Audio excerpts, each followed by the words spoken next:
to you because it was so dramatic. You know, one of the reasons I picked the picture I did though is because see how flat it is? Yeah, very.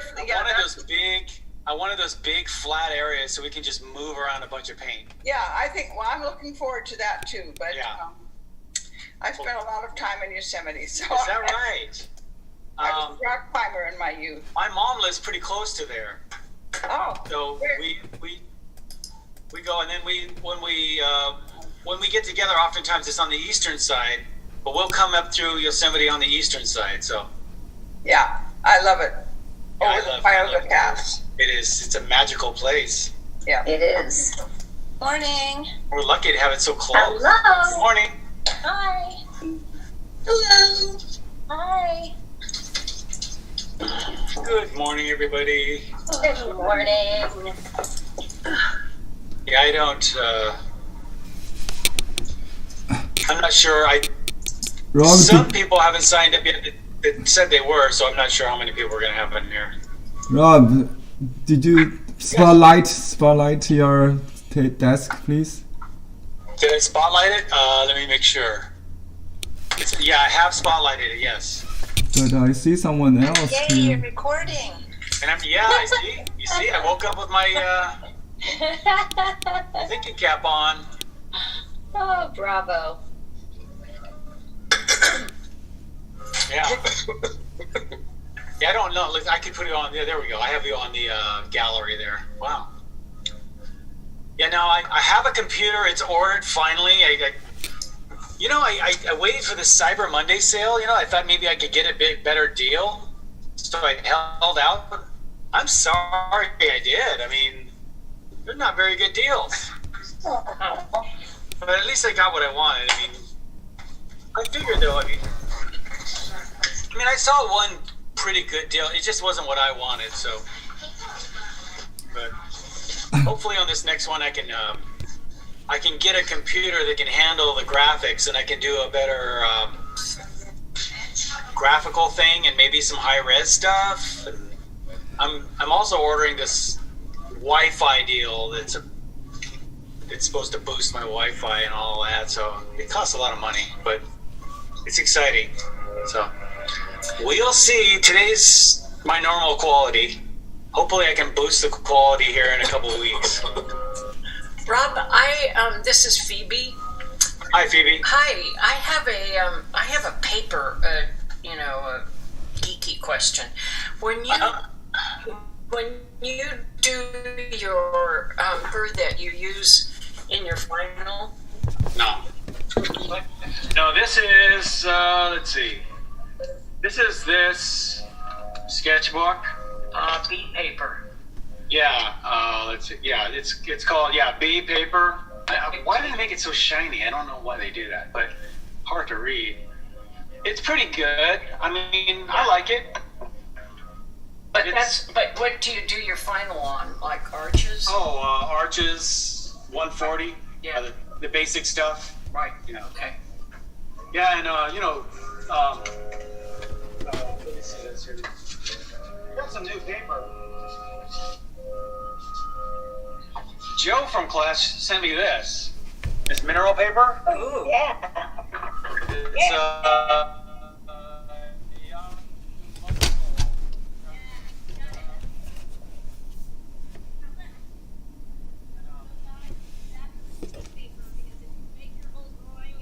What you ended up with shadows. Yeah. Wipe it down with paper So, towel. see how you get the pooling. Go back.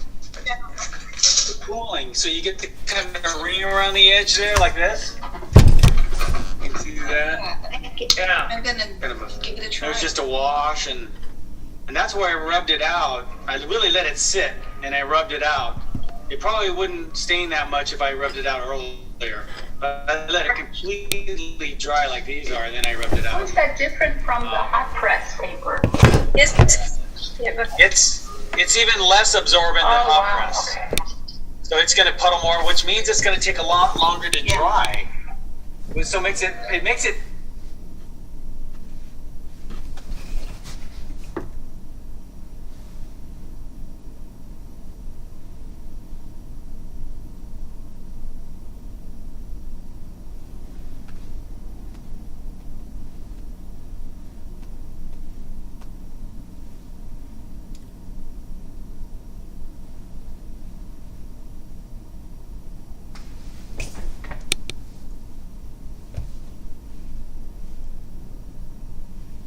see if I can pull one up here. Portraits. I got a bunch of. Here's Jack Nicholson. Here, I'll screen Because share that with you. it's not made from paper, it's made from rocks. Is it? Oh, okay, that makes sense. If you look at the cover of you showed us on the left, it says that. It's weird. Yeah. Right. See, there's Jack Nicholson. I did this like in the early '90s, and so you can see that the resolution wasn't very good in digital photos back then. But can you see the puddling? Oh my goodness. That's on the mineral paper? No, that's on hot press. Oh, hot press. Oh. But that's the effect you get. Oh, cool. That Same is effect, beautiful. but Oh my God, you've got his character like down to the. Yeah. Wow. That is See the- stunning. Perfect. yeah, I used to do lots of Wow. yeah. Everybody screen share. Let me see. Wait, I've got oh my gosh, I got all kinds of stars. I did all these celebrities back in those days, but here's this one really exemplifies that effect. Here, let me see. So you can see good old Vladimir Horowitz. Oh, great. Oh my God. I love that one. So I used to work in that technique quite a bit, and I can tell you, I would, to get these puddle effects, I would leave them on there overnight to get them to dry like that. So it really does. It's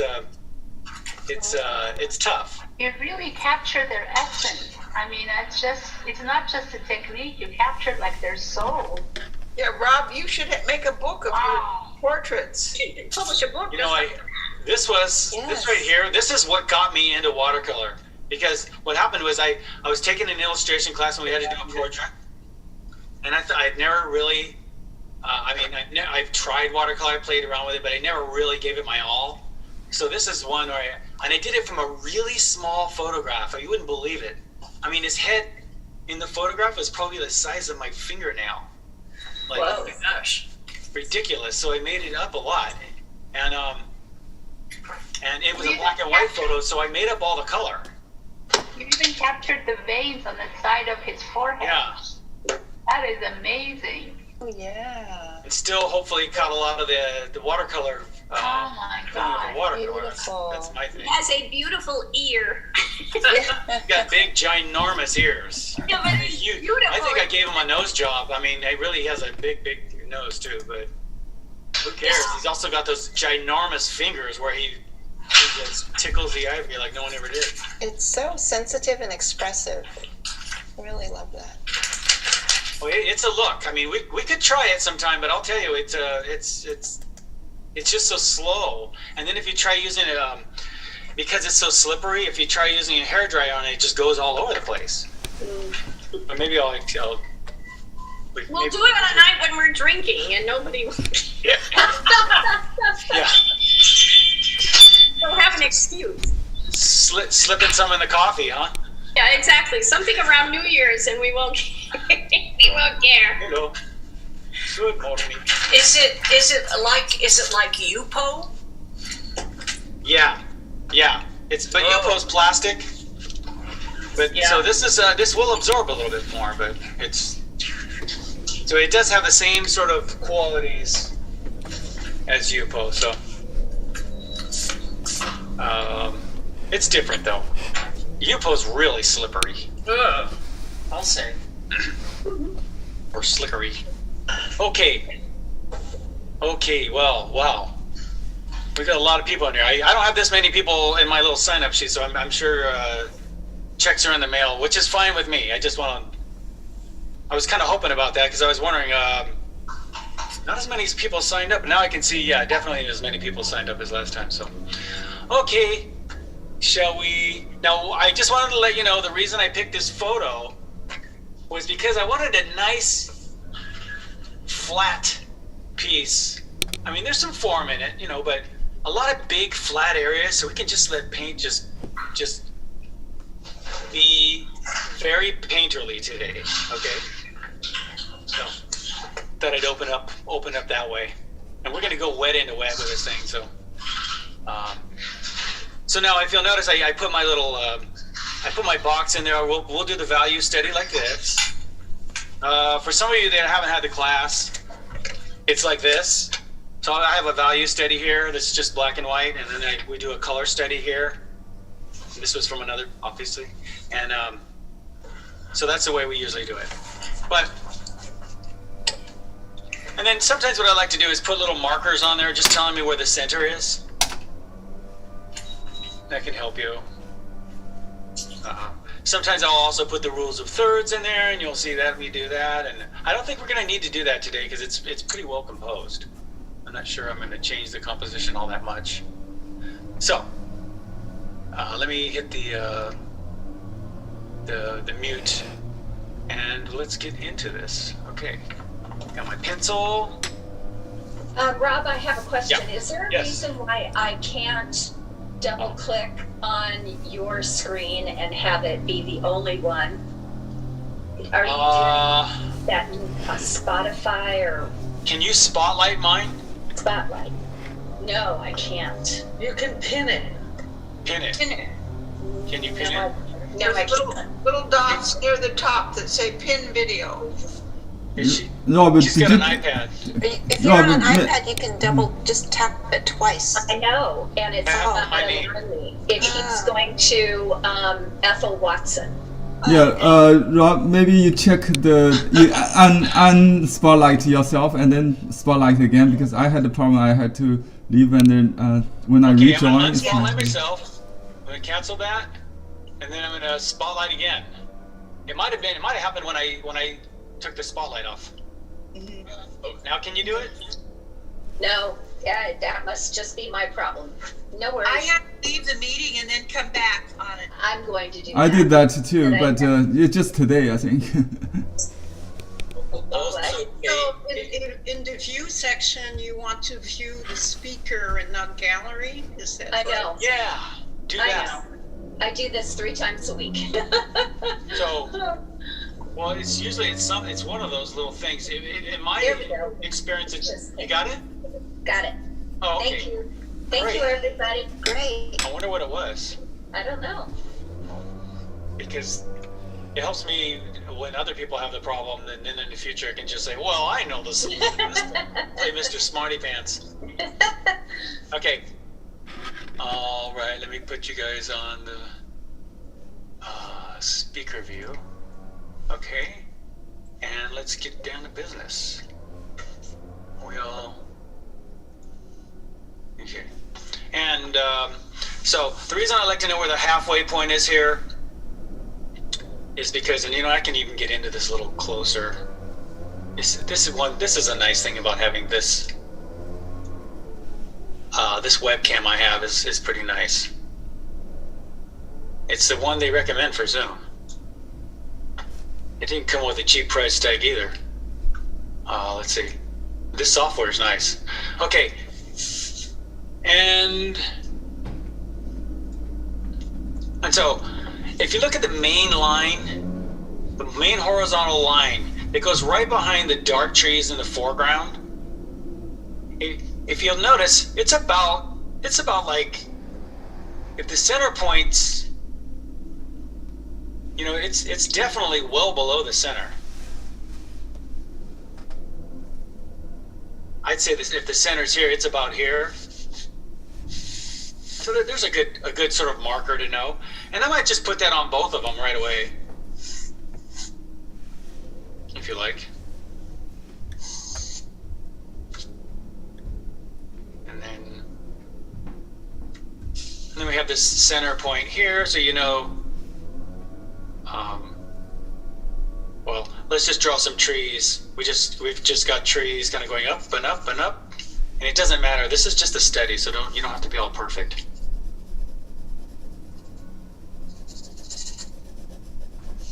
Okay.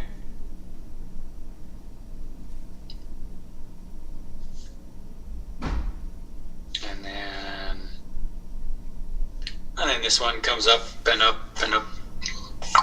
Something like that. And again, these don't worry about being all perfection.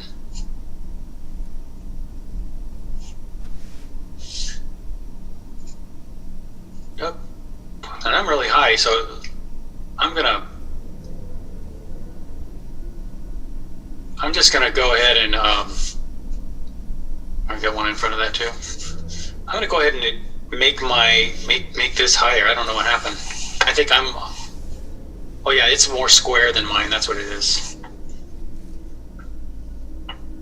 Didn't lay that out.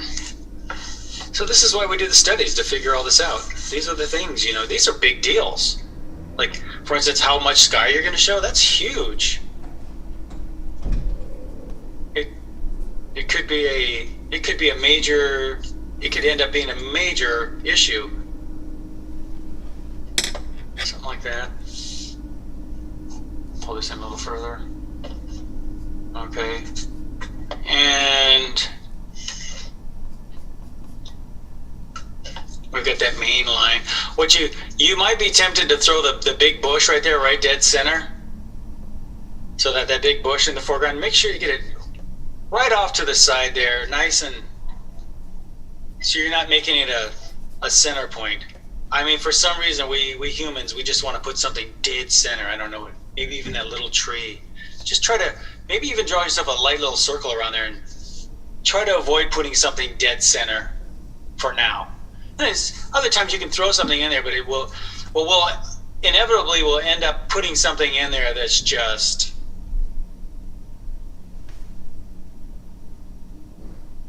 kind of ridiculous. I think I'm gonna take this one in the foreground up and over. This one in the foreground up and over the background a little bit. That can really give you the sense of overlapping. So, and I know we do have a little bit of a little tree line over here, so that's fine. No biggie. And any other little bushes you want to put in there. Little goodies off to the side. I know that these are actually, I drew that white line, but they actually come in front of the white line there, huh? I mean, that little line of light in the background. So they don't feel like they're balancing on the edge of a table or something. Just get rid of that. And maybe get rid of my circle. And then we have this piece of land here. And it just sort of switches back. I don't want to bring it down too far because I want some river, so I think I'm going to bring that up a little higher. And this composition is more square than I did mine. I might have to extend the bottom down here a little bit more too.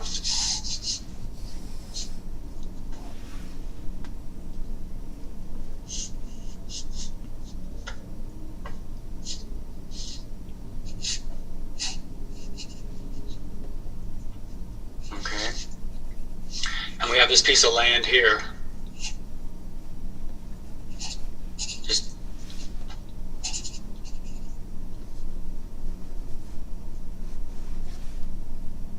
And that's it. As far as the line goes, that's all I put in. Now,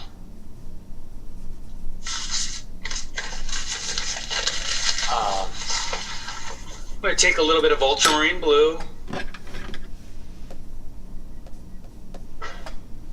a little bit of ultramarine, throw it in the sky up there, and it comes down to something. You're right. I think there was they have some fires up there, so. Rob, is this a value study or color study? Oh, look at me again. I literally said to myself, I'm sorry, you guys. Thank you, George. All right. I literally just said this to myself.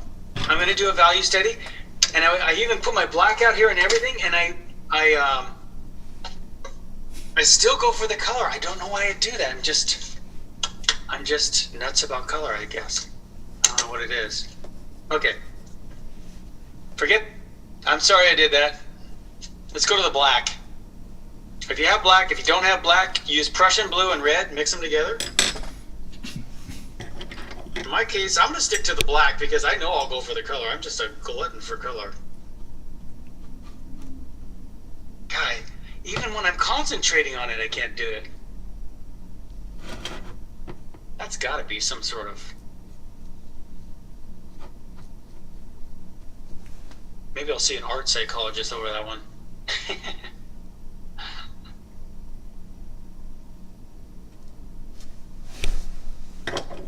An art therapist. I don't know what we're going to do about your problem, Rob.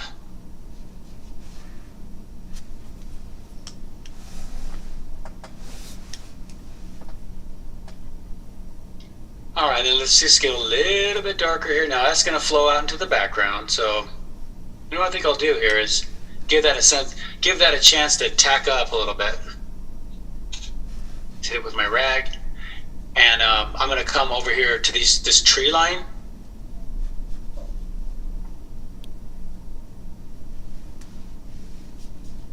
And we'll get this one a little darker. Don't worry about details.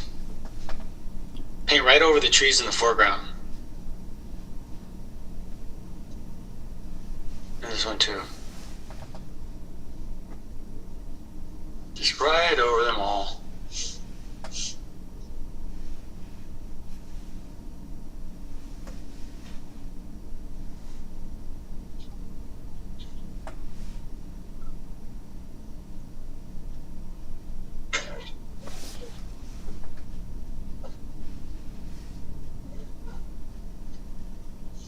Like that.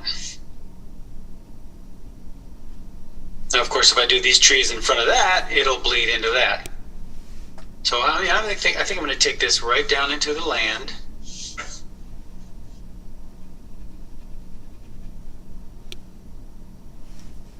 Just keep it like that.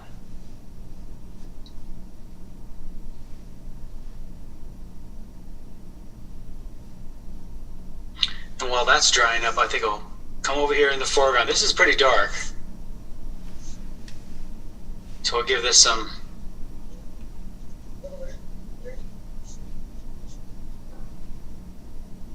of that, and then really dark up here in the foreground, all this. Really dark. Wet into wet. Probably get light on the top, so it'll probably dry lighter on the top, so I'll go ahead and hit it again later. Okay, that's tacking up. Well, kind of. And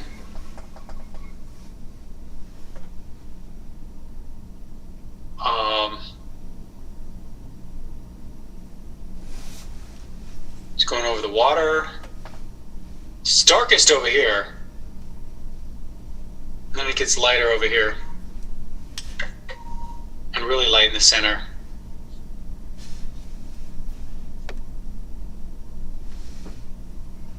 Kind of dry brushing a little bit. Here. Just kind of scooch it in toward the center there a little bit.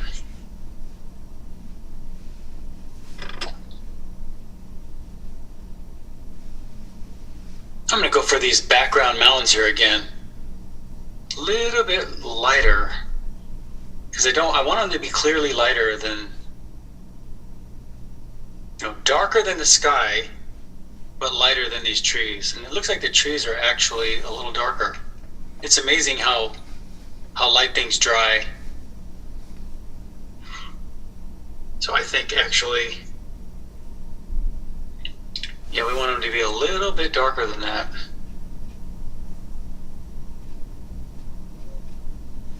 It's going to be about the same value as those trees. I thought I got them dark enough.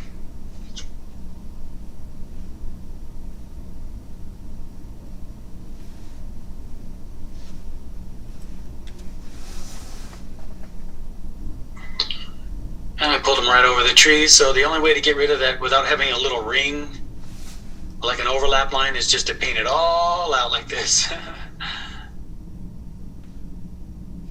Just take it right over. And then we'll have to make this tree line again darker.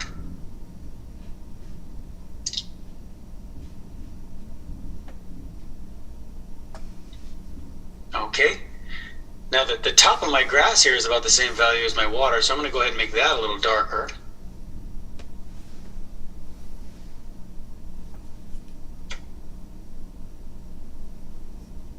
does get pretty dark over here.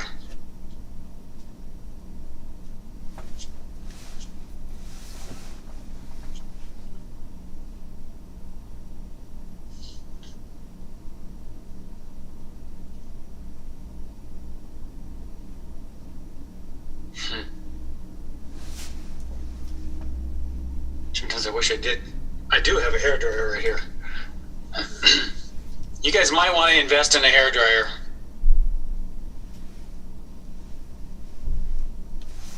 It can really help. These little good guys here. And really, I'm just putting these rocks in here for value. Not because I'm not really trying to make them look too much like rocks. I'm going to hit mine with a hairdryer because it needs a little help.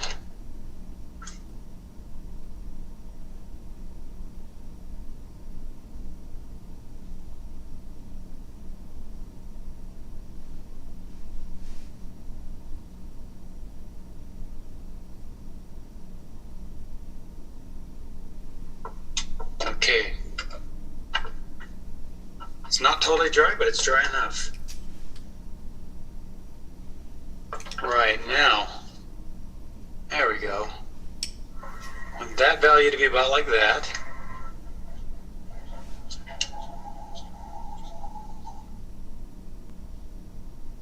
And then right below it, these values, darker.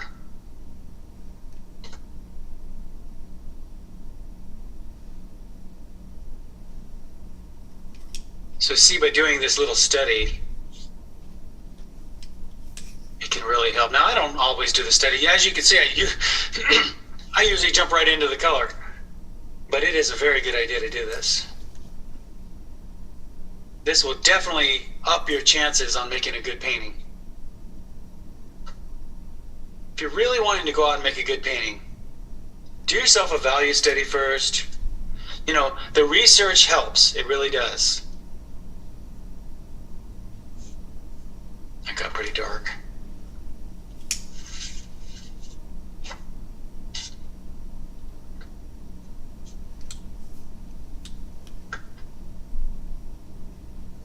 And the other thing that'll help your chances on making a good painting is doing the painting many times.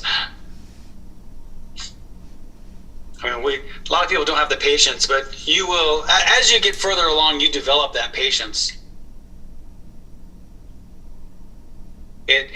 Patience really helps. And you wouldn't think in watercolor you'd have to be patient, right? Because everybody says, oh, it's so hard, you know? A couple of darkies on the bottom there. That's pretty good. It's probably hard for them because they're not patient.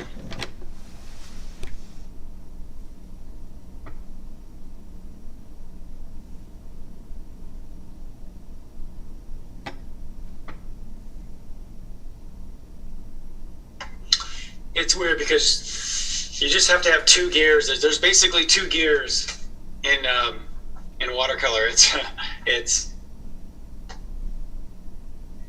you got to paint really fast, and then you've got to be really patient.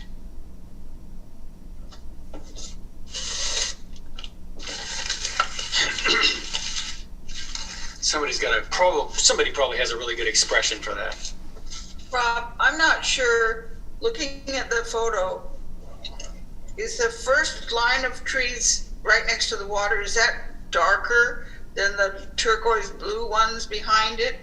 Which is I see three layers. I see the rocks, the blue, and then the greenish foliage. And now this right here, these darks right here are the trees in the foreground. They're darkest. And then this layer of dark here is the trees in the background. So the ones closest to the water are the darkest. Yeah. As they come forward, they get a little darker. Now this is lightened up a little bit, so I'm going to probably just throw in something a little bit darker back there. I got pretty dark. A little darker in the background.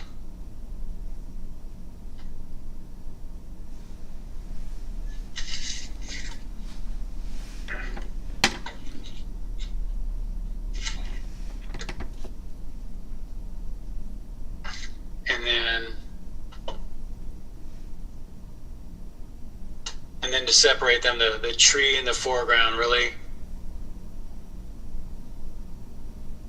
This little tree line up here, quite a bit darker.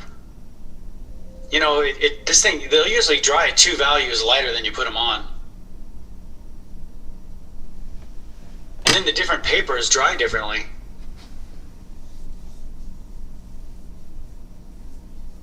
So the arches will give you a little bit. You know, I'm noticing, I'm looking at the values on my screen. They are nothing like the values I'm doing. I'm not that dark. On this, I'm not that dark. But it reads this and this is the same. That's weird. I'll try to lighten that up a little bit. Okay. I don't know why it's reading this as dark as this.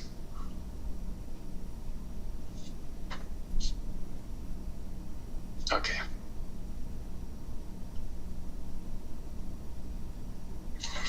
I wonder if I can fix the, you know, I can make some adjustments in my, let's see, whoops, no. Image adjustments, let's see. Robert, I have a question. This is Louise. I have a question about the composition. You said the composition is fairly straightforward, but when I looked at the photo, I thought the opening in the sky is dead center. And when I was thinking about painting this, I was thinking maybe I should crop it on the left or crop it on the right, so the opening in the sky is not center. Is that valid or what? Yeah, yeah. I mean that is. It's offset by so many things. It doesn't. I don't think it. It's not a big eyesore, but yeah, maybe what we'll do is we'll move that over a little bit. Yeah, that's a good choice. Yeah. Yeah, I can. Okay. Whoops. So it looks like mine's contrasting this too much. So I took the contrast down.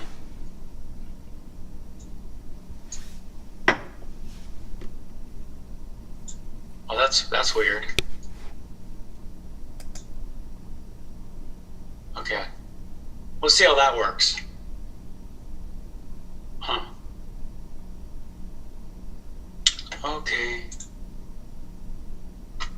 Now let's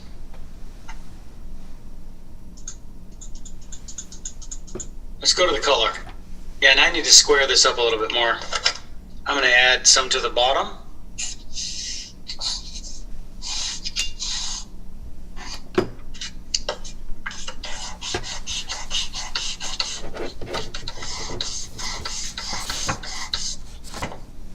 All right, my center's about here. And so my main line's around like there.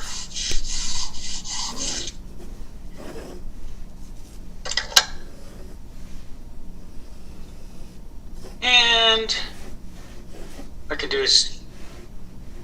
what we could do is maybe see less of this mountain here. How about? Yeah, Louise that's a good point. I did notice it was in the center. It didn't bug me, but I think, you know, for this lesson, maybe we'll just. That's always the end product. I don't care if the rules are wrong. I always ask myself, does it bug me? Rob, the mountain on the left is El Capitan. El Capitan. Yep. Yep, very recognizable. El Capitan, and then the one on the right are the cathedral rocks. Yeah, beautiful. Does it need a waterfall? Well, there is one, but it's not in the picture. You don't want it. Everything's so. The waterfall comes down Now here's another thing. El Capitan's this side. If you notice, these cathedral rocks are about the same height. At least the tallest one is about. I'm going to go ahead and make it a little bit taller. Not too much. Just to give, so they're not the same. That's all. Something like that. And then we have this other one breaking down in front of it, which I really like. Yeah. And see, you see how I made that come right here where this is coming out? That's not usually a good idea. So I'm going to go ahead and break this right over the top like that. So it's, see how that feels more clearly in front of it. So by doing two studies, we've really made a lot of decisions that you're not having to make on your final piece. So that is just a great lesson right there. All right, so we've got, these guys. I put this line on there. It looks like those lines on the those heart monitors. I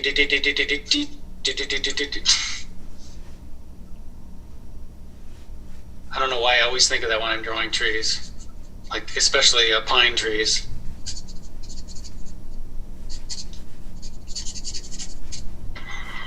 All right, and then we have our big bushy one there. I know they have a lot of oaks up there. I don't know if this is low enough to get an oak, but looks kind of oaky. Things like that.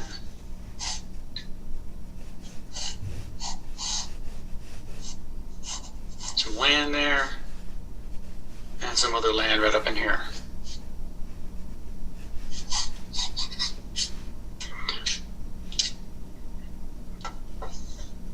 So you see, I made the end of my land almost dead center.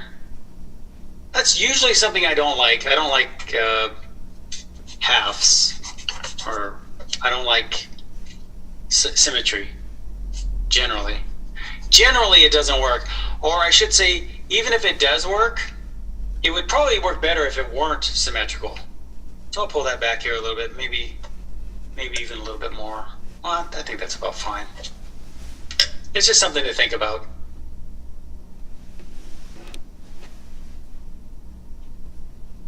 Okay. All right. Ultramarine blue.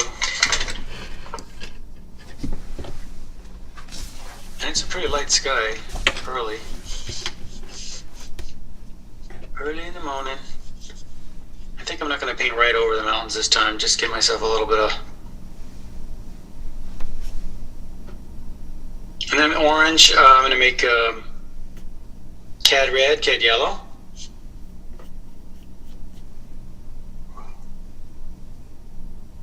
And then if you like, you could even tap a little yellow in there at the bottom.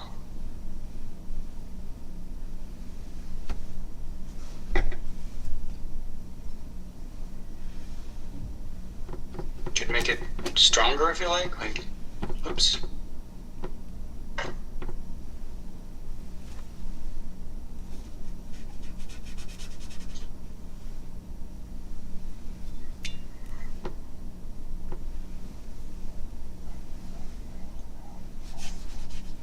Gosh, I watched the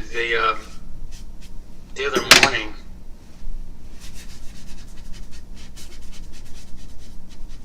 Watching the sunrise on our mountains here. Man, we've got some darn beautiful mountains ourselves. It is really worth it just to get up in the morning and look at the sun. Get up early before it has a chance to hit the mountains. Get yourself a nice view. I can tell you where a really good view is. If you're close to the corner of Sierra Madre, of Madre and what is it? Madre and Colorado? No. Yeah, close to that, where that what do you call it? The metro link there, where you can get on the metro. If you drive up to the top of it, the parking lot, and just sit there, oh my God, you get a great view. you know, you don't have mountains. You don't have. Well, there is. They did build that apartment building there, but it's still a pretty good view. But anyway, if you can get a good view of those, and just go over to Shelly's house. Hey, Shelly.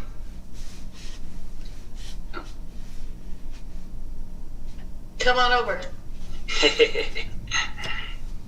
Best view in town.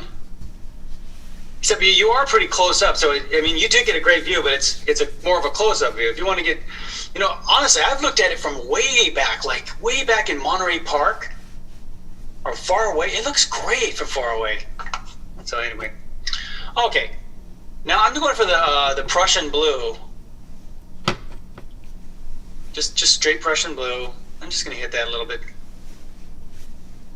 And I think it's not worth a value change. I'm just going to go over this foreground mountain there a little bit darker too.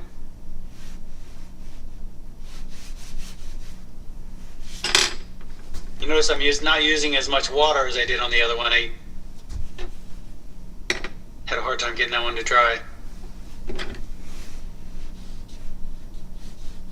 There's my blue mountains.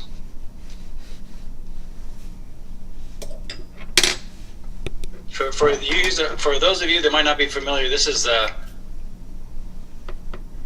Henry's brush, the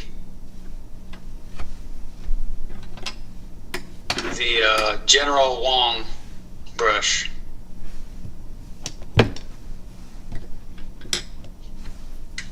If anyone's interested, just drop me a line and I'll let you know where to go.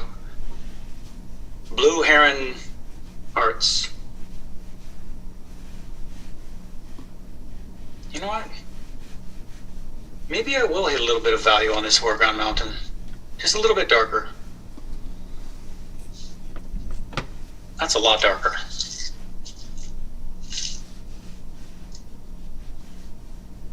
I'm just adding water. Stretching it out. Alright, that's pretty good. Hopefully that'll dry lighter. Oh, we got these trees. Yeah.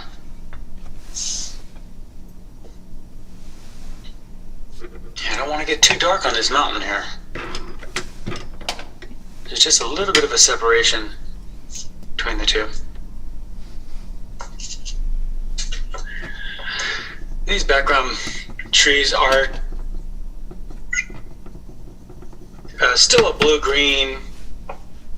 I would hit a little more green in them. So just add a touch of cad yellow to your Prussian blue. You still want it pretty blue though. Blue dominant. I'm looking for a color about like that. And I'm thinking I might have to go darker to get that. Yeah, it's not going to dry. It's not going to separate.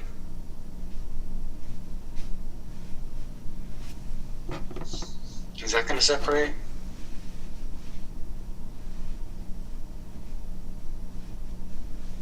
Still could be a little bit darker.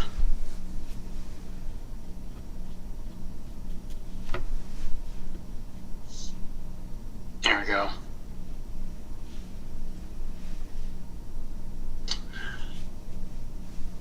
I have to get it pretty dark because I know it's going to dry light.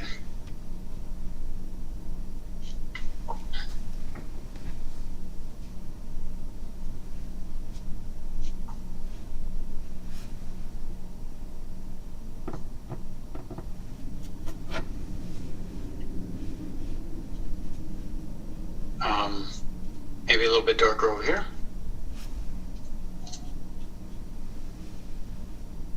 Okay.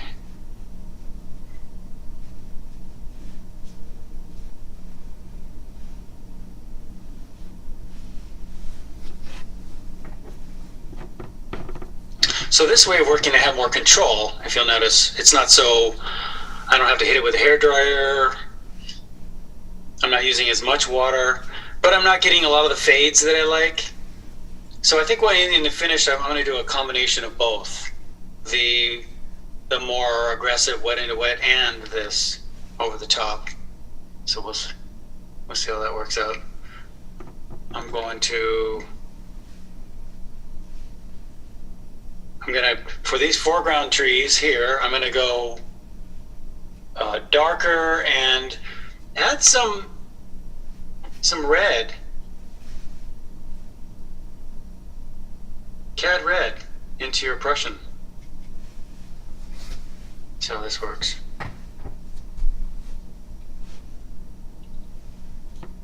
Hopefully that'll dry nice and dark, or not too dark.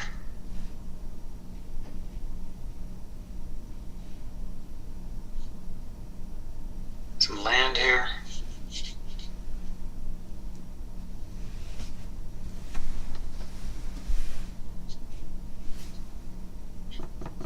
And these little steadies make great cards, by the way.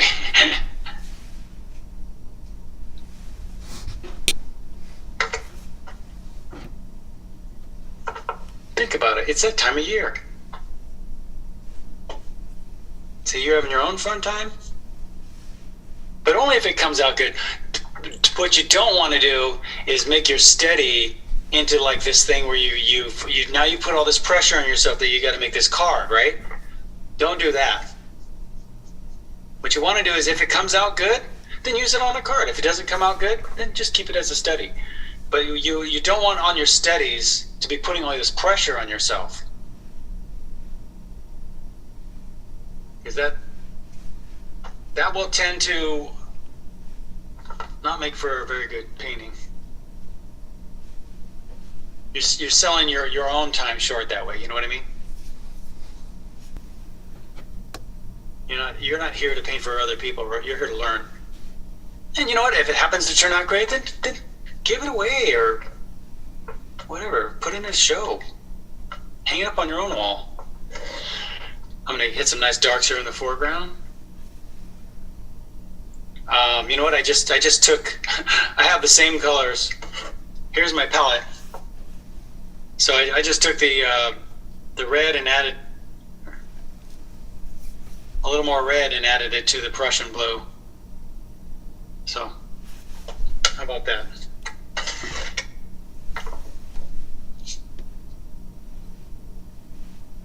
Some of those darks in the foreground. They're pretty dark. Just get thicker with your Prussian. Got pretty light on the top. I'll wait for that to dry and then glaze that. And the water is, the water is just reflecting these colors. So take these colors and pull them down into the water. Let's see what I got on my brush already. Yeah. We're getting a lot of dry brush effects. So I'm just using a dry brush effect like that. Just like that.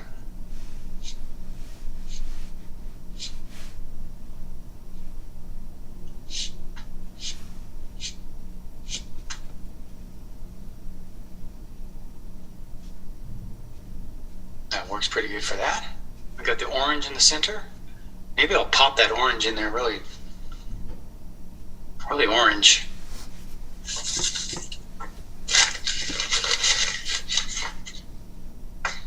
Kind of a reddish orange.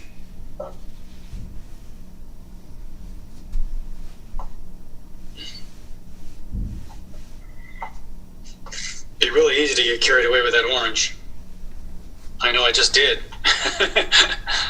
You don't want to see what I just did in the background. Oh boy, I got crazy. I want to throw a little bit more in here though. A little bit more like that. And then just pull that right into here.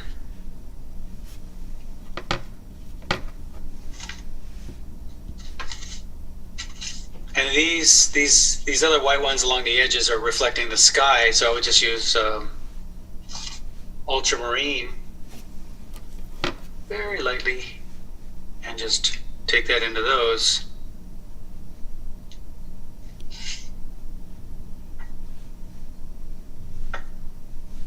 And as my grass here is about the same value as that now, so I want to put a little bit darker on the top. There we go. Could just dry brush that in too. Not that it has to look like grass, but that's pretty good. You want to put in a couple of rocks, you could do that too.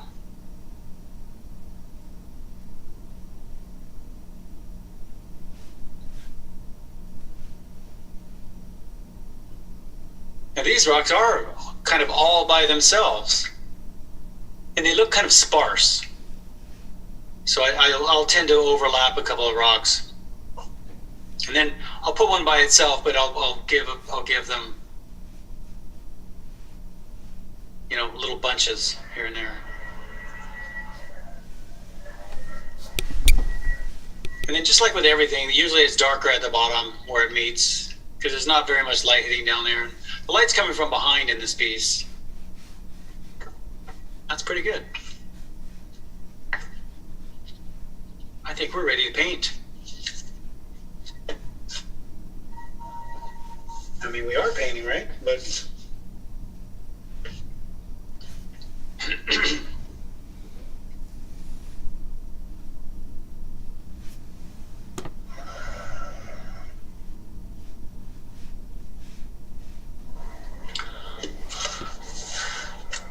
that on there for you a little bit. Maybe I'm gonna hit a little bit more orange in that sky. I'm probably being ridiculous about this.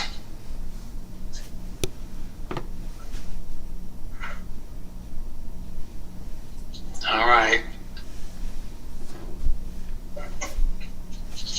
And I usually, when I see something, I go in and exaggerate it, and then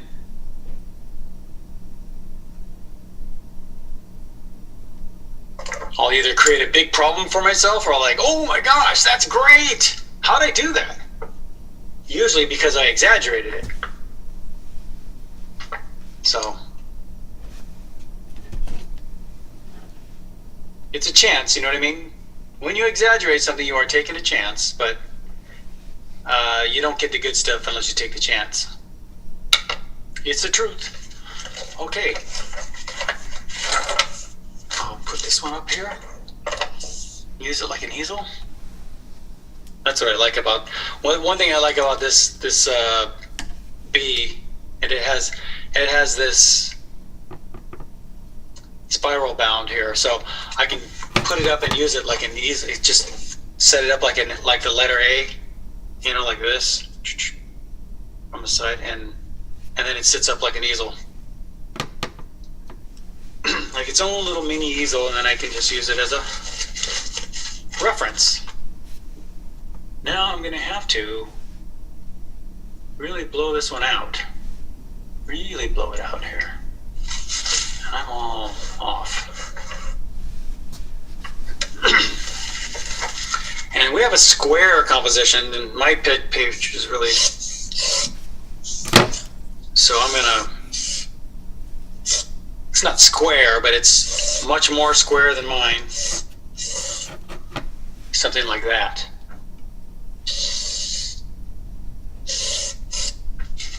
I'll let you catch up here.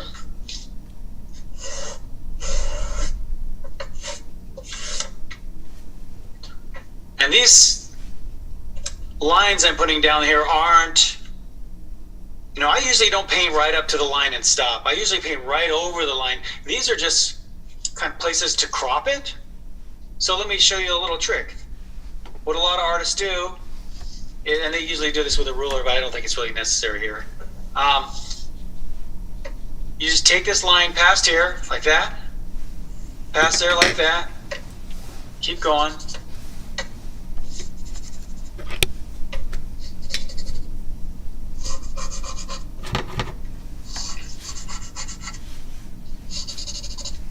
Like that. And then you can just erase out these lines if you like, and you have these references. You don't have to do it that way, but if you're worried about having lines around the edges, I kind of like the lines. In fact, honestly, when I'm doing my own, I'll show you how I do it.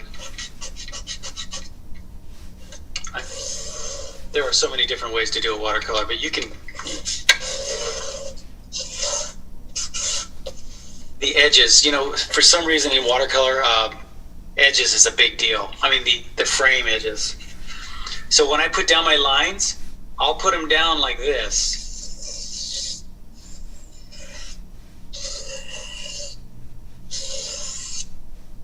And you're going, why would you do that? Because I'm looking for something really organic. And it just kind of goes with it. Or maybe that's a little forced. Maybe that's a little forced. By the way, the gummy eraser doesn't smear your lead. You ever get that when you use one of these kind of erasers? Oh boy. Or this. And it might smear it. Let's see if it smears it. See it? It's smearing it. This just picks it all up.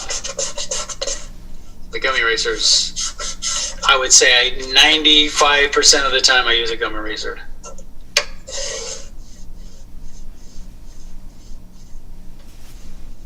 Maybe I was a little aggressive with that, but it's a demo. That's what I'm here to do. So I'll throw my line like this.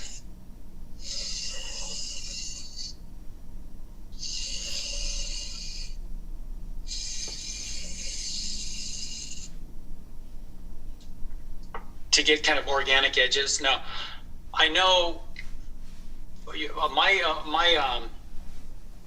webcam is kind of keystoning this a little bit, so you're going to get a little distortion around here. Plus, I have to have this up at a little bit of an angle for me to see it. Otherwise, I'm looking at it, I'm looking way over it, and I distort everything.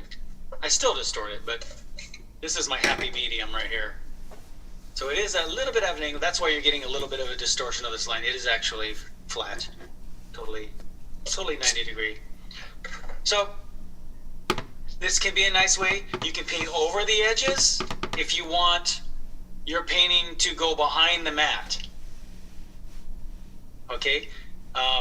What some people like to do, I would say in more big time watercolor people that are really into watercolor, like watercolor enthusiasts, love that edge. You know, why don't we just do that today? So you want to show off the drawing too. You want to show off your pencil line drawing. What I'm doing is I'm just lightening it up a little bit. I'm gonna get my crop marks out of there. Those crop marks are just there to show you where it is. You can use the crop marks if you want to paint way over. Then you know that that's about where you intended the edges to be. I'm thinking in this one, I want to show you how to do the. I was going to say artsy fartsy way, but I wouldn't say that. No way. We're not artsy fartsy. Wait again. Wait. Yes, I am actually artsy fartsy. Okay. Let's start off here. Let's just start drawing this. Okay, I'm going to come up over here. I'm going to start the El Capitan there.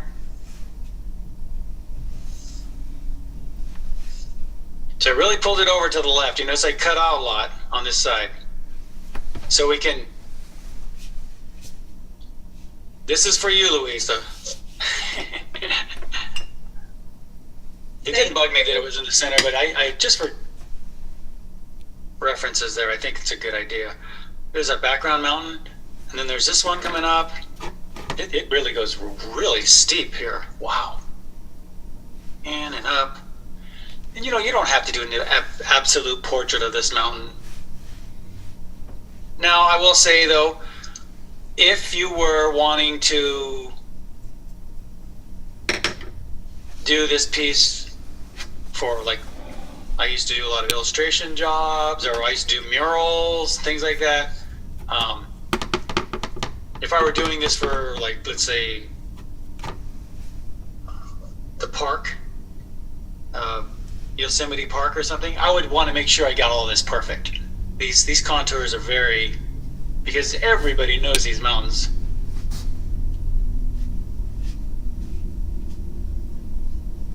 All right, and then we got this one coming out in front, clearly out in front there. A couple little contours in there. There's also the issue of, do you show off your pencil lines? Well, there's another issue, right?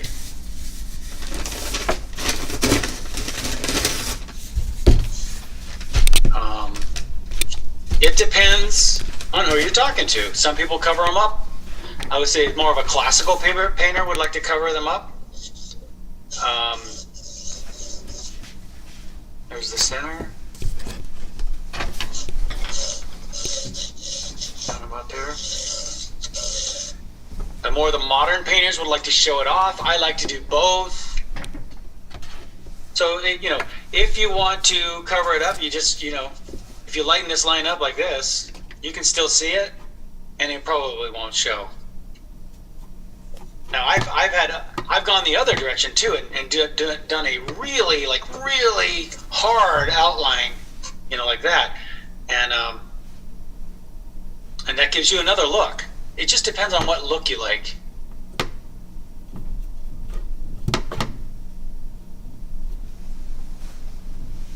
Okay, so we've got big trees over here. And I'm just going to kind of mark in where they're going to be. I'm not going to be too specific with the drawing because there's just too many trees.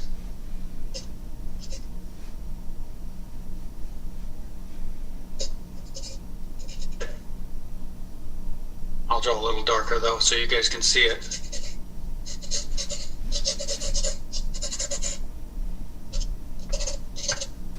Over there.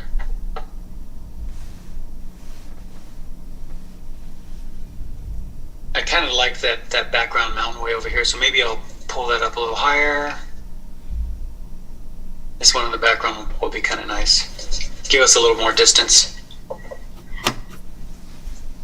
And then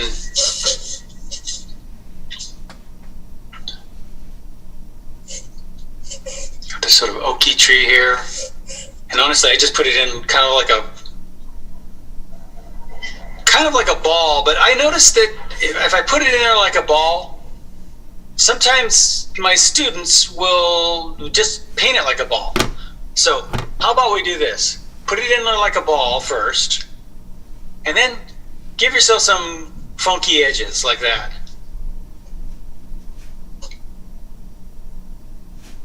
So usually when I put mine in, if you'll see me reference a little bush like this, I'll put it in like a little half ball there.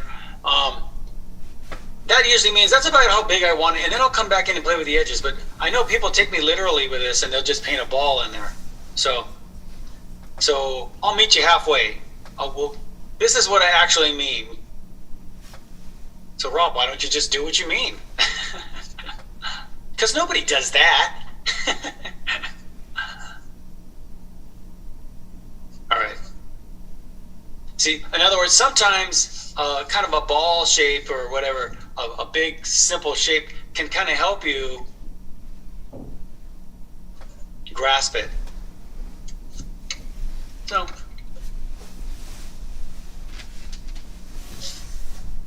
it helps me.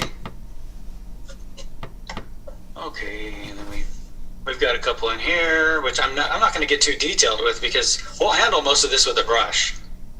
And that's why I usually just put in a ball shape, because I just want to know about how big is it. I think I'm going to overlap this. Yeah, in there. We're going to take this one over the background, so I'm going to clearly overlap that, something like that.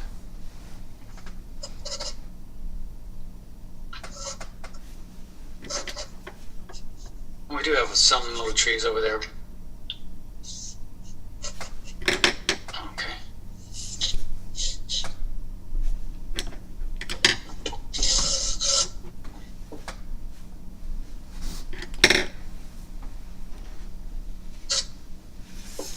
And we have this little piece of land here.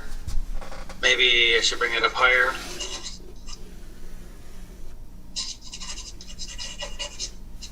Something like that. I mean, you could even draw where you want your rocks and everything. I don't know if that's necessary, but give it a try.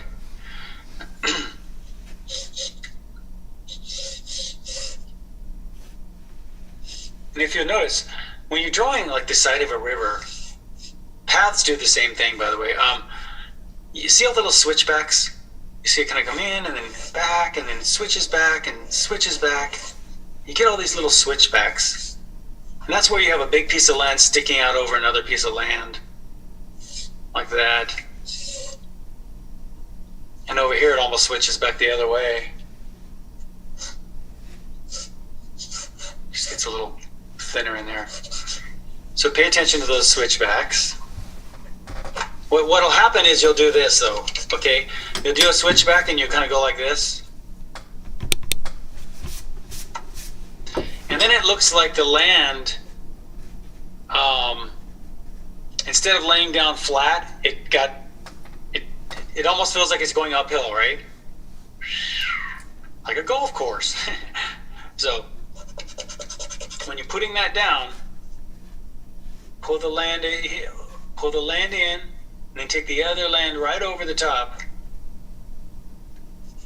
and you'll get those little switchbacks like that. They'll lay down flatter on you. Now you'll also have little sticks and weeds and stuff growing up and over things, and that's the charming part. But basically it's this sort of switching back kind of thing you want to. So in other words, not this, or it'll tilt up on you. Now, Matisse would do this, by the way.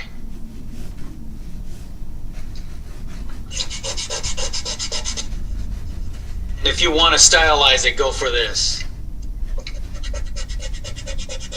I do want to get you guys into style here more too. But not on the first day. I just want to loosen up. I know a lot of you, this is just continuation. Like, why not? But yeah,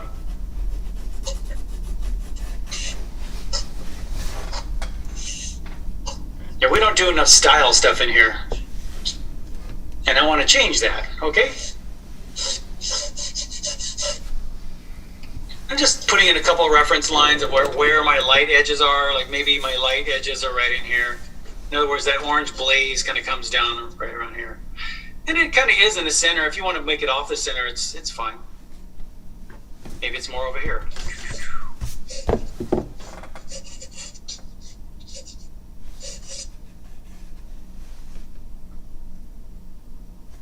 That's about all the drawing I do. I don't like to get too intricate.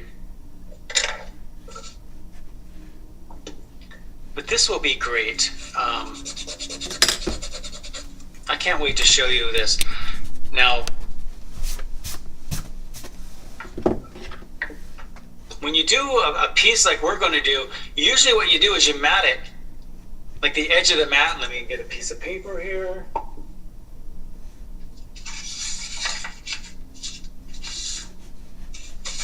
All right, the edge of your mat, typically the edge of your mat will be cropped in, like up in here, right? You crop into your piece. But here, we want to show it off. So we're going to have, typically your mat would be cropped about a 1/4 inch away from where we're going to paint this.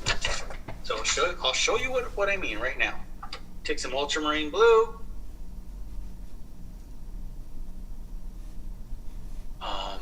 Maybe even experiment with off to the side if you like. It depends. Be careful though. If you want a lot of white mat around there, be careful about the way you experiment on the edges. Here, I should experiment on another piece of paper. I'll just experiment right on my piece. Okay. All right. Now, what I'm doing here now is I'm just going to paint right up to the edge. And we're going to have this beautiful, like, irregular watercolor edge, like this. Keep it irregular. You don't, and can you believe I'm actually telling you, don't make it perfect. That's one thing I don't like about mats is they give you this perfect edge.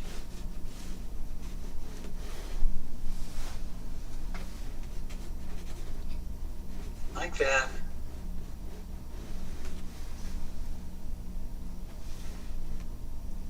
So we got a nice little sort of irregular edge. Try not to force it. Try to let it look natural. I find when I paint a little bit faster, it's a little more natural. Like if I just do this, a little more natural that way.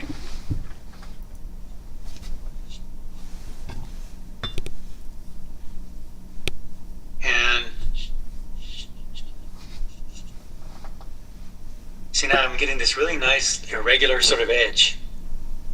So you actually mat it like a quarter of an inch away from that edge. That way you have this beautiful edge you're showing off. If any of you are showing in like watercolor shows, it depends on who your judges are. Because some judges, I'm sorry, they just don't know very much. And that's okay.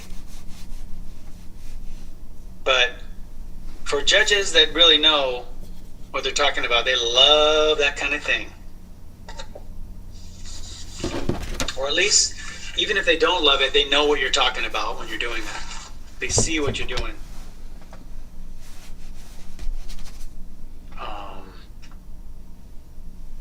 I put that orange in there. Just let it float on up there. Like I said, if you want to get a little bit yellower toward the bottom, go ahead.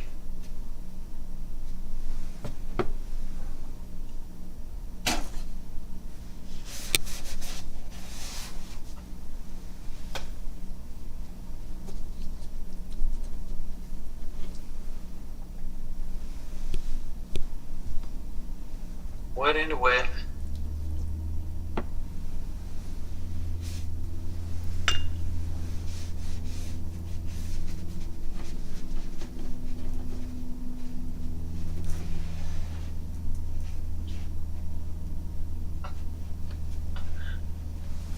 Now I know those mountains are kind of a green or blue. I don't know.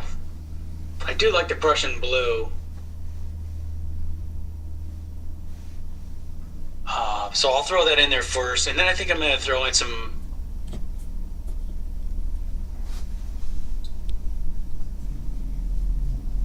magic in there. Now if this bleeds out into the background, do not worry about it, okay? See how I'm bleeding out there? Bleeding out. Sounds like one of those crime shows. CSI. He's bleeding out.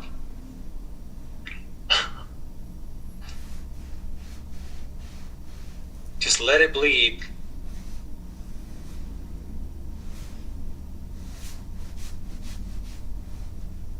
Gorgeous. Careful of those edges too. I mean, not careful, but just be aware. And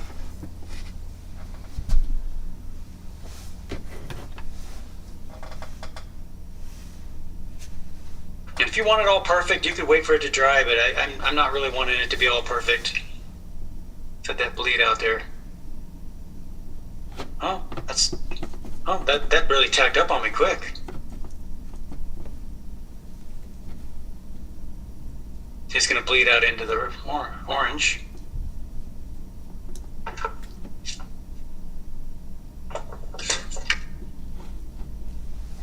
gonna show you a trick.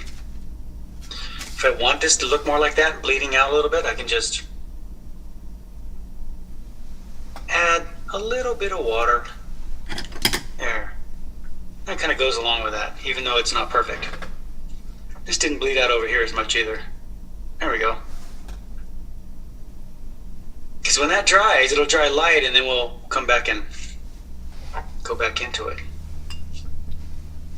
You can paint right over the trees.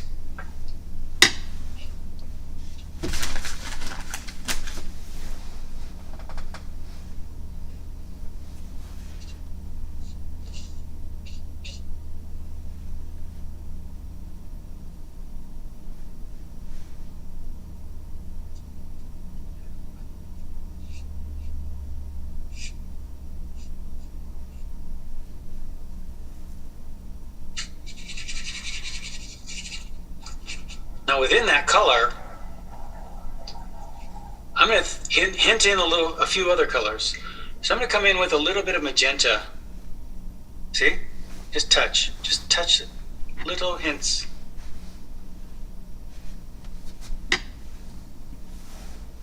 Oop, not enough.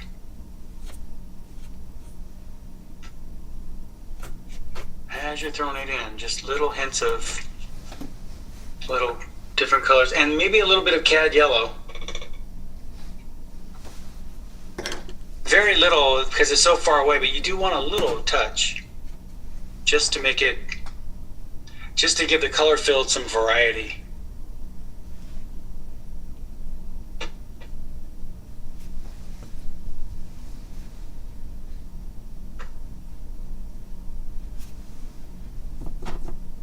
So the red, yellow, and blue. It's my red, yellow, and blue deal. It's my red, yellow, and blue philosophy. So red, yellow, and blue in every color field. Probably could have put more variation in the sky, but I think, I actually did. What kind of reds, yellows, and blues? Yeah, I guess I did. Sometimes you'll find out you do it even when you don't think about it. Now, just to avoid getting a hard line here, I'm just going to fade this edge with just a touch of water. And we'll wait for all that good stuff to get going, and then we'll come back and clean up this edge. So you're probably wondering, right? Rob, there's such a distinctive edge in that photo, and what are you doing? I don't know. I just teach the class. I mean, I don't.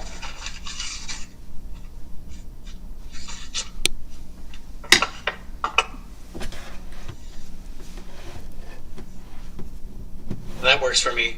I'll just come back and just loosen up a little edge there. I've just known in the past that sometimes when I overlap and I have a hard edge there, it's kind of stubborn to get rid of. I mean, usually it looks okay, but it can be a little stubborn. As these are drying too,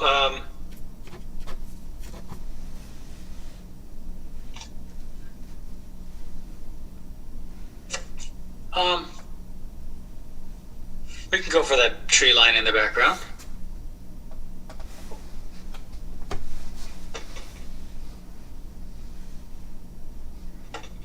So it's darker.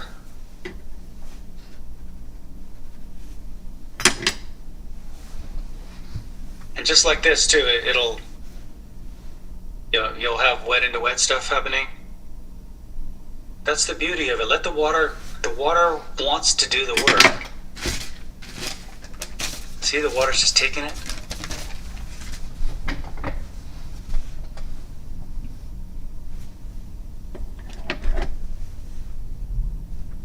It's like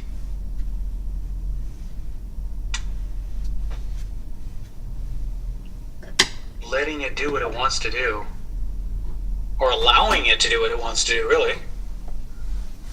There we go. Just plop those in first. We'll come back and clean up some edges later. I wouldn't say clean them up, we'll just add a little more edge detail.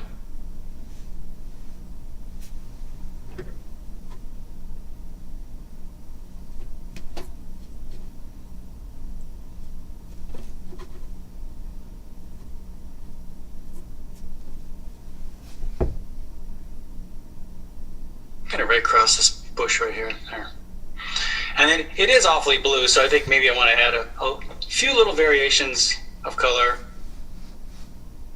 Cat red. Not too much. Don't want to get too dark.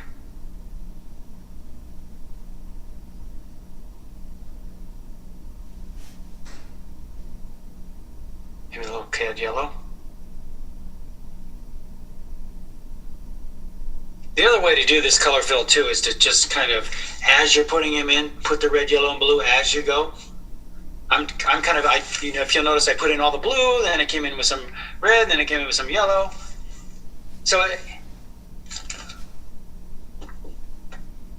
for learning purposes, the second way of doing it's really good. The more advanced way to do this is to just as you're putting in a color field, I'll show you. As you're putting in a color field, I'll throw it in, you know, and as I'm putting it in, I'll throw in other colors, you know. You get really intuitive stuff this way. And you get the red, yellow, and blue moving around. It's a little more, maybe a little more intuitive. This isn't bad though, but it's a little sloppier and more difficult to control. So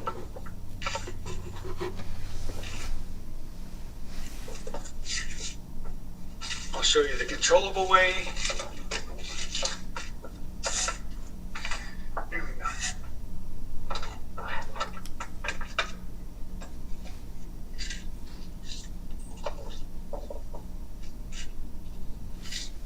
Yeah.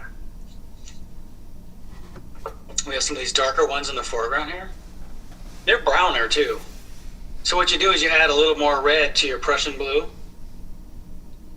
And there still might be, you know, put red and yellow in there, but more red.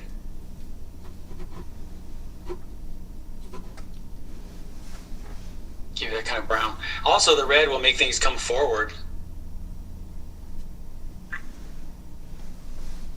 Again, it doesn't really matter if it's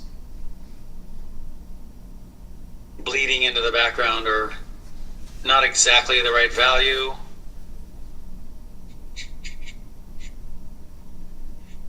There's definitely some greens in there too.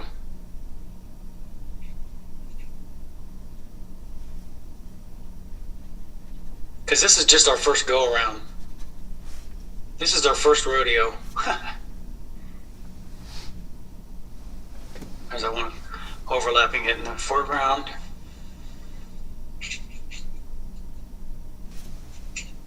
Oops. Oops. Messed that edge up. In this case, I'm going to clean that edge up with a little bit of my... There we go. Just a little rag. There's my switchbacks. If you keep this edge kind of rough, kind of dry brushy, as you're throwing in the switchback, see, it gives you lots of little opportunities.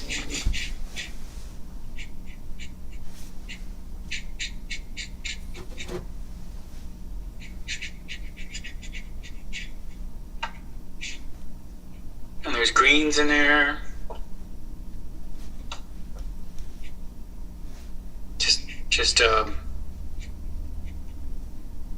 I just add a little bit of yellow to my Prussian. I think that's pretty good.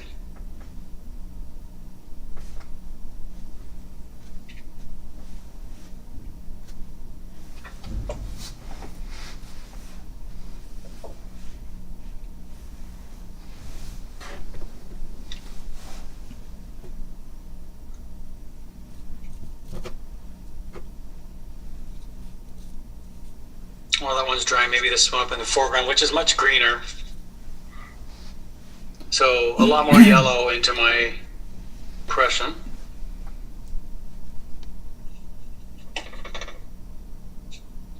That's pretty green. And I'm just going to throw this in with a pretty dry brush. A dry brush on that side, like this, but along the edge here, I'm going to go with a wetter brush. I'll show you the difference. So a wetter brush here, giving me that nice edge I'm looking for.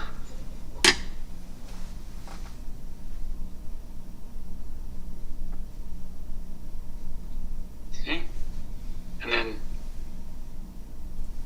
there's definitely some dark stuff happening in there.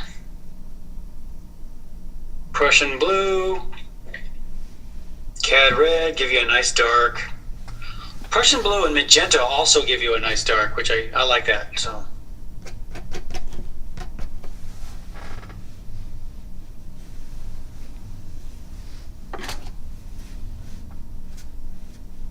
we don't have to worry about a perfect perfect edge because we're going to paint the water right over it. So, ooh, I'm getting a glow there. Wow.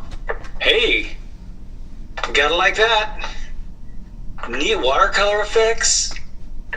You see, we're getting a representation of what we're looking at, and we're getting all the watercolor effects. So that's the abstraction. The watercolor effects are the abstraction, and the realism is the representation of what we're looking at. And we don't have to have, you know, a totally abstract area and a total photo representational area. You can have a nice little balance of both in one painting. You know, more of an impression.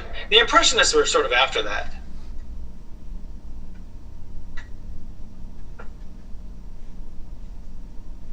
All right. I take some of these colors right down into the water. Just take these colors up here, right down into the water. Not too much of these foreground guys are getting into the water. Maybe a little in the foreground, like maybe a little bit of reflection in here. We'll see. All right, so again, I'm going to start it off with the ultramarine. And the ultramarine is going to be way up in here. Oops, that's the one right over where my orange is supposed to be. Whoops. Just take a damp rag and stamp it with a dry rag, and look at that. Back in business. Okay. My ultramarine up here. In here, that's very dark. So I'm just adding a little bit of water. Also paying attention to my beautiful little edge. Add a little water to this.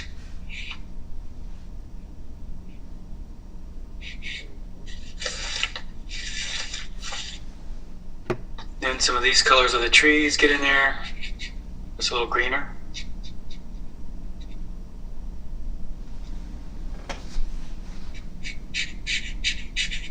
And see how I'm using kind of a dry brush? You get really nice little water effects by the dry brush. See the edges? Just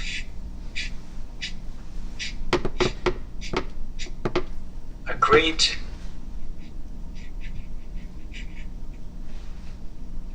glistening sort of watercolor effect.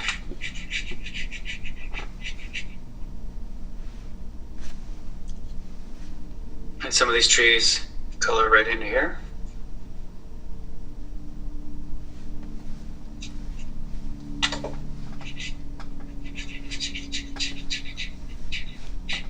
There's many different ways to do my little edge technique here too. You certainly could lay it all out with a ruler and get it perfect. That's, some people tape off their edges, and I have even tape techniques if you're interested. I mean, you know, when I used to paint murals, we had to really know how to do the tape thing, and I wasn't even into it. But after a while, I noticed I really couldn't do the mural thing unless I got into it, so I learned, and they taught me all kinds of little techniques on getting how to get that razor sharp edge. So there's different ways to do it. You can burnish your edge down, but then you got to worry about the tape sticking and then ripping your paper up. You can also, what you do is you take the blue tape that doesn't stick so much, and you press it down real good. I'm sorry, scratch that.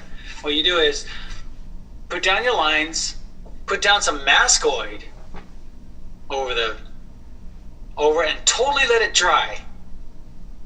Tape out your lines, and then when you're done, you take your little rubber eraser and you erase out all that mascoid right along the edge of the tape.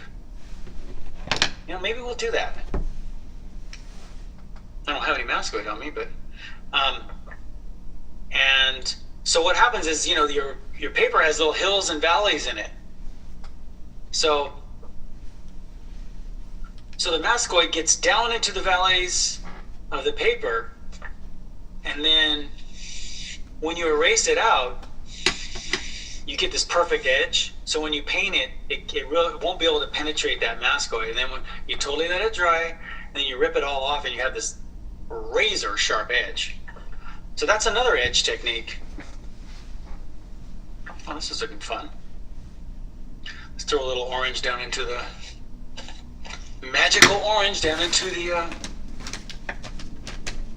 water. There we go.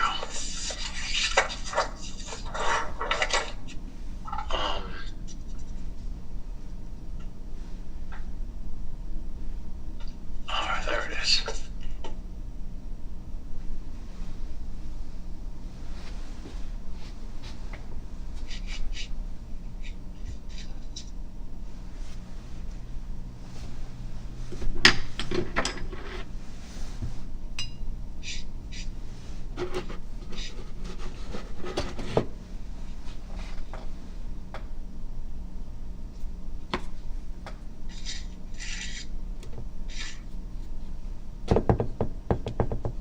What brand of Prussian blue are you using, Rob?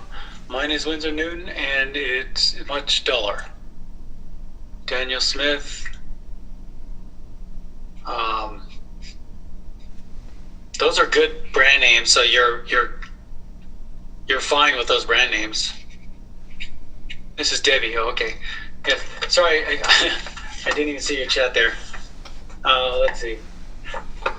The brand name is My Mary Blue, or can you believe they call it My Mary Blue? That's the brand name. Look, but isn't that weird? I don't know why they call it My Mary Blue. But one of the reasons it's made in Italy, by the way. Yeah, it's Italian. That's all I know. Oh yeah, it's an Italian thing. But see, here's the thing. See, if you show people this brand name, and then it says it's made in Italy, you can one up them. You know, you're instantly better than them. Do you understand? I'm just joking. No. I have to say I'd never heard of this before, and then somebody gave me some, and I thought it is very nice and creamy. So that's an excellent brand name. Highly recommended. Also, my other one is Holbein. Anything by Holbein. This is the Prussian Blue Holbein, but this is the Prussian Blue by My Mary Blue. This is as good as anything. I mean, I have never seen anything better than this. But now I would say that this is equal, though. These certainly aren't better than one another. They're just about equal. And then what it comes down to is, what do you prefer? Do you prefer having Winsor Newton, which everybody has, and you can't say, no.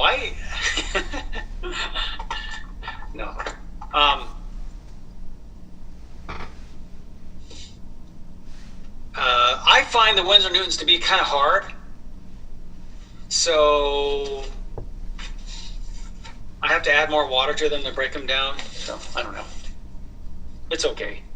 I have Winsor Newtons here. I mean, I definitely have plenty. Honestly though, I'm not adverse to using good old Dick Blick. Or I have them all. There's a Grumbacher Chromium Green. I'd never buy this color. Someone must have given this to me. And as you can see, it was probably given to me a long time ago, and I still have 85% of the tube left. Not a color I look highly upon. Whereas, you gotta love the opera, right? You gotta love, now here's a color that you really can't make. My fun little palette, you can't make this one. You've got to buy it. It's ridiculous. I don't know if you can see how ridiculous it is, but let's see.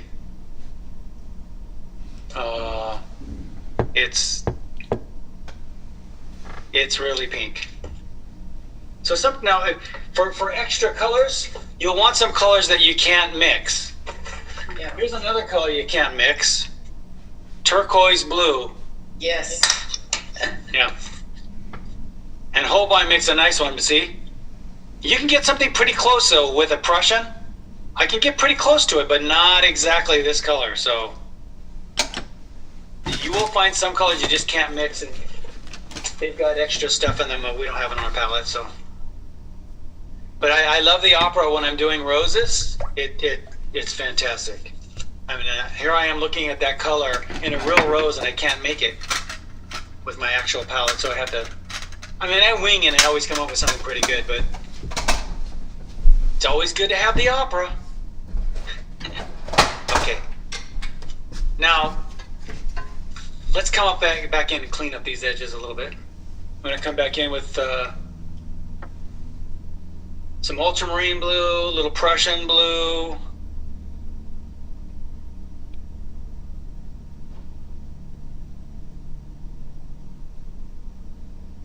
Let's see here.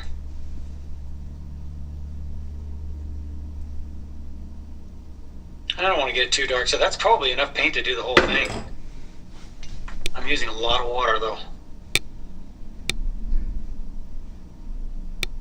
A lot of water. It's a double-edged sword. You get beautiful puddle marks, but it can cause you issues. Mostly it just doesn't dry fast.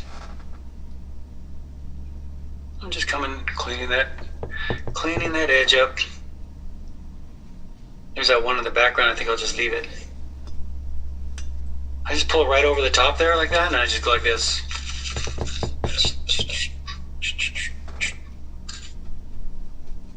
And there's this foreground mountain too. It's a little darker. Maybe I'll hit a little bit something on the edge. And if I have to clean it up later, I'll hit another little value over that. And just, there we go.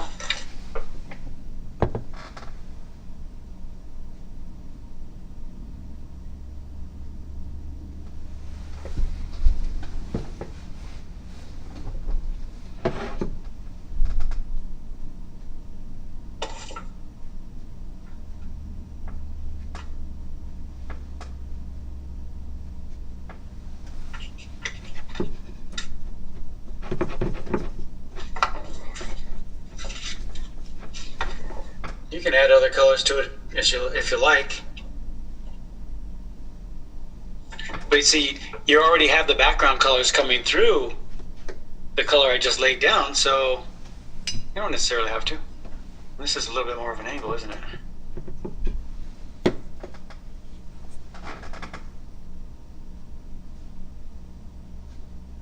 Yeah, look at all that wild stuff that happened. Crazy.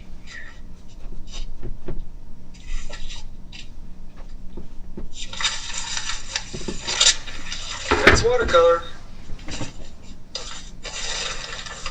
It doesn't always want to behave, but it'll do the real special things.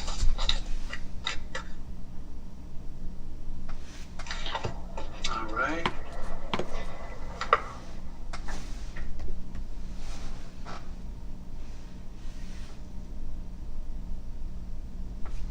Now the problem is that if I want to do these trees now and give myself it's just gonna do what it did last time and just sort of dissipate into the background. So let's give that a chance to sit up. It'll only need to dry for about 3-4 minutes or something like that. So what we can do is come down to these foreground trees here. We can hit those.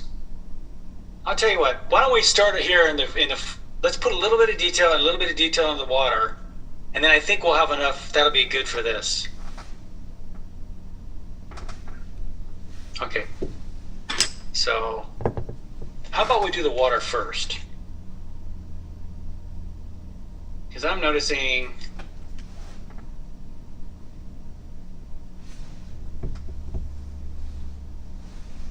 I'm going to put some dry brushing over here. Just like that. Like that. Whoops. It was looking real dry brushy there. Second. All right.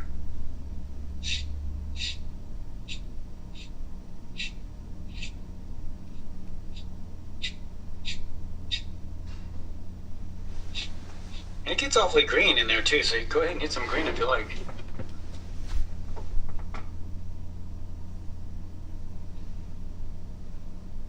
Come into some of this too. So I'm just scrubbing them in. You get that little glisten on there.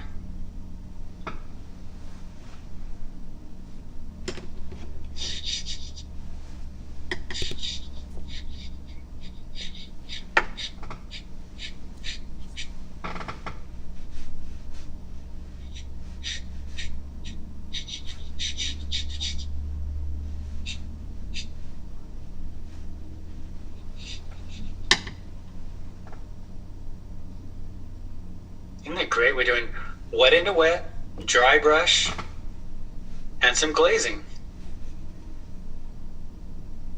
In fact, what I'm doing right now is what's called a dry brush glaze. You know where I heard that term? You want me to tell you where? I made it up. I wanted to tell you, no, I went to Tibet, and I studied on this great watercolor, master painter, and they told me the secrets of watercolor. See, that's what I'd like to say. Actually, you can learn a lot off YouTube.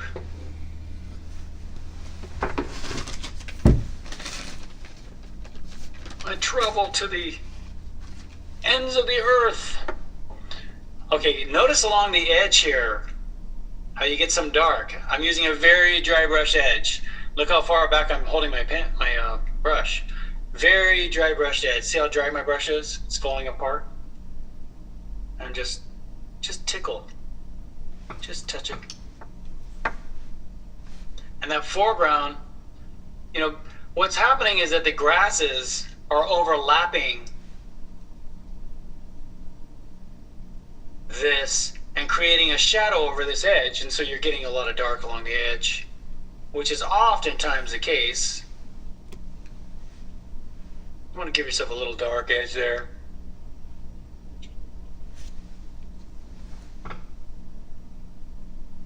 As far as the colors go, I just about any color you like as long as it's dark.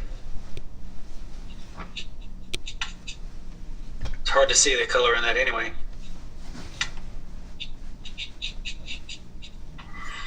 And if you'll notice, you get some little reflections of the dark in there too, right along it. So while you're at it and you have it on your brush, you might as well tag a couple of those good little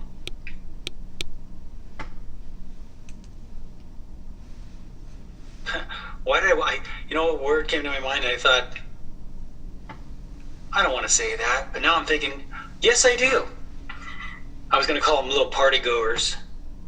See, these are little party goers right here. Why did I even want to call it that? I have no idea.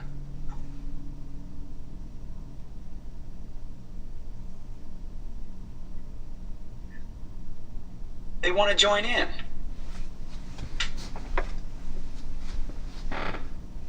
There we go.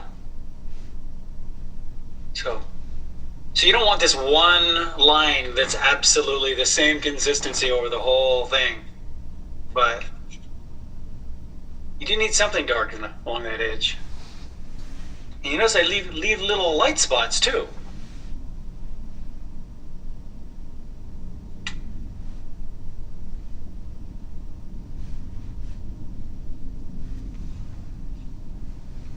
The river comes down and it kind of crashes up against so you get a little bit of light activity on there too.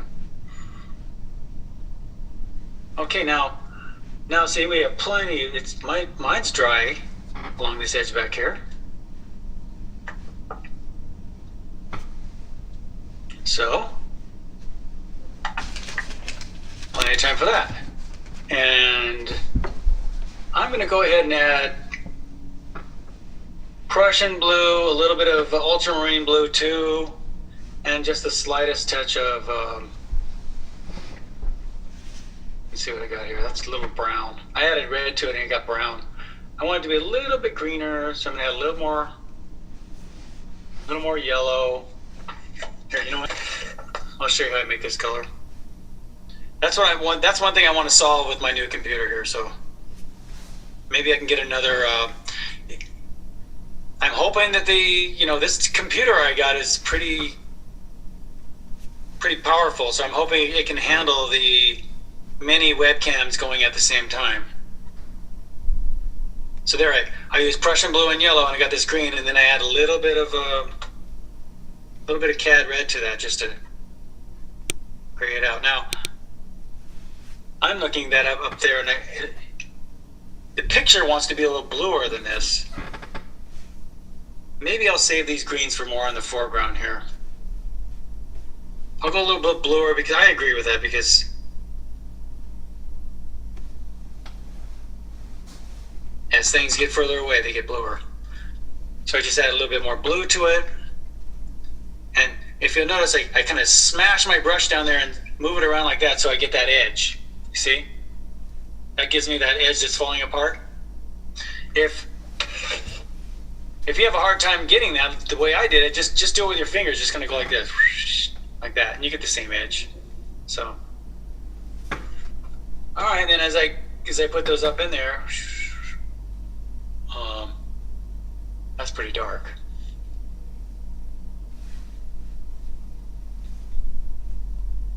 We get a little more water. All right. So these trees, they're very much, vertical. So I'll throw down my vertical line first, and then I just, like with the corners of the brush, just kind of go like this.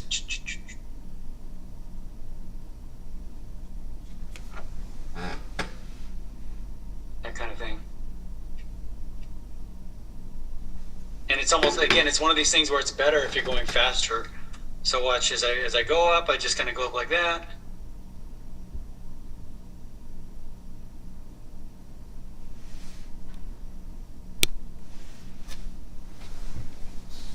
And you just get that edge.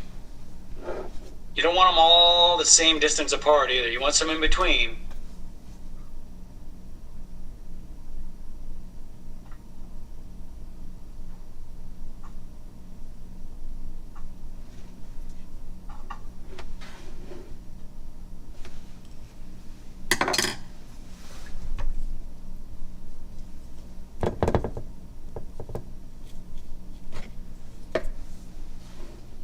Just like that. Maybe they fade into a little mist at the bottom.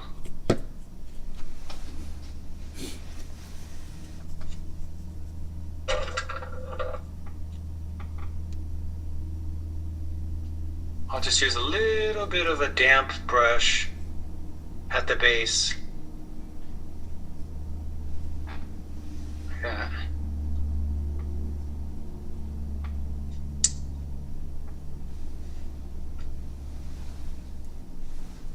Oops. And some more. When they're really far away, you don't see very much detail in them.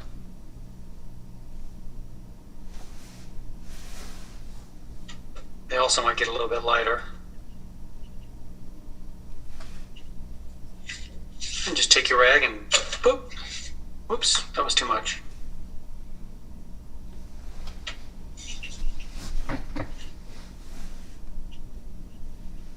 You can make yours bluer if you like.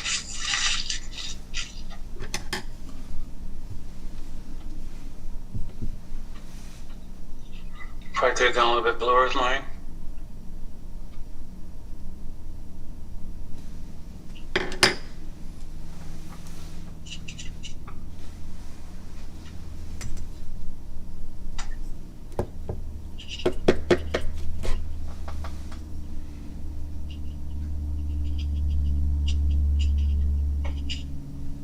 Kind of scrubbing.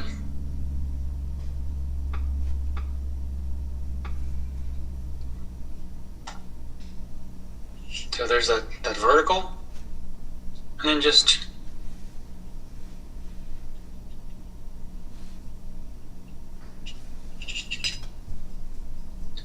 now, not all the trees are doing the same thing, but this particular kind of, probably a spruce, I would think, is doing something like this. So as you put down your stroke in a vertical manner, they're kind of going in this manner. This paper does not like this. It's definitely not the same kind of paper. This is junk paper. But these sort of V strokes will get you there. Now I got the bumpy paper here, which is giving me a better edge. But that's the idea. So we just kind of, I got a lot more red on my, that's nice. But I wanted it bluer to feel further away. It will just get bluer as you get further away. And then that. So on these smaller ones, I really wasn't thinking of that V stroke, but these bigger ones up in here in the foreground.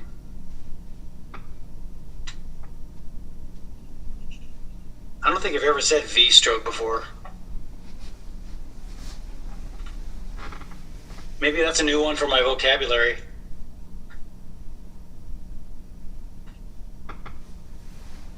It's the V stroke, everybody. It's the butterfly stroke. It's the freestyle stroke. And then we do have another little layer up here that's a little bit darker.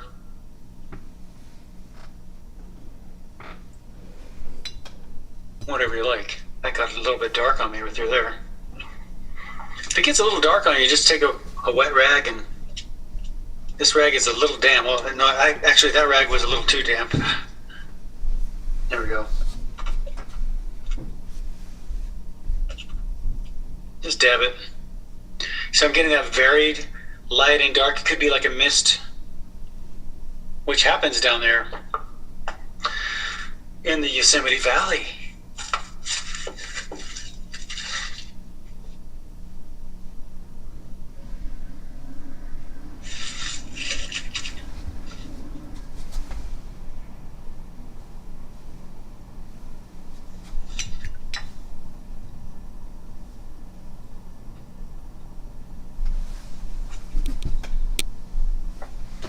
Yeah, now for these darker brushes up in here, I hit a lot more red in it.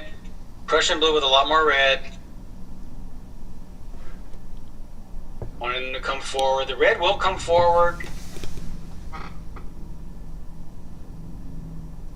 The Prussian blue will get it nice and dark. And these are just doing a lot of, again, that dry brush stroke is so good for doing shrubs. Look at that. Look at those edges. You can't get them any other way. They're just... Maybe add a little bit more water to that. They're just great. And if you'll notice as I go, I keep twirling my brush. So I don't get the same stroke over and over and over. Again, it's that randomness of nature that you're going for.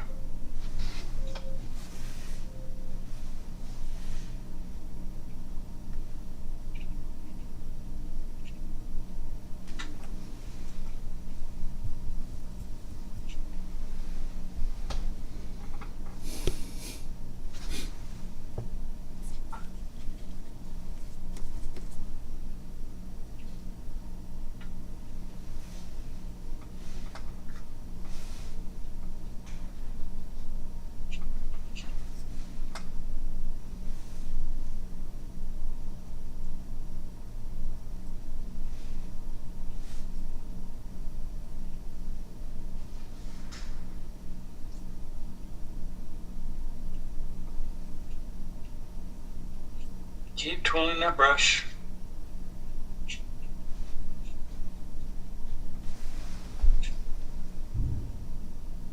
Keep playing. I love these little sticky things that happen once in a while. You'll get a little stick that just sort of wants to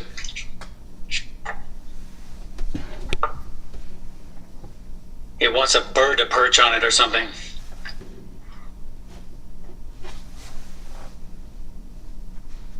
I mean, sometimes I can't believe it. I'll look at these, and if I want a little, like, there'll be a nice little, like, corner of the brush, like, hanging out like that, and I'll go, hey, I need a little birdie right there.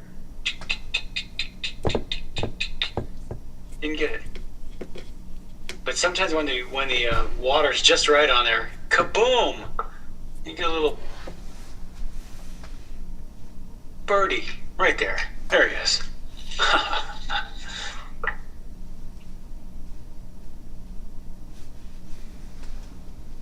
Now you probably want me to put those little birdies in the sky, right? The little V strokes.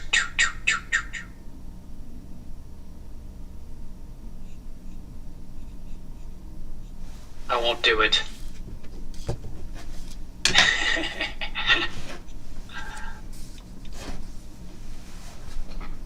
Okay, I'm a sucker for a birdie too.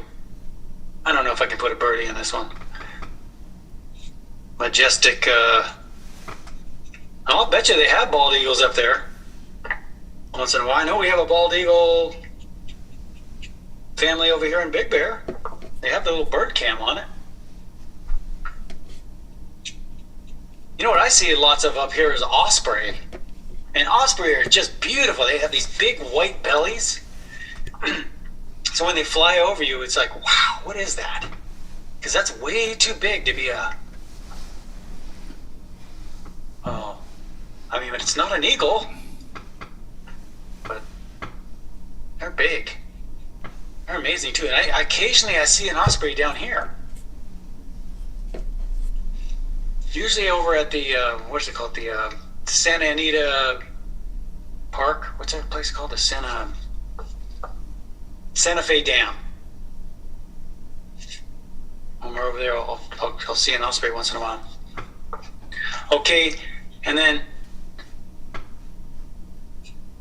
some of our little rocky friends here.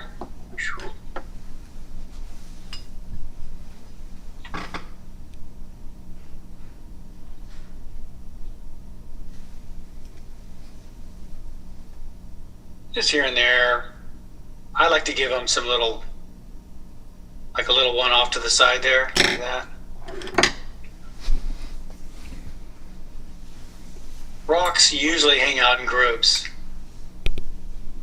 I mean, you'll get the occasional loner, you know, but like me.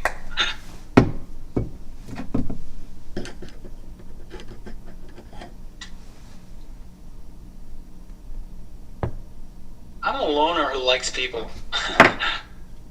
I need my alone time, but I need to be around people too. But I don't like crowds too much.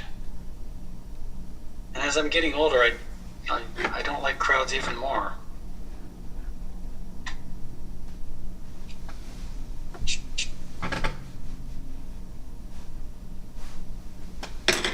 And make sure you hit something nice and dark at the base.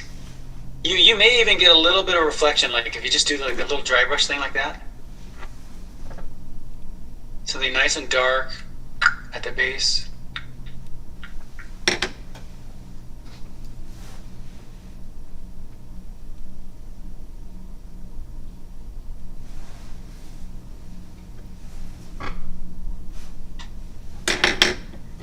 And then you may get a little bit of reflection, so I'll just dry brush like a little bit of something right below them.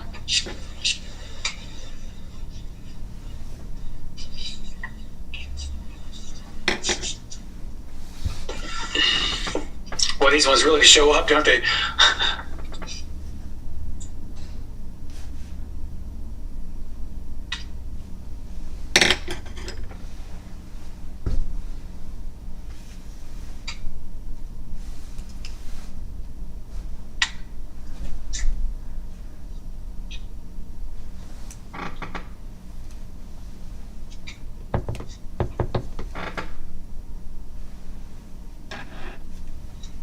They're almost the same shape. So I'll counter that with a smaller shape.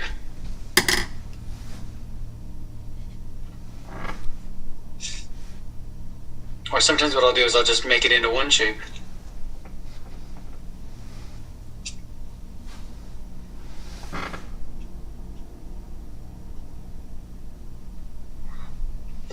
Good enough. Mine got pretty brown through here. I mean, gosh, I'm looking at the picture up there. It looks a lot more brown than what I put in there. So, come throw in some yellows and oranges, yellows and greens.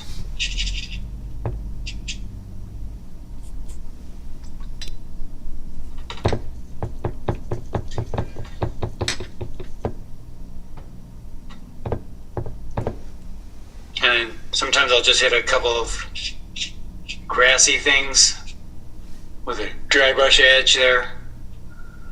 It could be a stick.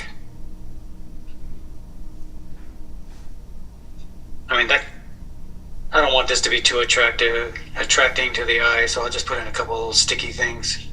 Sometimes I'll put a major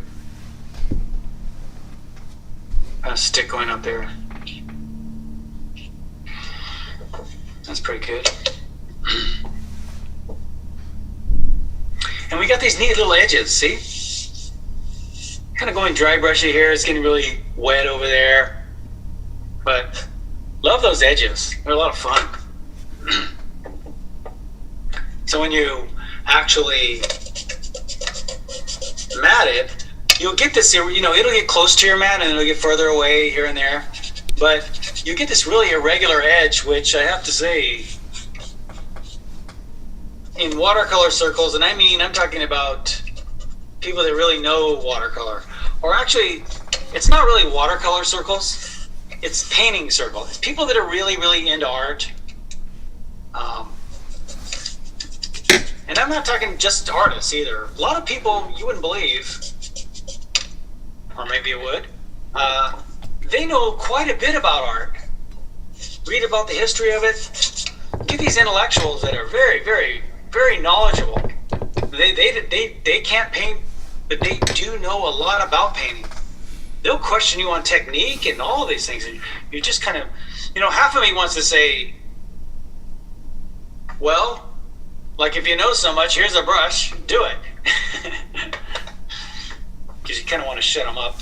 And at the same time, you're like, you've got a point there. You do. I mean, you actually do know a lot. I'm surprised. I gotta shut down the ego sometimes and just say, hey, sometimes people that think a lot and read a lot know a lot. But so you don't always have to know how to do it to know a lot about it. Actually, I haven't done that in many years. When I was younger, though, I had definitely got many slices of humble pie. I still get one once in a while, but not as much. Okie dokie. Well, let's see. So for those of you that haven't taken the class, just take a picture of your work and email it to me, and I'm going to crit it now. You'll see, because I'm going to start. I've got 7 people so far. Let's see what I've got. Yep, a whole bunch of people. Well, just 2 people so far.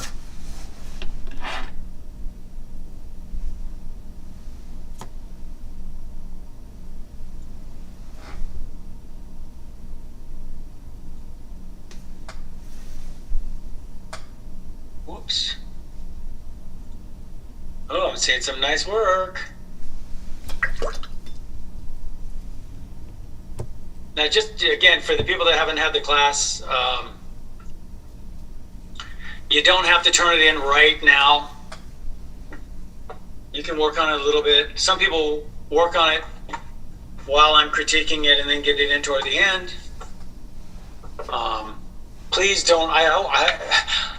Sometimes the whole class. I haven't had a class where everybody waits till the end, so that could be a problem. But I'll start now, and please try to get your work in.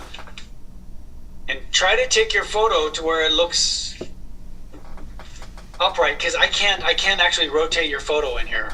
So, okay. And let's see, put this down here. You guys go over there.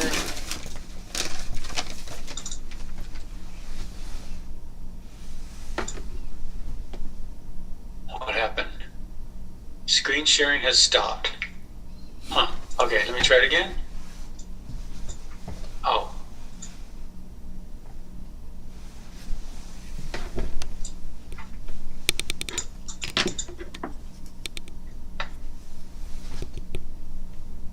Must have hit the wrong button or something.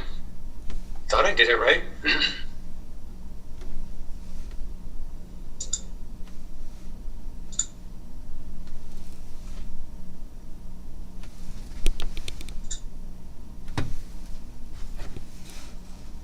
And screen share.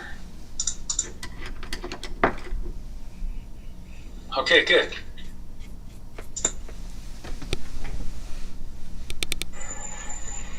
Got a second? There we go.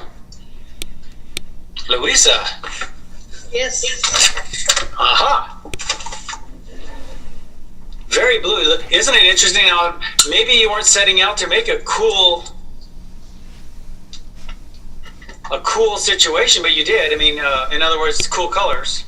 I mean, I guess there is a lot of cool colors in the piece. Anyway, this looks like a pretty blue theme you've got going here. Right. I'm not too happy with it, but in any case. Well, what's wrong? What don't you like about it? Well, I think I'll do it again. I wanted to have a much more wet into wet and some fogginess between, and my first line of tree, I put some orange in there and so on, and it turned too opaque. It's not, I don't like the first line of trees. Yeah. But in any case, it's a problem. I think you got to lay in the mountains, like when you do the sky, and then you got to lay in the mountains pretty quick. I think, maybe next time what we'll do is we'll do a faster lay-in, and that'll give you more watercolor effects. So then we can come back and clean things up. Mm-hmm. Right. So I was hoping to have it more wet on wet. So. Okay. Well, that's one way we can solve that is by going. I mean, believe it or not, you got to lay this in quickly, and then lay this in quickly, and then you let them kind of fade into each other. Right. And that's how you get the watercolor effects. I mean, the wet into wet effect more. So the other way you can do that is by adding a little bit of water. That can create problems though, because you'll like, let's say if we wanted a wet edge right here. If I add water to this, now the water is going to bleed back up into the blue. So exactly, yeah, and behind the trees, I added water, and then it turned into blooms, and there were big blooms there, but I put the trees. Now I actually like that. So okay, that's. I mean, I kind of got the same thing going on mine. So, but. I kind of go for that kind of thing, but I think laying it all in faster. Exactly. And maybe I'll just go a little bit overboard on that next time. Yeah. That's good. Well, your sky looks great. Look at these transitions of color here. Boom, boom. These are wonderful. It's really, really nice. Yeah, that was fun. Yeah. Okay, thank you. Yeah, all right, thank you. All right, good. Maybe a little bit more dark at the base of these too. I can see a little of that. Okay. Uh-huh. Okay, good. Now let's see. Let's move on. We got Alice. All right, lots of high saturation and high contrast.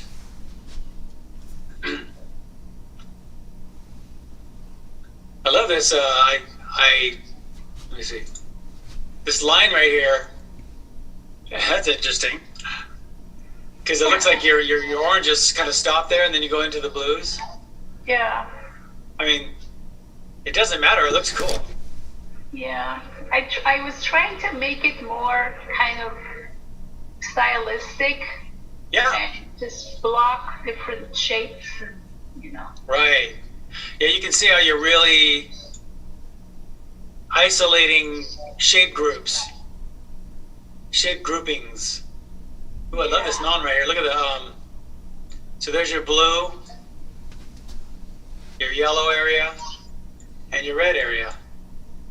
See how that works? Isn't that beautiful up there? Yeah. Wonderful. Yeah, so shape groupings, that's great. Yeah, you're seeing a lot more in there than I did. I mean, it looks good though. Thank you. I made up some of it, I think. I don't know. Yeah. Wait, you made up stuff in you made up stuff in an art class? Oh my God. Yeah, this fiery reddish orange you got going in here is amazing. Thank you. If anything, I might throw in a little bit more red in here. Yeah, now that I look at it, yeah, I think so too. Yeah. Yeah. It's up to you. Treetops look really good. Nice treetops. I really like your water. Thank you.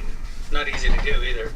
I like these sort of transitionary colors from the warm group to the cool group. You've got these transitionaries, so yeah, those are nice. It helped me that I looked at it from the perspective of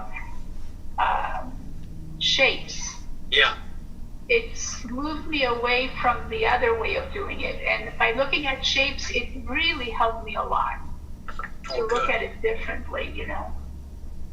Yeah, you're kind of doing it here too. Look at the way you're taking all those trees and seeing it as a grouping. Yeah, yeah. That's a great way to do things. But now, when I'm looking at it from the pine trees or whatever they are in the background, do they look too symmetrical? Like, they're fine. Yeah. Sometimes in between trees, like here, yeah, I might throw just a couple of small little treetops in between once in a while to break things up. Okay. Not everywhere, just maybe one or two. Okay. Also, I look for things falling into a line like this, almost. That's what I was looking at. It's not bad. It's not bad, but what'll help you once in a while is just to take one that kind of breaks it all up. Yes. Yeah. Maybe over here, maybe over here. Yeah. Just to break that line up. Such a difference. Yeah. You could even do a big one here if you like. But that'd be fun to take down into the water. Oh my gosh. Maybe, I don't know. But now I would give a little more edge to these in the foreground. What do you think of that? Like crumbly dry brush edge? It's up to you. I mean, I like the way this is looking, but I would think that these would have a little more edge to them than these. Yes. Of course, these have more contrast, so I understand why you would get a lot of edge back there and not so much here. But anyway, that'd be someplace I might get a little dry brush edge along that. Yeah. Yeah, that makes a big difference too. Oh my gosh, that's so cool. Thank you. All right. Thank you, Alice. I'm glad you can make it. Oh yeah. You were kind of sick there, or like feeling I was. I had a sore throat yesterday. Oh boy. Well, I'm glad. Okay, we've got Charlotte has two. Are these the same one? Well, one's more spontaneous than the other. You got this one. That's the spontaneous one. I was going to say, for you, that's probably the overworked one. This one's like an oil painting. This one's okay to critique. Yeah, you've got a lot of distance in this piece. So what's giving you the distance here is Yeah, I kept losing the white of the water. 2, 3. You know, getting back. The light of the water? You know, the light, like you have such a beautiful transition through the water, and I just kept losing it, but I refrained from putting white gouache on it. Yeah. So if you don't like it, then take some white gouache back into it. No, but I didn't want to manipulate it anymore. Yeah.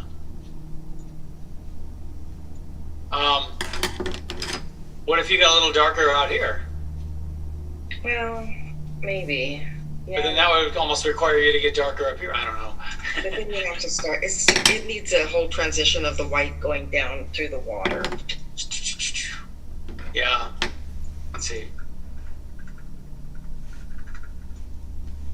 Some a little lighter in the middle. I don't know. I don't like the dry brush so much with watercolor because it doesn't look watercolory if I start dry brushing. So I don't like the dry brush effect too much. Yeah. Yeah. See, maybe I will gouache it up in there. Yeah, gouache it up. I like these darks too. These are punchy. You know, you're so like really faded in the background here, and then you're just really punchy up here. That's Yeah, a lot of layering. Yeah. Yeah, but by punching these up, really, I could see you just really punching the bajige. Just give it a little smackaroni in there. Yeah, darker.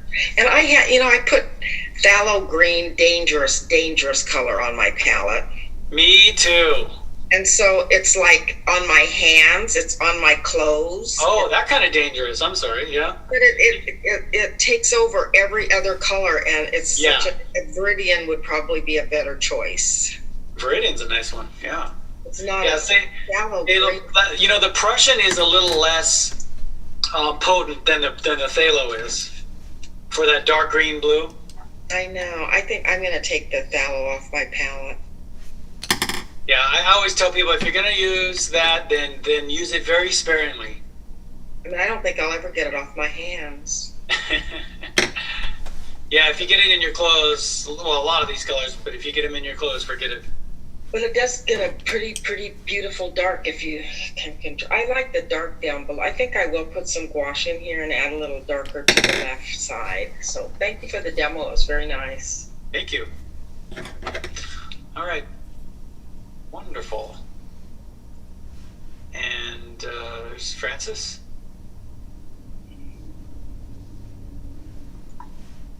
Okay. Right, yeah, your blue trees really do recede, yes. I love the the wonderful little puddly guys back here. Those are fun. Making an issue out of the drip. And then here you got the wet into wet. Yep. And a little dry brush in there. You don't always have to have all of the qualities in a watercolor, but I think maybe we could have got, see these darks you're getting in here? Right. In here? Uh-huh. A little more. Okay. To punch these ones up into the foreground. I know this area right here is sort of in between the foreground and the background trees. So I'd probably either leave it or maybe add a little bit more blue to it. Because right now it almost feels like it wants to be a part of this. Right. Yeah. Because it's. So I would just a little more, like a glaze of blue over that, and a little punch along the edge, especially on this, and that'll kick that in the foreground. Okay. I would also put a little bit more of that dark we talked about along the edge there. And then I've got this one over here. Maybe something a little deeper along the edges. Okay. Yeah, I see that now. Okay.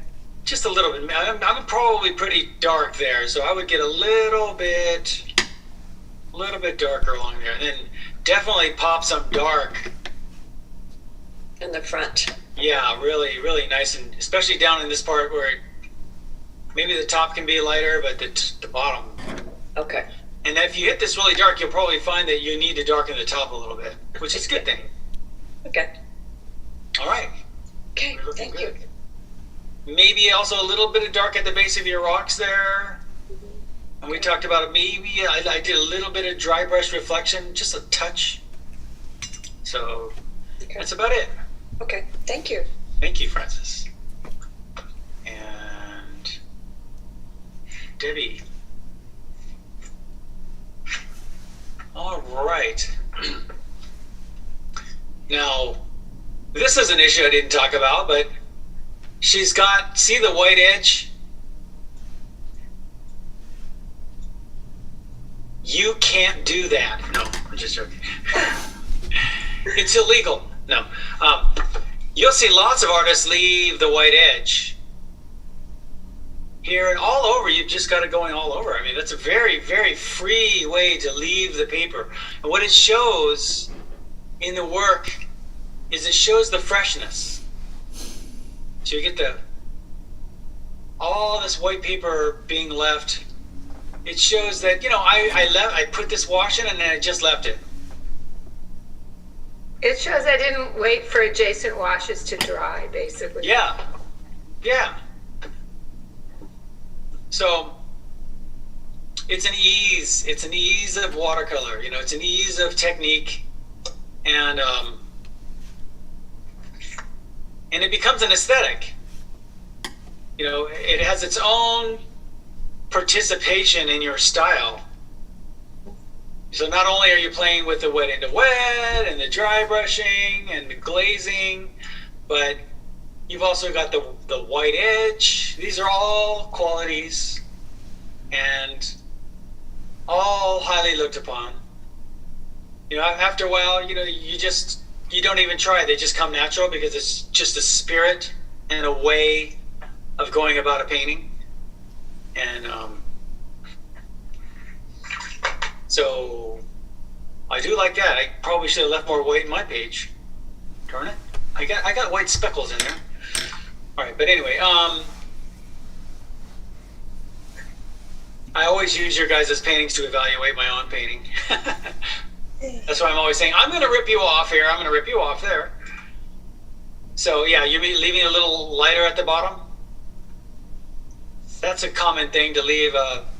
Like for instance, maybe there's a little bit of a mist down here. And if you're going to do that, then I would really probably scruff along these edges. Uh-huh. Like you're doing here. A little more scruffization. Scruffization there. And then... Boy, I'm learning a lot of words today. Yeah, scruffulation, how's that? Scruffation. I'll think of a better one. Yeah, so anyway, if this mass right here could be a little bit darker. Yeah. I pop forward there a little bit more. And you could also, if you like, bring a little bit of that into the reflection, just a little bit.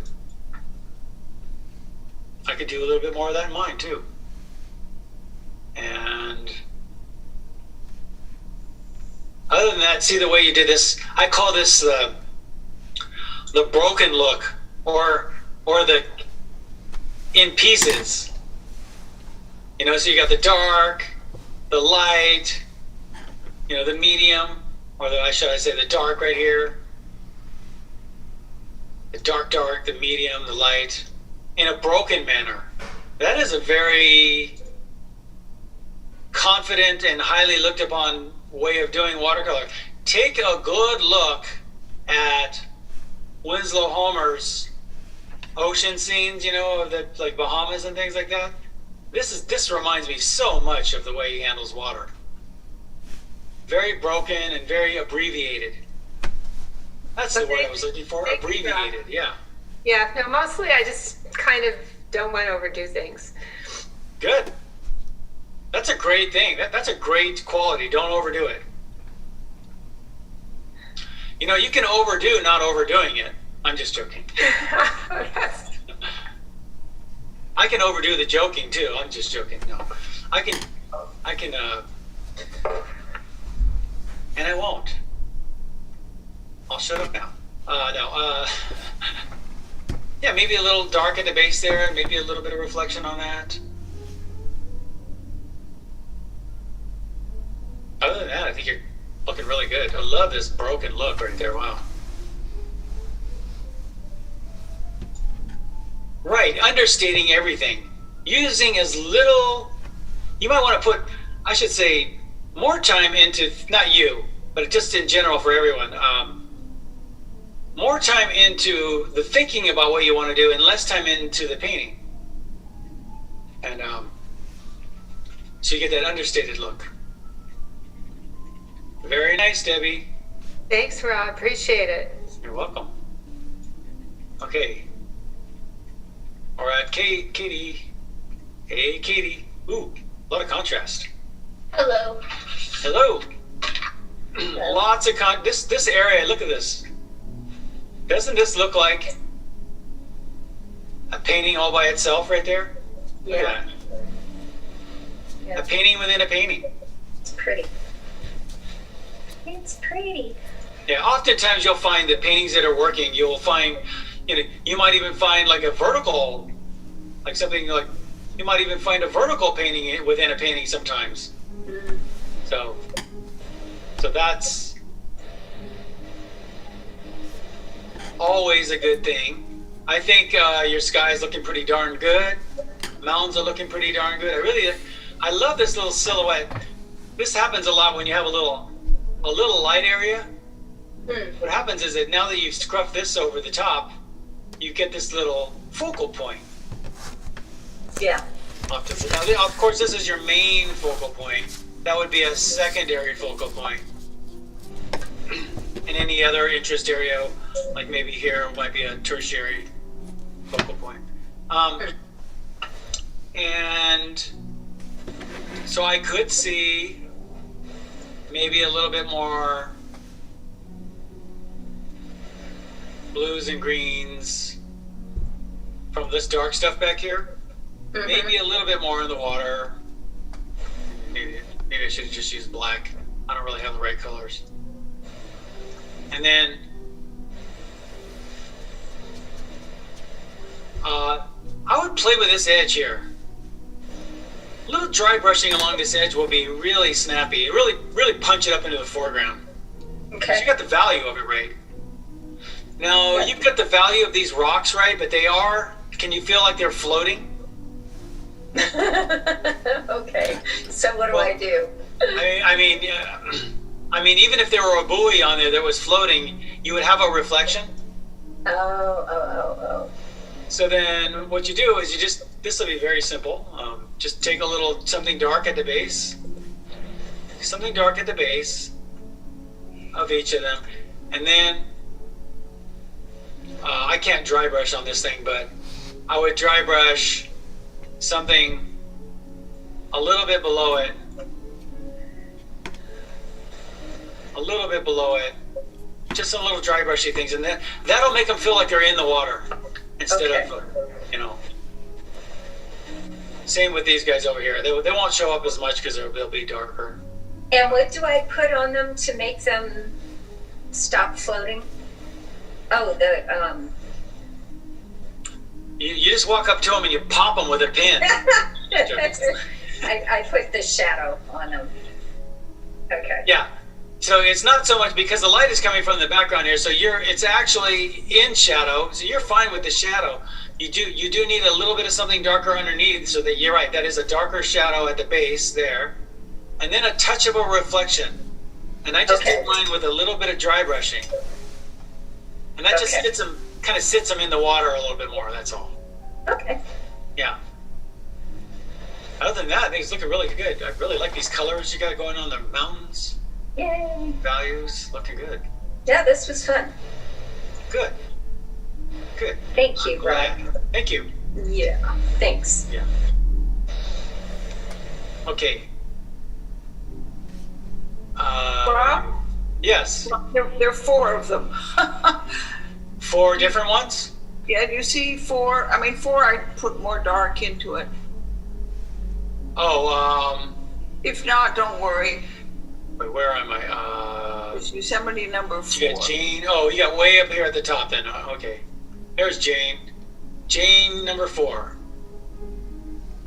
Indecisive today, huh? Oh, that's pretty small. Sorry. Oh, good. There it is. Okay. Let me get my little correction thing out here. We have some very nice color fields. So, Yep. I tried to make the colors that were in the photo. yeah. Yeah, I remember, yeah, this is very much the color of the trees in the photo, yeah. Kind of a bluer green. But one thing I like that you're doing is that you're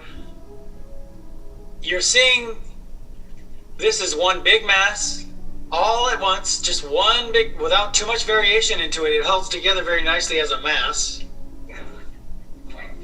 You're doing the same here. And with the brown, and with this. You're just handling big masses. Now, one great thing about that is that allows you to have all kinds of variation in between. So you grasp the big mass in there, and then you have all the variation in here. So you could really put in almost any color you want in there, and it'll work.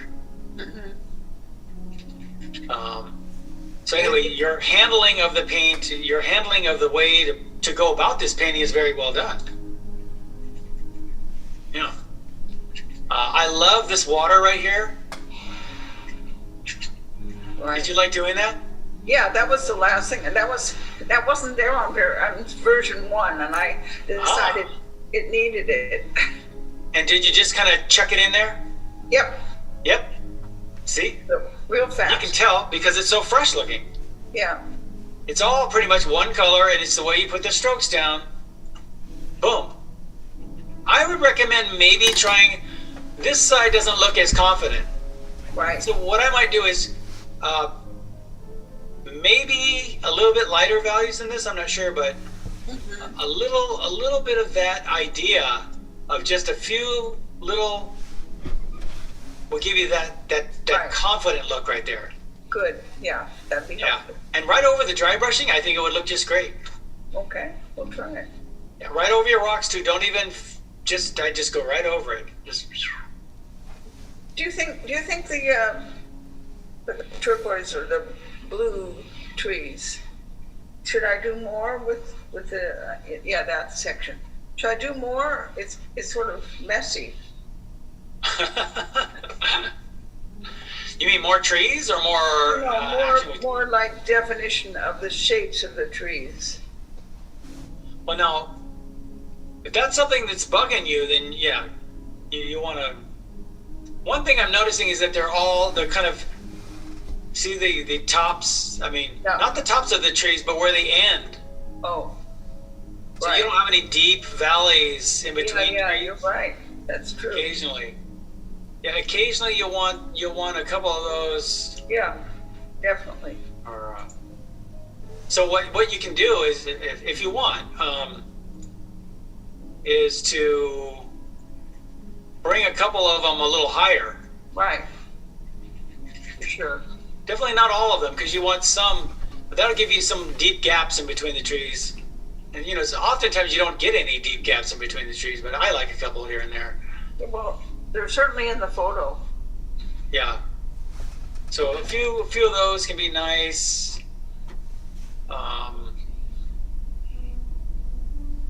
Yeah, and I can see the same with this edge too. A little more ins and outs in the edge. Mm-hmm. And if you squint your eyes, there's only where they meet, where they overlap, do you get a dark value. Right, that's for sure. So I might go a little darker with this. Yeah. Match that. Yeah. And see how you brought it down into the water? This is what I'm talking about, reflecting. So for everybody, I mean, this is what I'm talking about, reflecting the brown into the water there. Mm-hmm. That's really, really, really nicely done. Very much like this. I still think maybe you could hit a little bit something dark. Right. Along the edge. And then a little bit more dark in there. Okay. This is very nicely done, by the way. I love that. Oh, nice edge, nice handling of the mass. You probably did it really quick. I did. See? All right. Great. Well, this is wonderful. Thank you. All right, thank you. So glad I re-enrolled. Oh, good. That makes me happy. Thank you. Okay. Yes. Okay. Okay, now I gotta go way back. There was Katie. Yes, okay, Daryl. All right. Let me get my... Hey, look, my trees from the last painting blend right into yours. No. Okay. All right, nice looking sky. Now, oh yeah, wait, okay. Good colors, good values. I like how these trees in the background feel far away. And then you got these trees more up into the foreground. You got them a little bit darker. I think that was a good move. And then you just went nice and dark, like in the morning, you would get a really dark silhouette in that. You certainly could have that. And another nice thing I like about what you did here is you have this cool light mist in the background, which obviously really sets off this dark in the foreground. So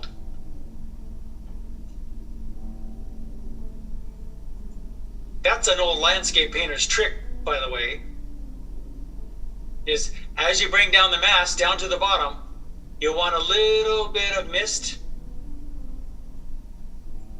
Like this is perfect. And that way when you put this darker mask over the foreground, it really pops. Now go ahead and look at any great landscape painter like Beardstad or Church or Frederick or any, especially I go to that era, that romantic era of landscape painting, because you see these artists very, very, very very, very much by the rules in a landscape painting, so you can see the rules real evidently. And anyway, they really pushed it. So, Daryl, are you there? Are you muted? Maybe you're muted. All right. He's not in a picture and he's muted. Oh, okay. I think he's not there. Okay. So, yeah, I like how you brought the brush down into the water here. I might have put a couple of more zigzaggy strokes in there. I'm doing it with white. That is something you could do too. You could come back with some gouache and give yourself a couple of little zigzaggy lines. Let that dry and then glaze over it. That works. The other way to do it is come back with a little bit of your dark color. This color in here, and just a couple of zigzaggies in there, because it doesn't. It only. Yeah, I should have done a better job of grouping those trees in the back, Rob. Just kind of. I don't have any problem with these ones. I should have done a better job of grouping them instead of so much individual trees in them. Well, maybe some edges or something like that. I think they're grouped pretty nice. Yeah. And then I don't know. It's a little bit lighter in the photo. Unless I should have gone darker in the second tree line in the front, but that's pretty dark for me. I'm trying out some new paints, M. Graham watercolor. They're made with honey, believe it or not. M. Graham. So my first try with these M. Graham watercolors. Are they sticky? A little bit different. They're supposed to stay wet longer. Oh, okay. Are they sticky? No? You know what I'm saying? I should have grouped them, instead of so many individual trees, just kind of grouped them more simple. Yeah, you did this right here. That's very nicely done. So this is the attitude, or they call it painting attitude or whatever. Or this is the kind of thing I would stick with. This kind of thing. But of course, when you get back here, you don't want to. These are much further away than these, so I would treat these edges a little bit more delicately. But I think your groupings are pretty nice. Maybe just a little more attention to the edges. That's all. As far as your grouping, though, I think it's grouping pretty nice. Okay, a little more detail. Yeah, just along the edge, yeah. Mountains are great. Okay. Yeah. Okie dokie. Thank you. Thank you very much. And we've got Betsy. Alright. Well. All right, looking beautiful. Is this pretty small? Yes. It's like a sketchbook. Yeah. Well, this is all very nice. The way you handle this, the background is perfect. I love your trees. Just love this. Look at that. Love those edges. Look how they're all puddly. So you're not losing the watercolor effect, and you're also getting the distance out of it. You're getting them lighter as they go back. See, these you don't have to put every little edge on every little thing because they're so far away. They might just be like this, just a few little bumps in there. These come up into the foreground because you do give them a little bit more edge. Which begs the question, maybe we should give this a little bit more edge. A couple of these. A little more dry brushing, a little scruff. Okay. A scruff along the edge. I do agree this should be really dark in here. I can see a little bit more Crazy, yeah. scruffization in there. And then you see how these kind of bend down? Uh-huh. Start facing us. So that was that issue. What I would do is just come back with some very horizontal marks. Okay. Along the top. There and here. Just to flatten that out a little bit. Otherwise, it begins to start kind of facing us. Yeah. Now, as far as style goes, stylization, I don't mind that kind of thing. So these are just the sort of rules. As far as style goes, you'll see very stylized artists will do that all the time. Mm-hmm. So it really kind of, because I'm seeing in the way you're working, it looks a little bit more on the impressionist side, which isn't that hard of a break. I mean, I wouldn't call this an expressionist piece.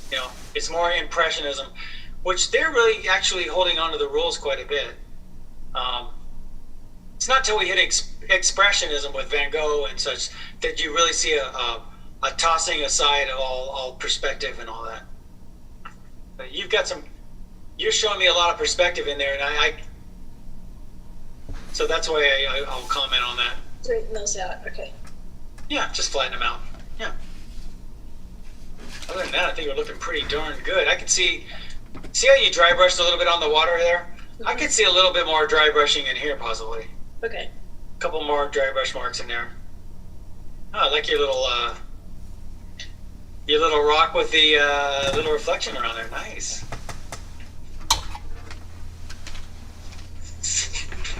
Okay, I love this edge too, along the edge. Along the outside edge, yeah. Keep them like that. Especially in sketchbooks. Yeah. Oh yeah, in sketchbooks. Definitely keep it really rough and sketchy. Remember, watercolor was a sketching medium before it was anything. That's why so many of the aesthetic qualities come from watercolor's past. They come from its history, and its history is a drawing, actually a drawing sketching medium. It was really just basically they're coloring in sketches, and then it evolved from there. So anyway, very nice. Thank you. Thank you. Mm-hmm. Where are we? Where's Betsy? There's Betsy. Okay, there's Jane again. What'd you do, Henry? Did you? Oh, I got some guy racing cars in the background. Yeah, I got two photos. I just wish one of these would be correct. Okay, you're good. Oh, well, that looked pretty nice to me. Thank you. Just use any one of these. Yeah, if the orientation is correct, use any one of these. Yeah. I'll do this one. Okay, sure. All right. Well, doesn't this mountain? Isn't this a great example of like sumi painting? Oh yeah, I was in the mood of doing this raining morning landscape tomorrow for my own class. That's a coincidence. Oh, okay.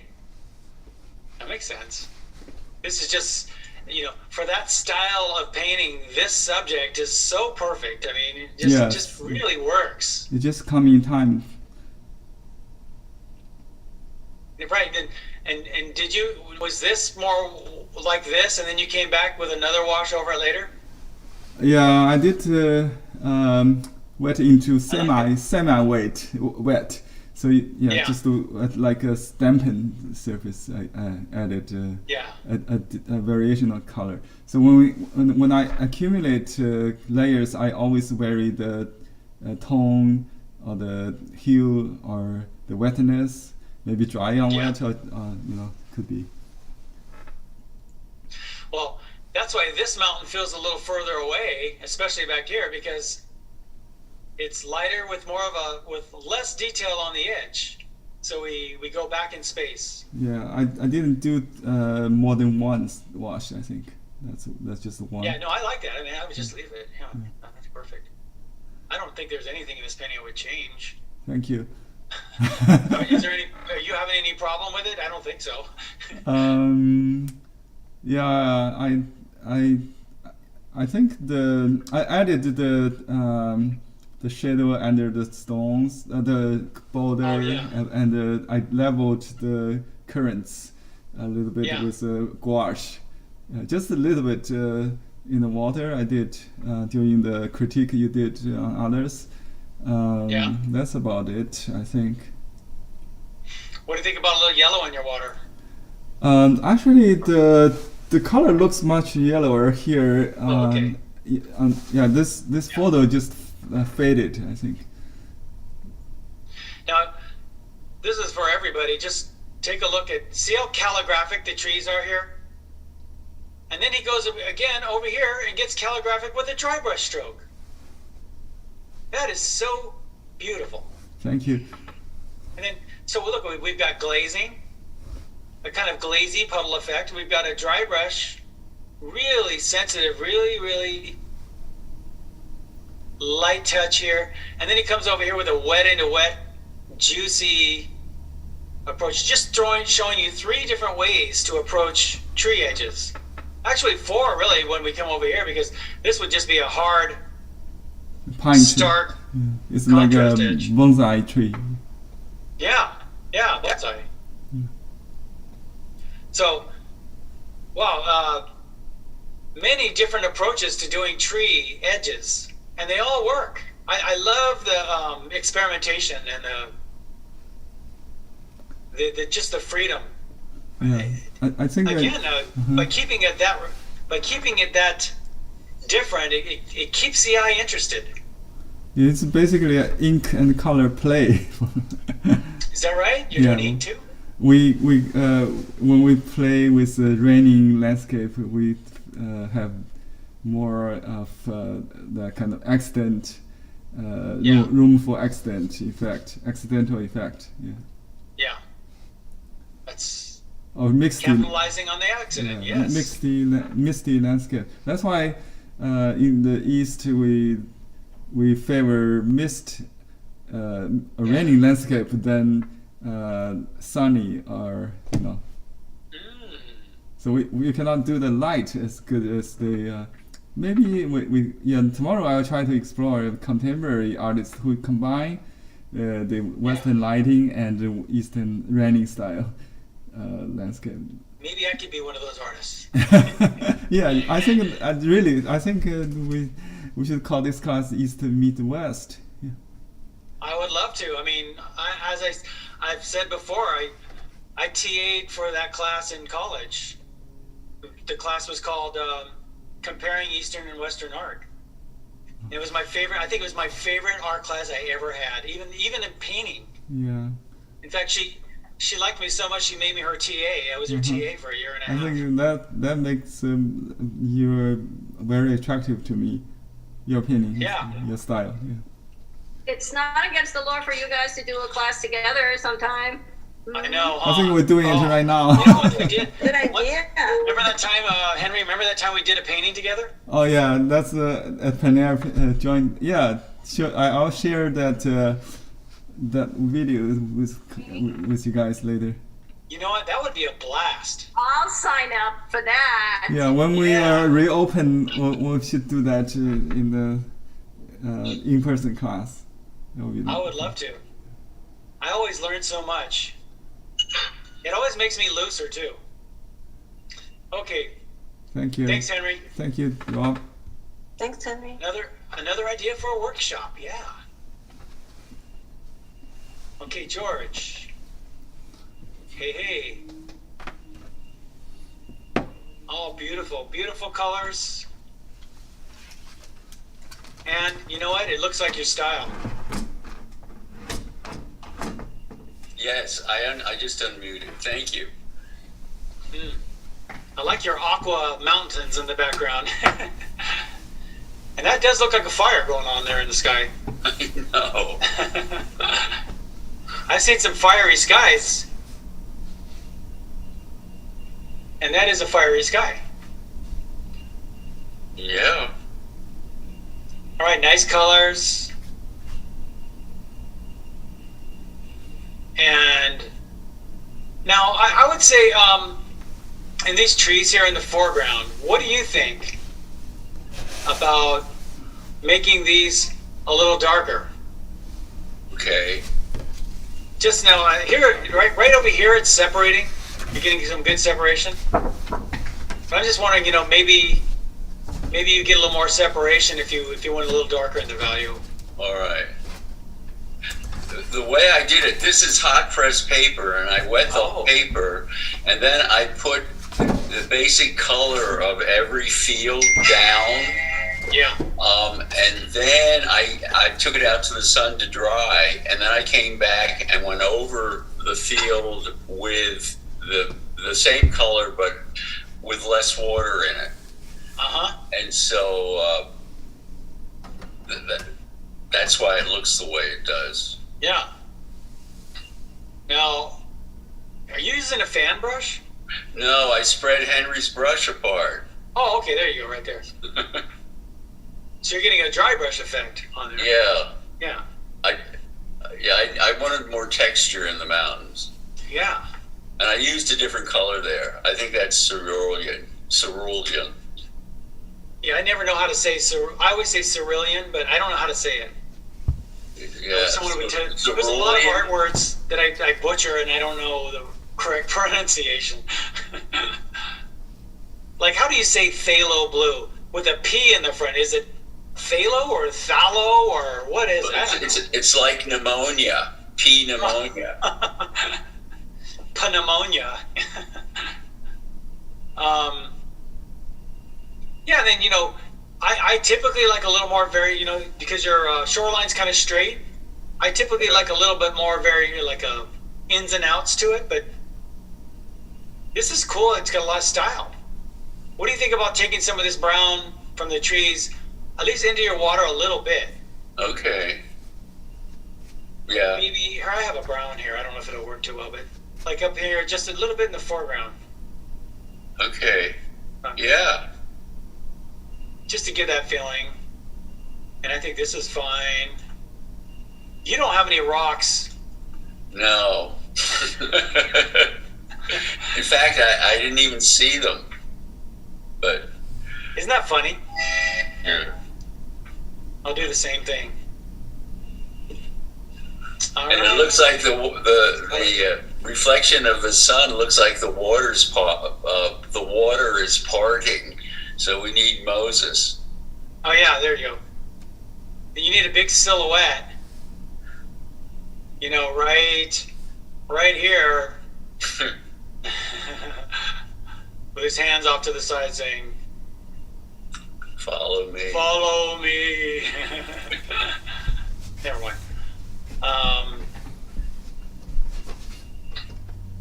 That's about all. That's all I can think of. Really. It's got a lot of spirit. I really like the color. Oh, thank you. Very adventurous, and that's good for everybody to see. You know, take chances. That's why it's so great to be in a class like this that has so many different styles and approaches. So, thanks for that example, George. I appreciate it. Yeah, I took a lot of chances today. Good. Yeah, on that hot paper too. That's going to take. Are you used to working on it? Well, I've worked. I used it in your style class, and I liked it. Yeah. Yeah. So it doesn't absorb. It absorbs differently, but yeah, it's fun to work with. Yeah, I mean the surface, even in oil painting, I'll switch surfaces and it just throws me. So sometimes it takes a while to find your way. So yeah, it seems more conducive to just slapping the paint on. Yeah, the smooth surface. More conducive, huh? Oh, okay. Yeah. Yeah. You get the puddly edges, that's for sure.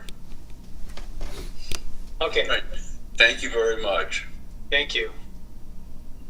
Oh, and there's Gina. Hey, Gina. Oh, right. Not watercolor. By the way, you don't have to do watercolor in here, everybody. You know, I think Gina's doing acrylics, or are you doing oils? That's acrylic. Okay. I can never tell. I paint them the same way. Yeah. I mean, it's so difficult to tell whether you're doing acrylics or oils, which says a lot about your technique. I mean, you know, I don't even think I've ever seen you do a watercolor. Have I? Well, I know for a fact that you would do a really nice watercolor. I took watercolor classes with you years ago. Oh, okay, yeah, you have. Okay, I'm sorry. There you go. It's been a while. Because of your attitude in painting, you're just going to take to any medium really well, because it's not a technical thing as much an approach. You see everybody, you see how her approach is. I mean, she's contained the mass very, very nicely, and look at all the variation within the mass. She can do with almost anything she wants to within the mass, as long as she holds to this sort of range of value. Same with the trees, same with the water. It works everywhere. And that attitude goes right into watercolor. So anyway, and look at the attitude in the sky. See the variation? We got the blue areas, the yellow areas, we got violet, even gray. The grays give life to your color. So very spontaneous, yet a lot of control too. Look at this big swipey palette knife mark. Yummy. That's my favorite stroke of the painting right there. Yummy, yummy, yummy. My favorite is that glop of yellow in the middle. Yeah, that is a very yummy stroke. Yeah. Yeah, I gotta, maybe that is my favorite, yeah. I was definitely looking at that hard. And by the way, I start salivating when I see strokes like that. Although the water's pretty yummy too. That's a pretty yummy water right in there. I think I'm gonna go to Baskin Robbins after this class is done. Oh, by the way, everybody, you see how she took the liberty and took this right up and over. Now what that does is it just really gives you the feeling that we're overlapping to create depth. So sometimes a good serious overlap like that's a great move. Right, and you took the light behind the trees. I didn't catch that. I mean, I personally didn't put it in my own, and I wish I did. Darn it. I always like that look. Yeah, I do too. I love the little silhouetting you get in front of it. Yeah. Yeah. I guess the only thing I could suggest is maybe if this were a little bit darker, maybe you get a little bit more separation, but I don't even know if you really need it. And your purple trees in the background, yeah, they do feel farther away. Yes, good. That's about all I can think of. Beautiful. Oh yeah, one other thing, maybe if you handled it more like this. So you have variation, but you have a lot of value differentiation in there, which is causing the mass of it to fall apart a little bit. Now, if there was snow on that, yes, it would do that. So I mean, Yeah, there was snow in my picture. Yeah. It just gives that snowy feel. So I have to get my little 2 cents in there. No, it's a wonderful painting. You should get a frame on that baby. All right. Thank you so much. I'm glad you're in the class. Yeah, I came in at the last minute. All right, wonderful, wonderful. Okay. And let's see, we'll do Daniel. Hey, went vertical with it. You rebel. Hi, Rob. You're a rebel. Hello. All right, wow. Yeah, playing up on the vertical, and look what you did. Not only did he, let's see, put this one right here. So not only did you play up with the vertical around the edges, but look how he stair steps you up and then up. Because you're playing up on the vertical. Very nice compositional move. Thank you. Yes. Right, and went up with these verticals too. Yep. Nice move. All right, and we've got some beautiful trees, beautiful handling. I mean, you're still getting wet into wet. Very, anytime you get that wet into wet look, doesn't it almost always look like Chinese painting? It's just masters of wet into wet. Not like Henry's. Henry knows. I was Henry going to knows say, wet. it looks really like a Chinese painting. Also, the grass on the front. Yes. Yes. Very much. We need to paint some bamboo in here. That's what we need to do. Okay. Yeah, beautiful. Any issues for you in the painting? Any problems? Or I'm not happy with the rocks in the river. the rocks? I gotta So, do some. a little dark at the base, a little darker probably, and then maybe a couple little dry brush edges here. I would not use black, but just something. I can't do a dry brush edge with this, but I can do something here. Just something a little bit of a reflection of this. I don't have that color, but maybe I can do something like this. Yeah, a little bit of reflection. Yeah, there are reflections, but they look part of the rock, so it all comes together. Oh, that's what's happening. Yeah. Well, then you know what I do that too. When I do that, I just split it in half. I take. Oh, I see it now. I see it. Okay. I didn't see it before. So you just need a little dark right there. A little bit of dark at the base there. And then that gives you the reflection. Oh, I did not see that. That should work. Yeah, okay. I mean, obviously do it better than I did with one dark line, but yeah. Other than that, I think you're looking pretty good. If you wanted to throw like this tree reflection in there, you could. A little bit. This tree is nice. I'm sorry, this edge is nice here.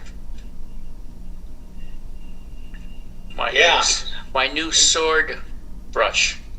Oh, sword brush, huh? Yeah. Aha. Makes No, I like how you didn't hold back with the orange in this painting. Yeah. You just went for it. Great. That's what turned me on with the painting Yeah. picture. Well, it shows in the painting. And it's always good that you can communicate what you were trying to communicate, because sometimes we can get so lost into the forest, no pun intended, but we can get so lost that we forget about, it really was just about this. So that's good.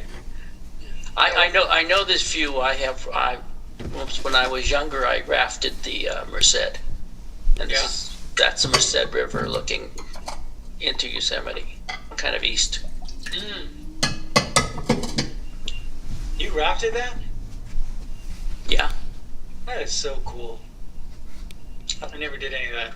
I did a little whitewater rafting once. My wife went back to Idaho once. I didn't go. And her cousins all do. They do that all the time down the Snake River. And they took her and she fell out. And oh boy.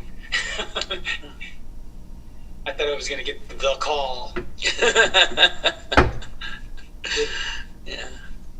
Anyway, very nice. Thank you. Thank you. We have Ethel. All right. Nice handling of nice groupings. Mass groupings. You see how she holds it all together? Holds all this foreground together here. And I still we've got got a lollipop tree. the lollipop tree, right? I still got the lollipop tree. Oh, well.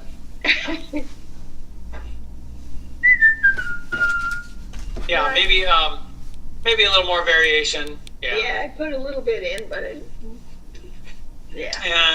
But you have the variation, you have the mass, but you have a variation within color. I see blue here and yellow. Some red. And some red in there. So, and you're doing it here too. You got this edge. I mean, you've got this mass, with variation of color, mass, variation, a little more detail here. I love these calligraphic strokes. Thank you. Beautiful. Now that looks like Half Dome. What's going on? I know, it just kept growing. It was like, Look, I wanted Half Dome there, dang it. My paint, I'm doing what I want. Yeah. my water looks choppy. I guess that's okay. A little choppy? Yeah. Well, I mean, I think it was kind of choppy, but probably, you're having a lot of individual strokes. Yeah. I wouldn't know how to get rid of that except for to work into it and take a lot of this up and then float it back out there as if it's one big wash so it lays down flat. Ah. Saying that and doing it are like, Rob, could you show me how to do that? Because I don't really know what you're talking about. No, I think I can guess what you. Yeah, you've done that before, I know. So I was thinking of a glaze over it all, which I did a little bit, but. Yeah. So sometimes what's happening is you have a really light and then dark. Yeah. And maybe you need a harmonizing glaze over the whole thing. Yeah. So try that. See what that does. If that doesn't work, then I suggest starting all over. No, just joking. No. Yeah. There's always gouache. Remember, there's always gouache. That's true. Maybe I'll try that. Yeah, but no, I mean that's harmonizing glaze almost always works because that's what I use to bring things together. When things are falling apart, I bring them together with a harmonizing glaze. Yeah. Yeah, just like that. Just. But not that dark. Okay. No, not that dark. Yeah.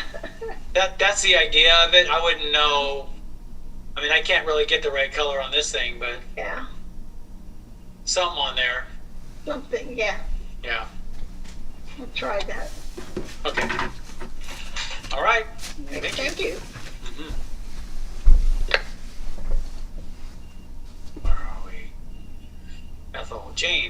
No, wait, we already did Jane. Phoebe. Okay.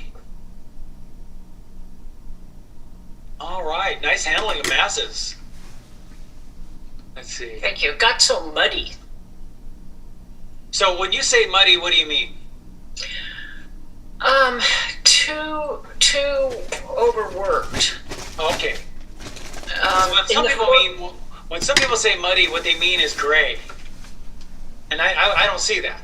But when you mean when you're saying maybe it got confused in an area or something, there's another way that because people say the word muddy and they mean like 3 or 4 different things.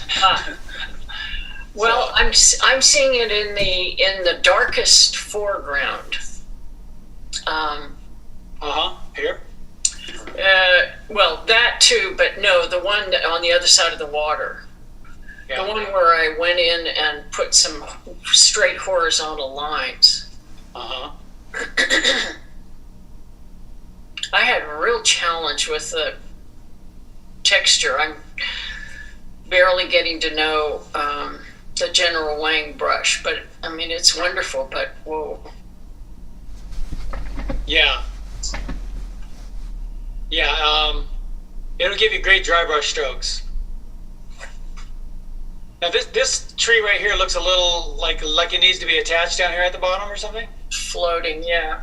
So I might do a little of that. Actually, the way you handled your bushes right here looks pretty cool. I like that. Yeah, one thing about the General Wang brush is just what you do is just barely touch the surface. It's almost like you're letting the paper and the brush do the work, because what you're doing is you're tagging the tops of the paper. Yeah. Yeah, and that's what's giving you that crumbly edge. So if you're looking to get that edge, like looks like you got a little bit in here. Yeah. In here. It's a real light touch, and you know you just what I would suggest doing is just getting some paper and just experimenting with it. Yeah. Don't try to paint anything in particular. Just do the stroke. Right. You'll get it right away. Yeah. And you did the great landscape painter's trick. You see how she went dark to medium to light, and so that's why this edge really shows up, because it's lighter. Now, if she took this down this dark right here all the way down here, it wouldn't show up as much. So that's pretty tricky. Now your background mountain here is so light that it almost fades into the sky, but your line almost saves it here, which is cool. It's a little darker than the sky, but if I squint my eyes, it almost fades. Yeah. But I mean, the line saves it. That's fine. Yeah. And this kind of thing happens in watercolor all the time. You see that you get this little contour that happened by a little pigment got along the edge there and created a little bit of a line. I love that. That happens. It's happening up here and with you too. That's something that's a watercolor thing, is that you put a little water in here and it pushes the pigment out to the edge and gives you that. So you're getting a little separation there. That's a magical thing that happens. And you chose to leave it, which is, I think, as much a painting as actually forcing it to happen.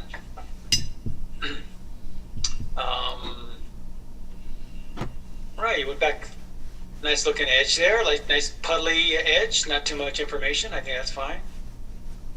And this is giving you, it doesn't really bug me, but what I did, I came back and scrubbed a little bit of yellowy green up in here. Yeah. I wanted to bring in the photograph, there's the green of the real foreground, and there is some other green that shows up on the other side of the water, and I lost it. I wanted to keep that. Yeah.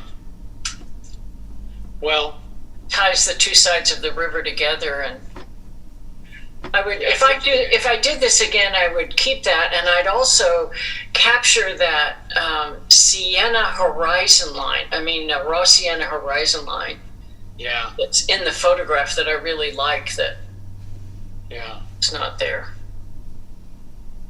I think you could still scrub in some yellowy green into there, and I think you'd get some of this going in there. I think it would work. It'll mix with the background color and give you so give that a try. And then I might hit a little bit of dark along your edge here. Okay. Yeah. And if that makes your water look too light because you have that maybe too much contrast, then I might actually take a little bit more of the colors you already have in there and just throw in a little bit more. Yeah. It could, the Especially water on the other. Yes, definitely could go darker. Yeah. I think that's it. Thank you. Thank you. All right. What have we got? We've got Diane. Clear all drawings. Hey, Diane. Are you muted or are you just not there? Hey, there Rob. you go. I'm Hey, here. Love it. Love that water. Wow. Look how she's leaving the white. The white she dry brushed, and she's getting that shimmer because of leaving the white of the paper. Dry brushing and just leaving the white of the paper. That's fun. Now you got much more. Whoops. Let me see this one here. You got 1, 2, 3 little planes of land there. That gives you a lot more distance. See how she did that with just by cutting back this edge, and even here too, cutting that back even further, getting a little bit more land, overlapping land, which gives you more distance. That's a nice move. Did I have maybe, you know how the land in the sort of the front of that grouping where you're jumping, I meant to go a little bit less kind of brown. I meant to go a little greener there. It probably would separate it better, wouldn't it? Yeah. Sure. Yeah. I mean, I think in the photo it's definitely, I can see the green, but it got kind of muddy or mushy. Mushy. Or dark. It got really super dark. Yeah. Actually, on my actual watercolor, there is a bit of a difference. There's a little more yellow in it. Yeah. Yellows and greens. That's a little too light, but yeah. Yeah, I would definitely hit a little more saturation up here and see how that works. Yeah. Nice edges. If anything, I can see you find a couple more edges through here if you like. Okay. I love the lollipop tree too. The lollipop, maybe a little more edge. Yeah. Yeah, these are nice trees right here. Thank you this for whole that. tree line back here is great. Oh, thanks. Thanks for that tip with the V shape. That really helped a lot. Yeah, the V shape. Yeah. You know, maybe sometime what we'll do is, gosh, you know what would be great? Maybe I should set this up. Maybe I'll call it Pieces and Parts Day. Where we'll do like pieces and parts of trees and paths and weeds and rocks and clouds and just to show you instead of where we actually make this full on painting. I don't know. I'll think about that. I'm gonna keep. That would be great. I mean, I mean, for me, I think it would be nice to be able to say, paint. This is what an oak. I mean, this is sort of an oak silhouette, and like for these spruce, as you said, the V shapes. It's just good to have in our to be able to pull these up and say, oh yeah, that's a spruce. I can do this sort of shape, or that's an oak, or whatever. That would help me because all my trees look similar. I mean, I could spend all day just on trees. That would be great. I mean, every so often, sure. Well, let me know in the chat or on the email, everybody, if you like those ideas, because I'll I want to incorporate them in classes. We don't always have to do this big finished painting. We could definitely have a day where we're just studying like, how to do different kinds of water. How about that?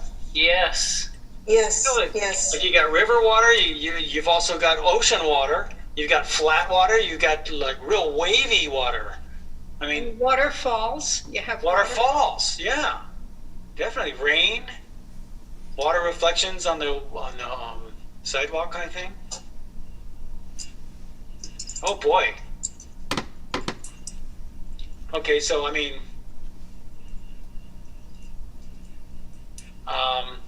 now see these little strokes up here in the foreground? They kind of all. Yeah. I would crisscross a few of them and get maybe a couple little darker and lighter. I see. Yeah, yep. And too repetitive, definitely. Yeah, just I mean, really, it's a quick fix. Okay. Just a real. That's about it. God, your water looks great. Oh, thank you. I should have left those sparkles in where the orange is too, right? Because yeah, I should have done that. I just didn't think to do that. You could even try a little white gouache on there if you. I would go pure white though. I wouldn't add anything to it. Make sure your brush is really clean. Make sure your water is really clean. Okay. And just pure white. Okay, will do. If you want to. Oh, I think I will, because otherwise I think it doesn't. It just looks like a big solid mass. I think that would be very much worth it. Okay, thanks. In fact, now I want to do it in my painting. Yeah. Yeah, after looking at your sparkles, I definitely want to do that in my painting. Well, Henry's brush. Yep. You know it.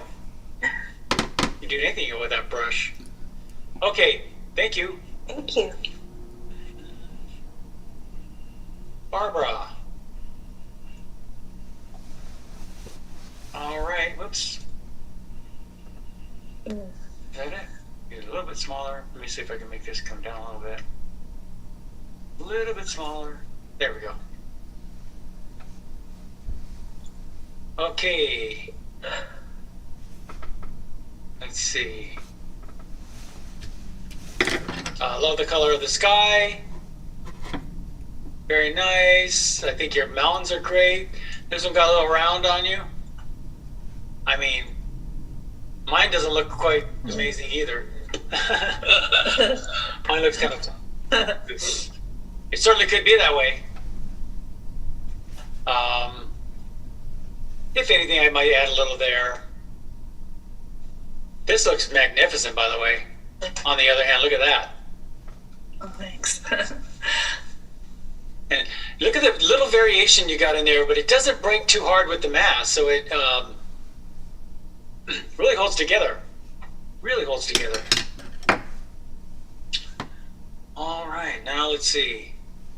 Trees, trees, trees, trees, trees. What I've done since is I gouached out some of those trees in the middle. Oh, you did? Yeah, and then I made them a little fainter, like a background. I made them smaller. What color? More varied. They're sort of a greenish, bluish green. Yeah, I would go a bluish green. Mm-hmm. Definitely. Not that green, but yeah, bluer in the background. Yeah. And that'll make them look greener and more in the, because you got, yeah. And then take a couple of your, of course, take some in the foreground right over your ones in the background. Oh, yes. Overlapping and yeah. And then one other thing, let's see.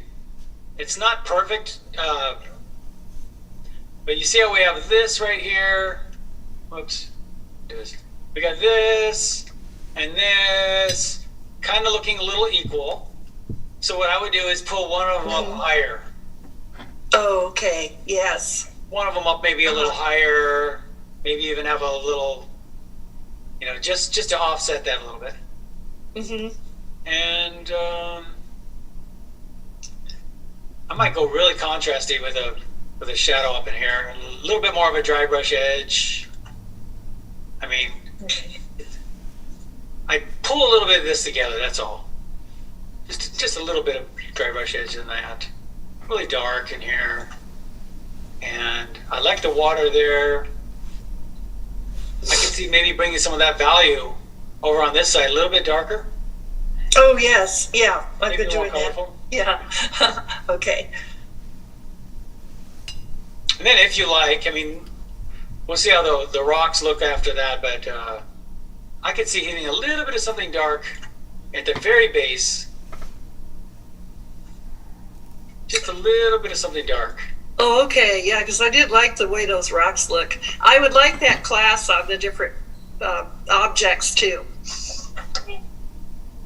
Right, pieces and parts. Pieces and parts, yes. Good Yeah, idea. water, rocks, Mhm. trees. Oh, maybe mist. I like the way. Mist. Yeah, last session, I think it was, we used some gouache to make mist over the mountains. Oh yeah, yeah. That's a Zorn trick. And Anders Zorn, this artist. Yeah. Right. Yeah. It's perfect. Yeah. And so any of those things. Now we can also play. We don't only have to do that in the pieces and parts. We can also just in a painting. I could select a specific painting for doing mist, or for doing trees, or for doing, rocks, And I do that anyway, but I mean, it really helps me when I know what you guys want to do. So, okay. Looks good. Thank you so much. Thank you. Mm-hmm. And Marie. Rob, this is Marie. Rob, Yeah. could you go to Yosemite 2? Okay, thank you. There's another one up here, huh? There it is. Yeah, I There we fixed a go. couple things. Yosemite 2. Thank you. Mm-hmm. Beautiful. Wow, I like how you cropped into the top there. Look at that. So it makes you wonder how high that top is. That could be way up there, Now, are you working on the same paper you usually work on? Or are you working on hot press? Well, I was working on with Kilimanjaro last week and the weeks before. This is just Canson. It's nothing special. Yeah, it looks like it's resisting absorption. But now that Kilimanjaro, how do you like that?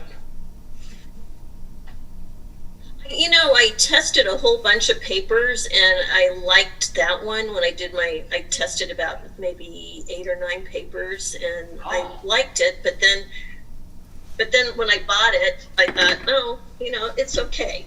I mean, I think I should get some arches. Yeah. Arches. I Fabriano. like that better. Yeah. There's also a couple American, Dan knows the American brands. What is that, Dan? Or there's an English one you get too, right? Yeah,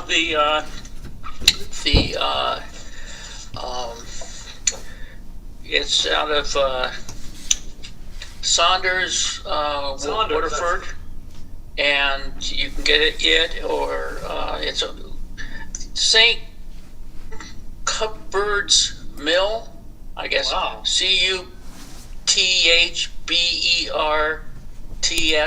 now makes the Sanford, and it makes its own another one that's whiter.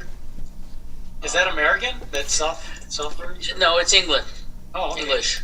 And you can get it at Jackson Art Supply in England, and they ship it to you, and it's really nothing different than going to Blick's. Yeah, I've looked at the Jackson's Art Supply. That's something everybody should look at. They're over in England, but they have where you can pay in dollars. Yes. Right? They have the U.S. page, right? Yes, you just click on U.S. versus the euro. It's either U.S. dollars or euro dollars. And does it get here as fast? It probably takes a little bit longer. It doesn't seem to get here any slower than Blick's. Wow. and their pricing is pretty comparable to Blix. I found Blix to be the best pricing lately. Yeah. They've got good prices. They've had some good deals lately. Wow. You guys might, if you didn't know, I don't know if the deals are still going on, but there was one that had 70% off paint. Certain paints. Yeah. Not any paint, but anyway, I was checking that out. All right, those are two really good brand names, Saunders and Southberg. So I don't have a lot of experience with those. Anyway, nice looking work here. Nice big masses. Let's see. Whoops. Yeah, this is a great. You see how you have the sky value and nice color in that sky, and then you have just this one big mass, and anything she wants to do in here would be just fine. As long as you hold within that value range, you've got something a little bit on the redder side, maybe a little bit yellower, bluer. So, great way to handle it. Nice big masses. And then with the trees, less information in the background in bluer. And then more information in the foreground and darker and more edge. Because you're going to see more edge in the foreground, less in the background. I really like that you included these ones way back here too. Those are really helpful in getting the distance. And then these dark ones in the foreground here, let's see. Yeah, these are great. Sometimes I might hit a little bit of something dark at the base. Mm-hmm. On the other hand, I do love these little floating things. Stylistically, I don't mind that. I just like everybody to know that, to ground these trees a little bit dark would keep them from feeling like they're floating. On the other hand, stylistically, I kind of like that. It shows off the puddle. Mm-hmm. Kind of the puddling, or the mark, shall I say. And so that's something I'm always playing with in my own head. Do I want to represent it, or do I love the puddle mark? I'm constantly playing with those. So,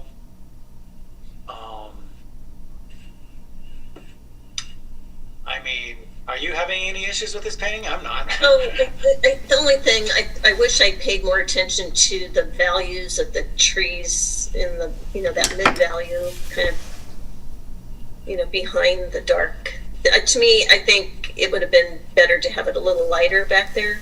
Yeah. Just to, you could do the Zorn trick. Yeah. Now Zorn did it on purpose. I don't think there was any accidents. I don't think he's trying to repair anything. Zorn did it. Zorn would put a mist over these mountains with white. Mm-hmm. And he'd put a mist over the background trees with white.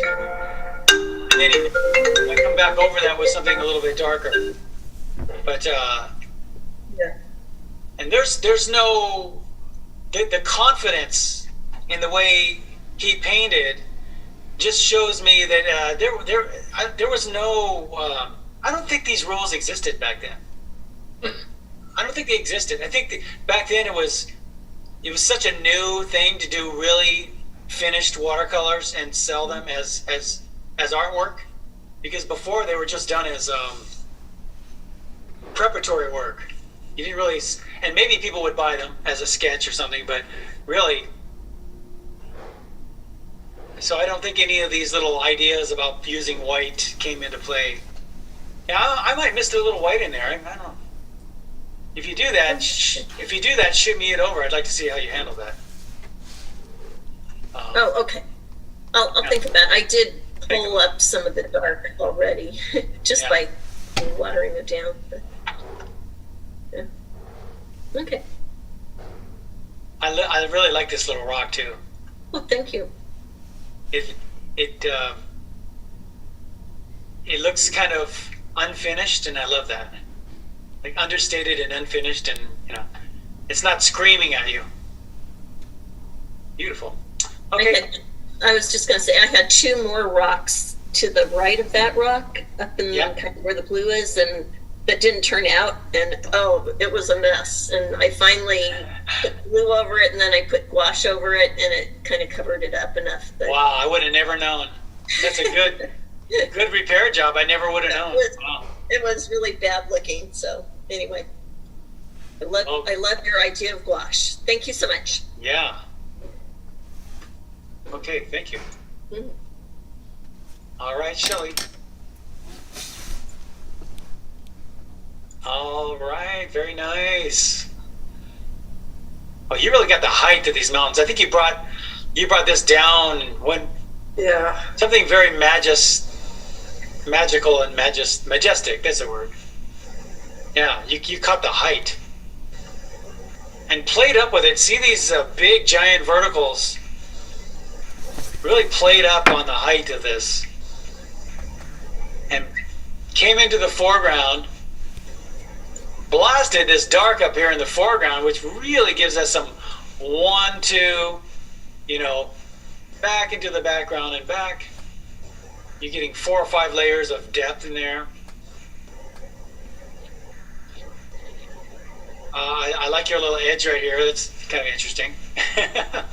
Well, I didn't quite leave it high enough. I wanted to not put in that foreground and instead make it part of the edge.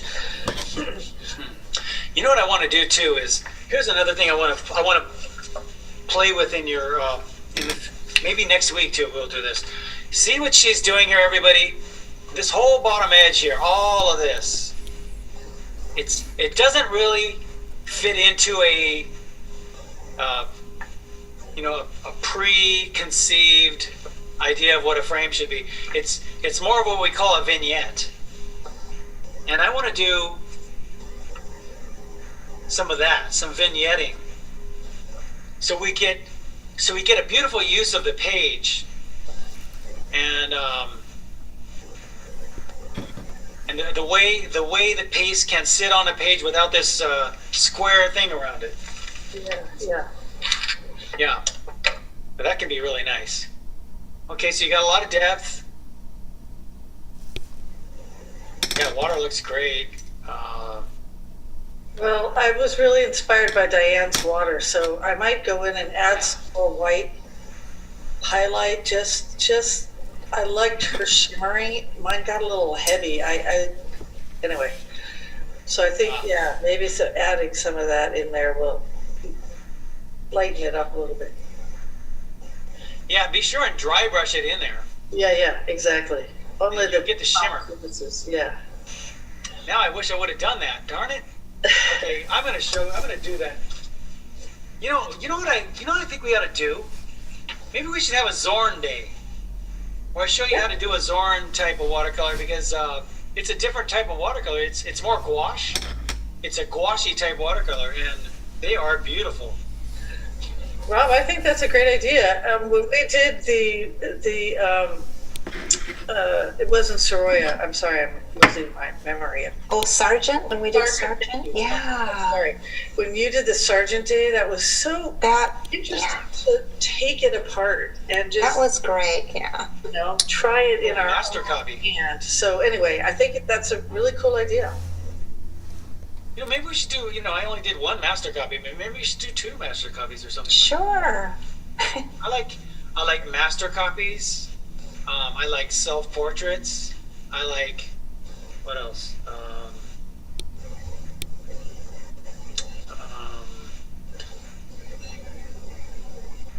And the pieces and parts. Those are things, other things I like to do. But anyway, this, I don't know what to say about this painting. It's really great. This way you handle the trees right here is just very, very masterful. Very masterful. I really like the skyline. The geometrical rhythm is really nice. I like the straight line, the angles, that kind of. Yep. Thank you so much. It's a beautiful set of mountains. In fact, I got I was thinking of you know, John Muir has some beautiful descriptions of his trips throughout. And one of the things he said was, the charms of these mountains are beyond all common reason. And it's just, yeah, that's what that feels like. And we're here. They're right by us, so we could be there in just hours. Just a couple hours. I know. You have to have a reservation, though. Yeah, I know. It's true. Anyway, I circled these areas because I love the way you hit a little sparks of saturation here too. Little pieces of saturation can be really wonderful as well. Okay. Thank you. Thank you very much. Mm-hmm. And we've got Shelly. Oh, that's what I did. I skipped over some people, huh? Sorry. That's what happens. I'll go forward and then I forget to come back. Let's go to Suzanne. Would you go to my second one, please? Oh, yeah. Although it doesn't matter, I kept kind of adding. Put There's this up a Suzanne. little bit higher. There you There go. we go. All right. You really got the mist. Yeah, a little too heavy, maybe. Well, it could be like that. They do that there. I mean, it's I've seen photographs just like this where there's a lot of cloud in there. So. And I used hot press paper for the first time, and that was different. So this is your first time doing hot press, huh? Yeah. Yeah. I'd say you're doing pretty good. You got a lot of separation. The sky. You've got the sky, and then you got the value of the mountains, and I think it was this little inclusion of this this lighter. You went heavier with the mist than anyone, and you're getting the payoff is that you're getting a nice silhouette of your trees up against the mountain, and then you didn't have to go too dark with that, so your foreground trees are really silhouetting up against these. So that's very successful.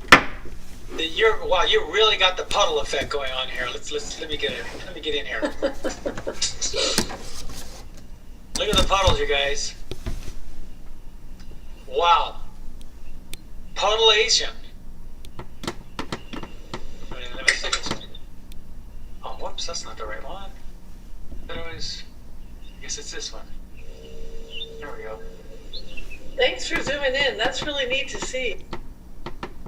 I like that. I should have done that on everybody's. I wanted to get in here and look at these puddles. See, that's what you get out of a hot press paper. Or the mineral paper will give you this too. The only thing with the mineral paper, maybe I'll give it a try. I'm just worried that we won't have enough time. Because it doesn't absorb, but I don't know. So And mineral paper is even slicker than the hot press? It's slicker than hot press, but probably not as slick as Yupo. So, if you've ever worked on Yupo, it's hard to get that to dry. Oh. I think that the key is maybe using not as much water. Anyway, nice puddling. And yeah, you're getting super watercolor effects. That's the reason why is because it doesn't absorb as much. So the negative thing about the paper is also the positive thing about the paper. It doesn't absorb as much. And because it doesn't absorb as much, you get a lot of these watercolor effects. It can be hard to handle though, and slow. So. All right, and now it looks like you came back over your water with some little harmonizing glazes. Like with this dark here? Come on, Yeah. Yeah, like that. Yeah. Yes. Those working for you. Yeah, those are definitely working for you. So for anyone that was wanting to do the harmonizing glazes, she's doing it right here, and that's what you get out of it. You're getting that. So you painted it all kind of light like this first? I tried to do dry brush, with this kind of paper. It just didn't work very well. So yeah, because it doesn't have enough of a tooth. Right. Yeah. No pun intended. Yeah. By the way, just so you know, everybody, she's a dentist. Thank you very much. Yeah. Now what you might want to also try, have you ever tried the heavy rag paper? No. Oh, you want to try that too, because now you'll go the other way and you have so much tooth. Okay. Heavy in the tooth. Yeah, so much tooth that you'll get some great dry brushing effects. So, you know, like I say, everything that's negative about paper or the medium or the brush or the paint, everything that's negative about it's also the positive thing. And you just need to learn how to adjust with it. Right. All right, any problems with this painting? I'm not seeing a lot of problems with this painting. No, I went back and kind of changed trees, but Yeah. anyway, it's fun. It is different. I want to try this picture again because there are parts that, you know, I'm a little frustrated with. But I thought the mountains were really fun, the way they kind of turned out that way. It just happens. Yeah. Yeah. Thank you very much. It was fun. All right. Well, thank you. Nice handling of these trees in the foreground too. I like how they don't have too much detail, but you let the puddle do the work. That's always the best way. Is when you let the watercolor effect do the work. Oh, really great colors in this one. You're quite colorful in this one. Hey, Alicia, right? Did I catch you? Are you muted, Alicia? Alicia? Let me see. Can you unmute yourself?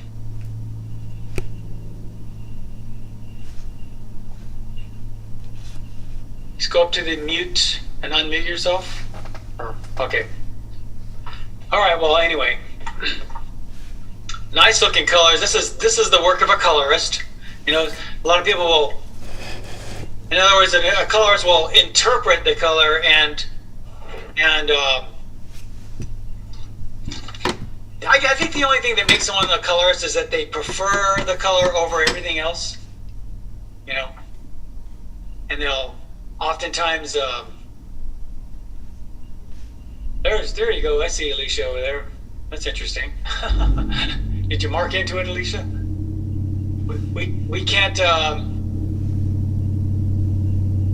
We can't hear you.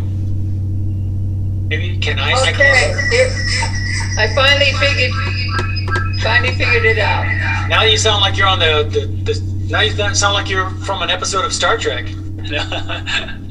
You probably have two speakers on at the same time. Just turn off one of the speakers. There you go. Well, my computer's about to run out of gas. It's okay. You're good. All right, nice looking color. Nice looking color. Let's see now. I can see more maybe on top of the brown a little bit more yellows and greens on top of this maybe. Up in here. Then oftentimes I'll get darker with the foreground. A little darker up in here just so it pops forward. And what else? Nice. I like all this drippy watercolor stuff. I can see a little dark at the base of these possibly. Just a little bit. And if you don't want to, don't. Because you might have been going for more of a subtle, not so much drama with a rock in there. So that's fine. Now with this dark right here, it almost feels like it should be a part of this stuff down here. Because of the value and the color of it. So then I would either bring it together with some more tree stuff in here, or lighten it up a little bit if you want it to be a part of this dark background mass. They can do that, you know. It's just because the values got a little dark. Same with this one over here. So then I'd either tie it into this a little bit like that, or I'd lighten it up and add a little blue to it. and make it part of this mass. Okay. They're small things, but you know. And then try, if we could keep the land a little more flat. Just a little more flat. See these, I'm just taking some horizontals over it. And that's it. Just a couple of horizontals. But you've got some nice color. I like these green, blue, yellow, orange, red variations. It just looks like, you know, you like to really interpret that color. Is color your baby? Yes. Now, I will tell you the thing. Here's the thing. I'm a colorist too. I'm a colorist first. I'm a colorist who learned value. But I would say I've always been a colorist and never really had to work at it very much. What I would work on is value for you. See how, like, for instance, see how dark that is? Yes. So value-wise, it competes with some of the things in the foreground. Stylistically, a lot of artists don't have a problem with that, but I'm just saying it's always the weakness, I would say almost always the weakness of a colorist. Value is always the weakness of the colorist. Color is always the weakness of the value person. Because I've never heard anyone being called a valuist. But yeah. So people that are strong on value usually have a weaker area on color. And I don't know why that is. It just is. So think about value and forget about color. Because you're going to do good color. You know, a good colorist will put down a bad color and go, ugh, and they'll get rid of it, you know? But like a person who's really good at value they'll do all their values correct, and when they put in a bad value, they'll go, ugh, you know?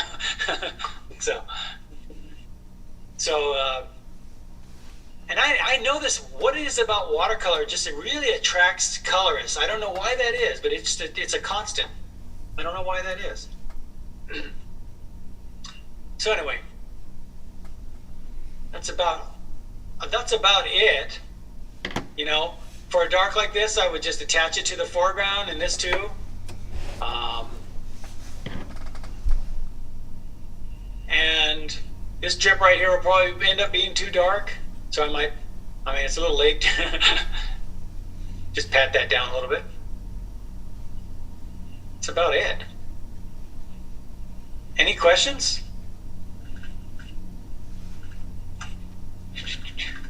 Or did we run out of, did the computer short out on you? I can see a couple little dark things around the edges. See how I did that? That's called staging. Maybe not dark, but about that value on the outside. Okay, thank you. It'll be on the recording. And we have, let's go. Hey. Hello. Hello. Hi. All right, what do you think? I do not really like it. The reason is maybe you always see through my paintings, so you know that I was trying to do the Japanese artist called Hiroshi Senju.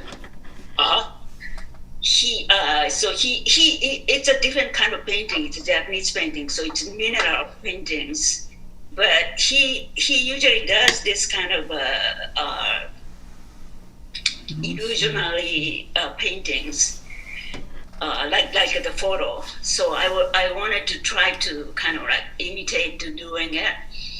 Yeah. But didn't really go well. So I did. I just trying to do my way. Yeah. So you see that, I think you see the reservation or hesitation of doing my style or things like that. You need to put patterns all over it. No, I just say that because Mitsuko has an affinity toward pattern. Now it's interesting too because the way you're coming up with a lot of your line work here, and you, even within the mask, you do have a kind of a pattern to the way you do things. But, like in here too, I see that. There's your way. Look at that. That looks so Sumi. Well, some of the part I enlarged it.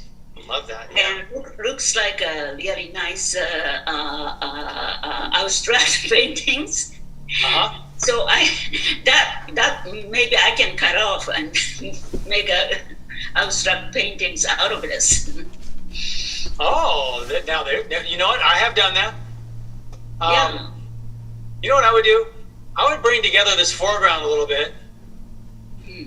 Bring down? Bring it together with something a little bit darker. Oh yes. Some of these trees, we had in the foreground, just so you get the one. Mm-hmm. You get a little bit more distance. Mm-hmm. And that way, it just gives us a little bit more of a feeling that we have. These are in front of that. And I wouldn't use black like I'm doing, but I mean, it's maybe. Of course, you use black very well, so, but maybe a different color. But you got this value in front of this value in front of this value. So even though you have this much, because you have a lot of variation back here within that, and so look what happens once I throw something dark in front of it.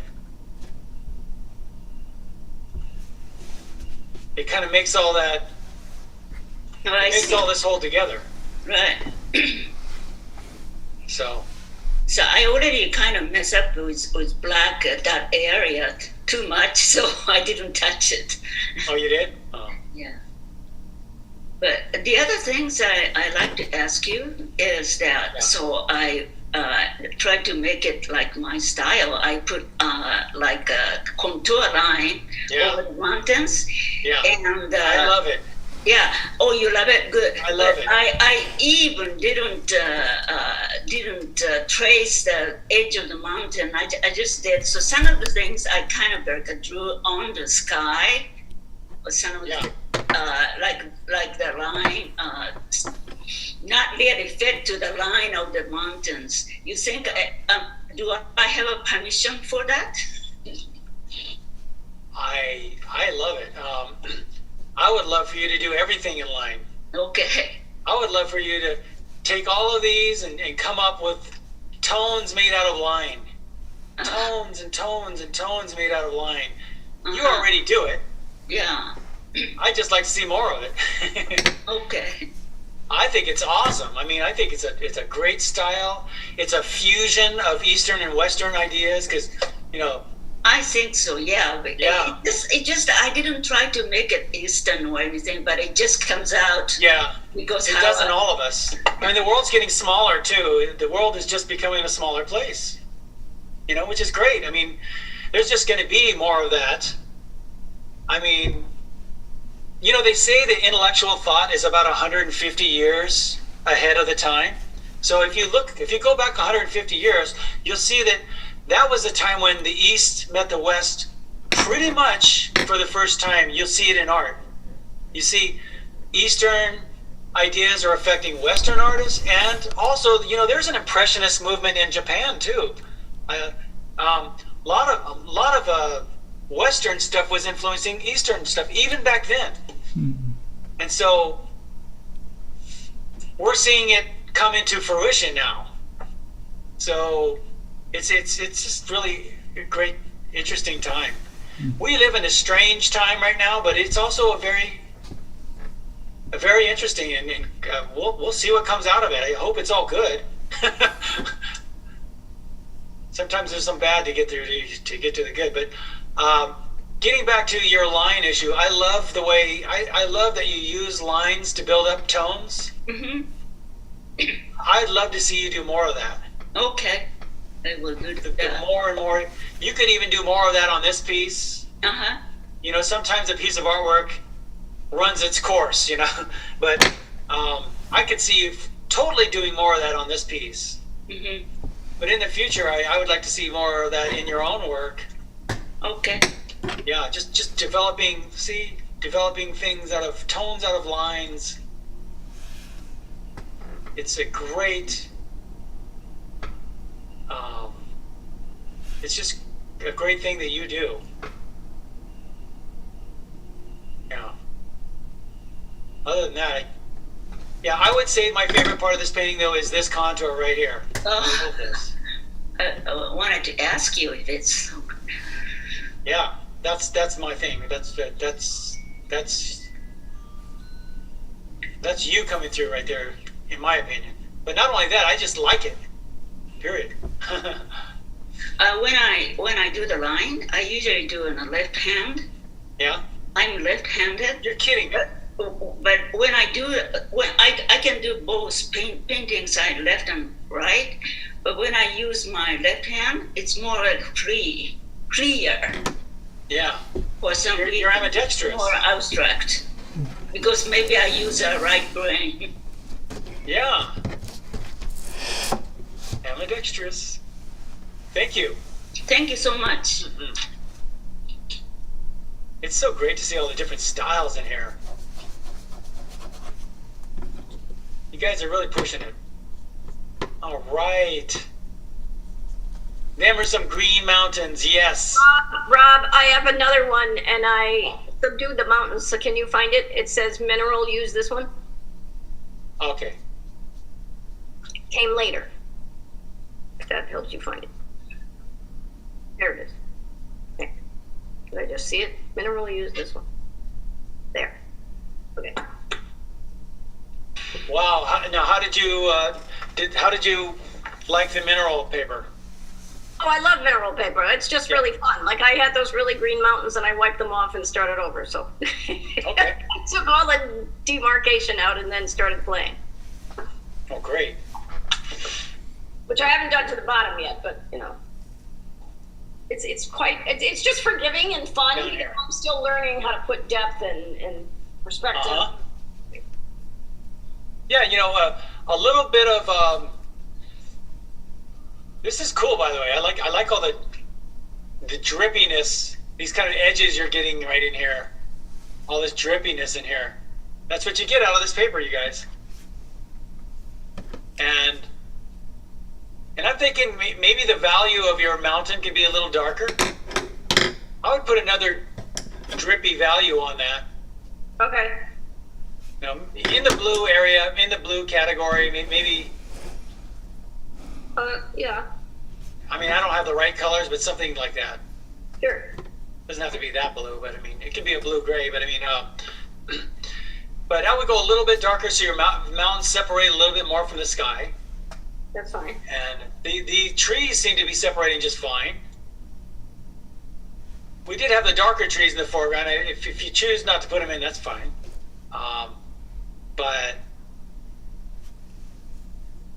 you know. And I have to go back on the water once it wasn't really dry enough to, you know, play with it and put stuff on top, so. Yeah. Yeah. Yeah, some of those, and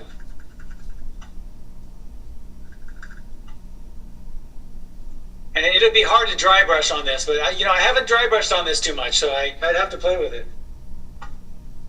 If the brush is real dry, it seems to work.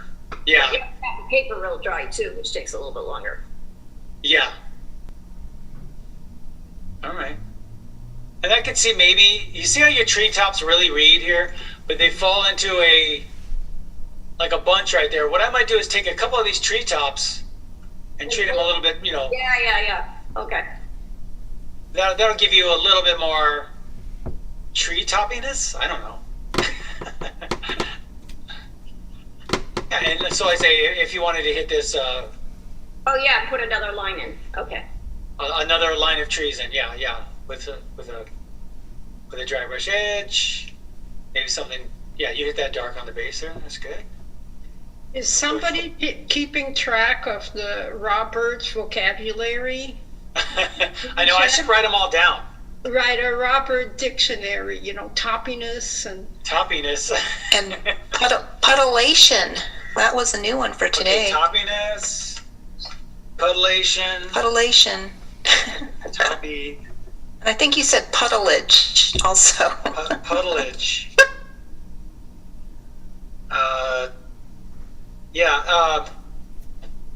Dripization. Dripization. I don't know.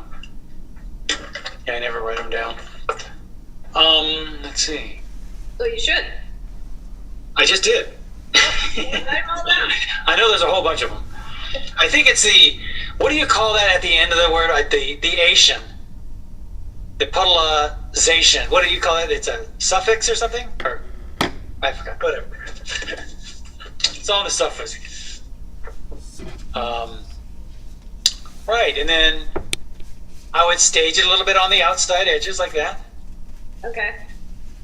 As you're coming into the water, and the composition looks better just from the lines you're making. So this. Yeah, well, I like that you actually brought it. I brought my center. I went over here. You went over here. I like it over on the right side.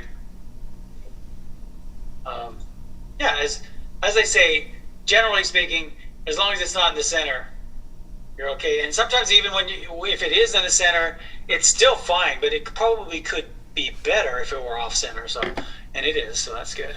Sure. Great. I think we're looking good. Yeah. All right. Thanks. Learned a lot. Thank you, Joe. And thank you for the paper. I really appreciate that. Oh, you're totally welcome, because I'm sure you can do more with it than I. Thanks. Yeah, she sent me this paper, you guys. So I think we should have a mineral paper day or something, but I wouldn't want to do that until people get mineral paper, or we get people telling me they want to do it. Okay, I think we're on Caroline. Let's see.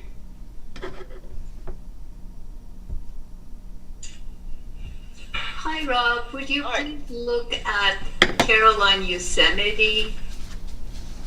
Which one? This one has no subject. The one that has the subject, Caroline Yosemite. I sent it later. There you go. That's the one. Okay, there we are.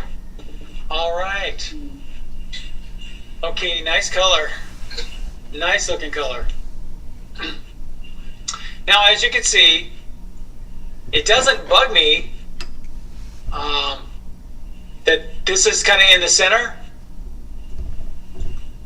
I mean, we moved it over here, or some people moved it over here, but I think in the center, it doesn't bug me because I don't know why.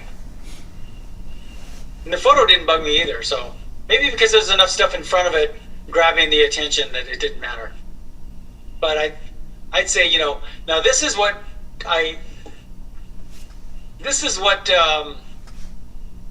think most people expect to see out of a watercolor, because look how light it is. Light and faded. When people think of watercolor, this right here, all of this is what people think about. I would say, most people. A lot of us are hitting heavy darks, and I think most people don't see that in watercolor enough, just because, they don't have a background in it. But you're getting this, you got to look at Turner. You've got the Turner look right here. William, I don't know his middle name, William J. Turner or F. Turner or whatever it is, but that looks so Turner-esque right there. The glazing, he's the master of glazing.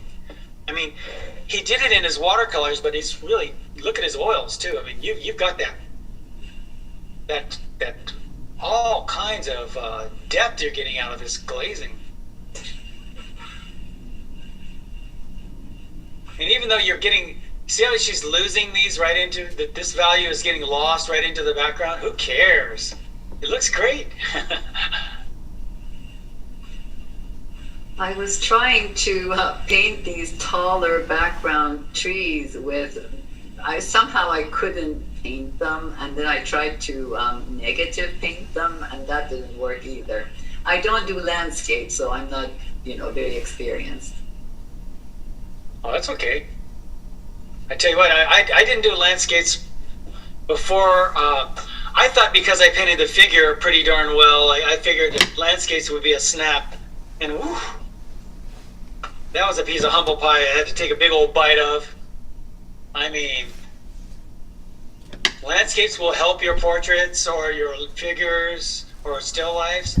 Landscapes will, you know why? Because you have to deal with deep space in landscape, and you don't have to deal with that so much in other things. So it really teaches you atmospheric perspective.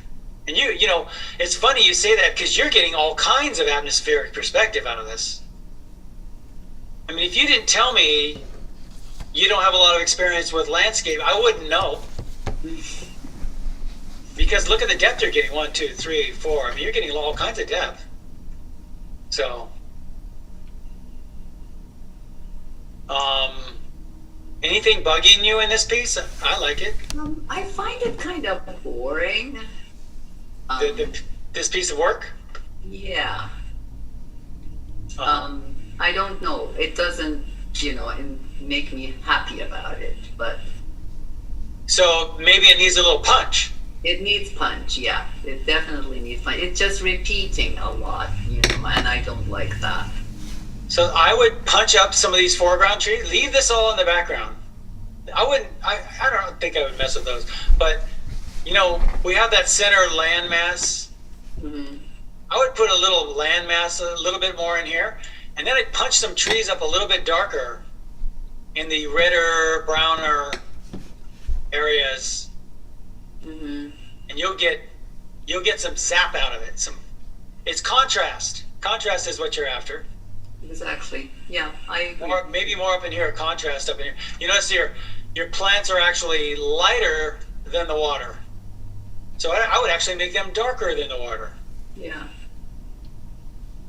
And the other thing is I never know when I'm done with a painting.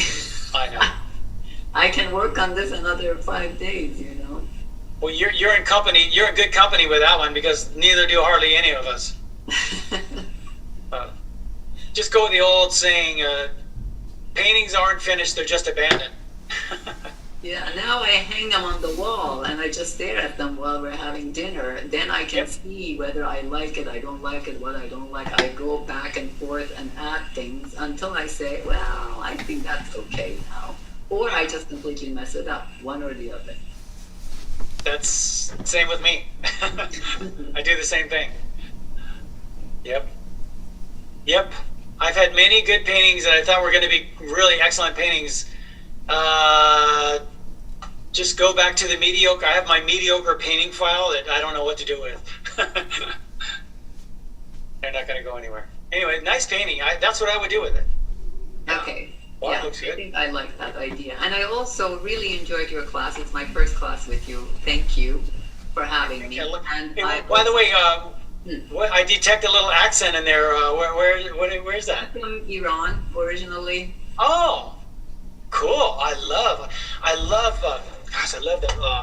the patterns. The patterns. Oh my gosh, patterns everywhere, and they're so beautiful. Well, in the Persian carpets, that's for sure. There are lots of patterns. Carpets, and the architecture too. The tile work. What about the tile work? Yeah. Oh my God. It's amazing. Yeah. And the food, it's just amazing. The culture and the literature and the poetry, you name it, it's amazing. I love it. But I think I very much in watercolor. I think of watercolor as being very much like a mosaic. You're piecing colors next to other colors. So lots of miniature painting. Yeah. Oh, really? I didn't know that. A lot of history in miniature paintings, huh? Right. I didn't know that. But I kind of heard you say something about doing a self-portrait, maybe as part of the class. I would really enjoy that if you do. Is that right? Huh? Yeah. Wow. We can do whatever we want with this class. No one said it ever had to be landscape, I mean, I know it's called plein air, but we can do whatever we want with the class. And you can do whatever you want with the class too. I'm just a teacher, and I can, as long as it's artwork, anything to do with watercolor and artwork, I probably have done. So, but definitely I've done a lot of self-portraits in watercolor, and so if you want to show me a self-portrait you're doing, I would love to see it. I would send you some pictures. I have done a couple. And I'm not happy with them yet, but I'm working on it. Wait a second. An artist that's not happy with their work? Yeah, I know. Yeah. We all suffer from that disease. It's a curse, I think. I know. Okay, Caroline, thank you. But thank you very much. And also I want to thank everybody else. It was really inspiring to see everybody's impression of a very plain picture. So thank you. I love this class. We got so many styles, so many ways of thinking, so many cultures going on in here. It just enriches everything. Exactly. Makes it better. Thank you. All right, Marilyn. Hey, Marilyn, or as we like to call her, Lynn. Are you there, Lynn? Yeah. Look at that. Look at the way you're containing these masses. Wow. Well, I'm really not happy with I got lost on the tree line on the right, and I'm just really not happy with them. They don't look right. Which one? The tree line on the right, in the midline in particular. Here? The next line up of trees. It looks like a straight line. No, up to the middle layer of trees. Oh, this one. In the middle? No, if you go, there's the mountains, and then there's the first layer of trees. And I see. You're this one. Yeah, on the other side in particular. On this side. Look at it. It looks like just a straight line. I just didn't like it. You want it more like this? Yeah. Okay, well, here's what you do. You do it like this. Sorry. I couldn't help it. You know, it was just sitting out there. I had to do it. I'm sorry. No, I would work with this contour. You know, that's what I would do. I'd just work with the contour. Okay. It's a contour thing.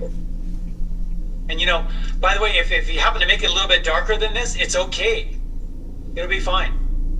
I would come over this with a little bit darker value here. I would come over this with a little darker value,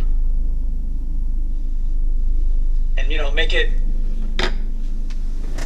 more,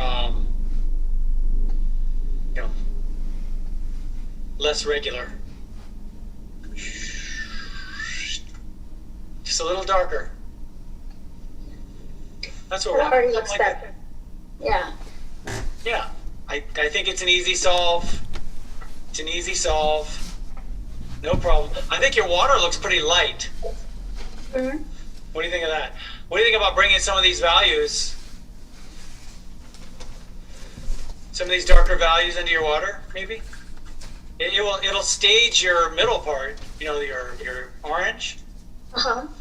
If you kind of come in a little bit with the sides here, maybe, and then maybe take in some of this dark stuff here, a little bit darker.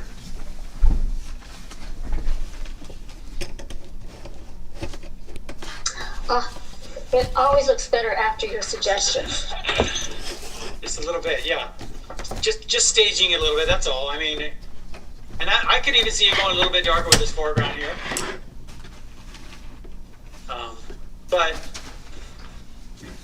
those are small moves. You don't have any big problems in this painting. It's a nice painting. It's even a nice painting without any of these ideas. But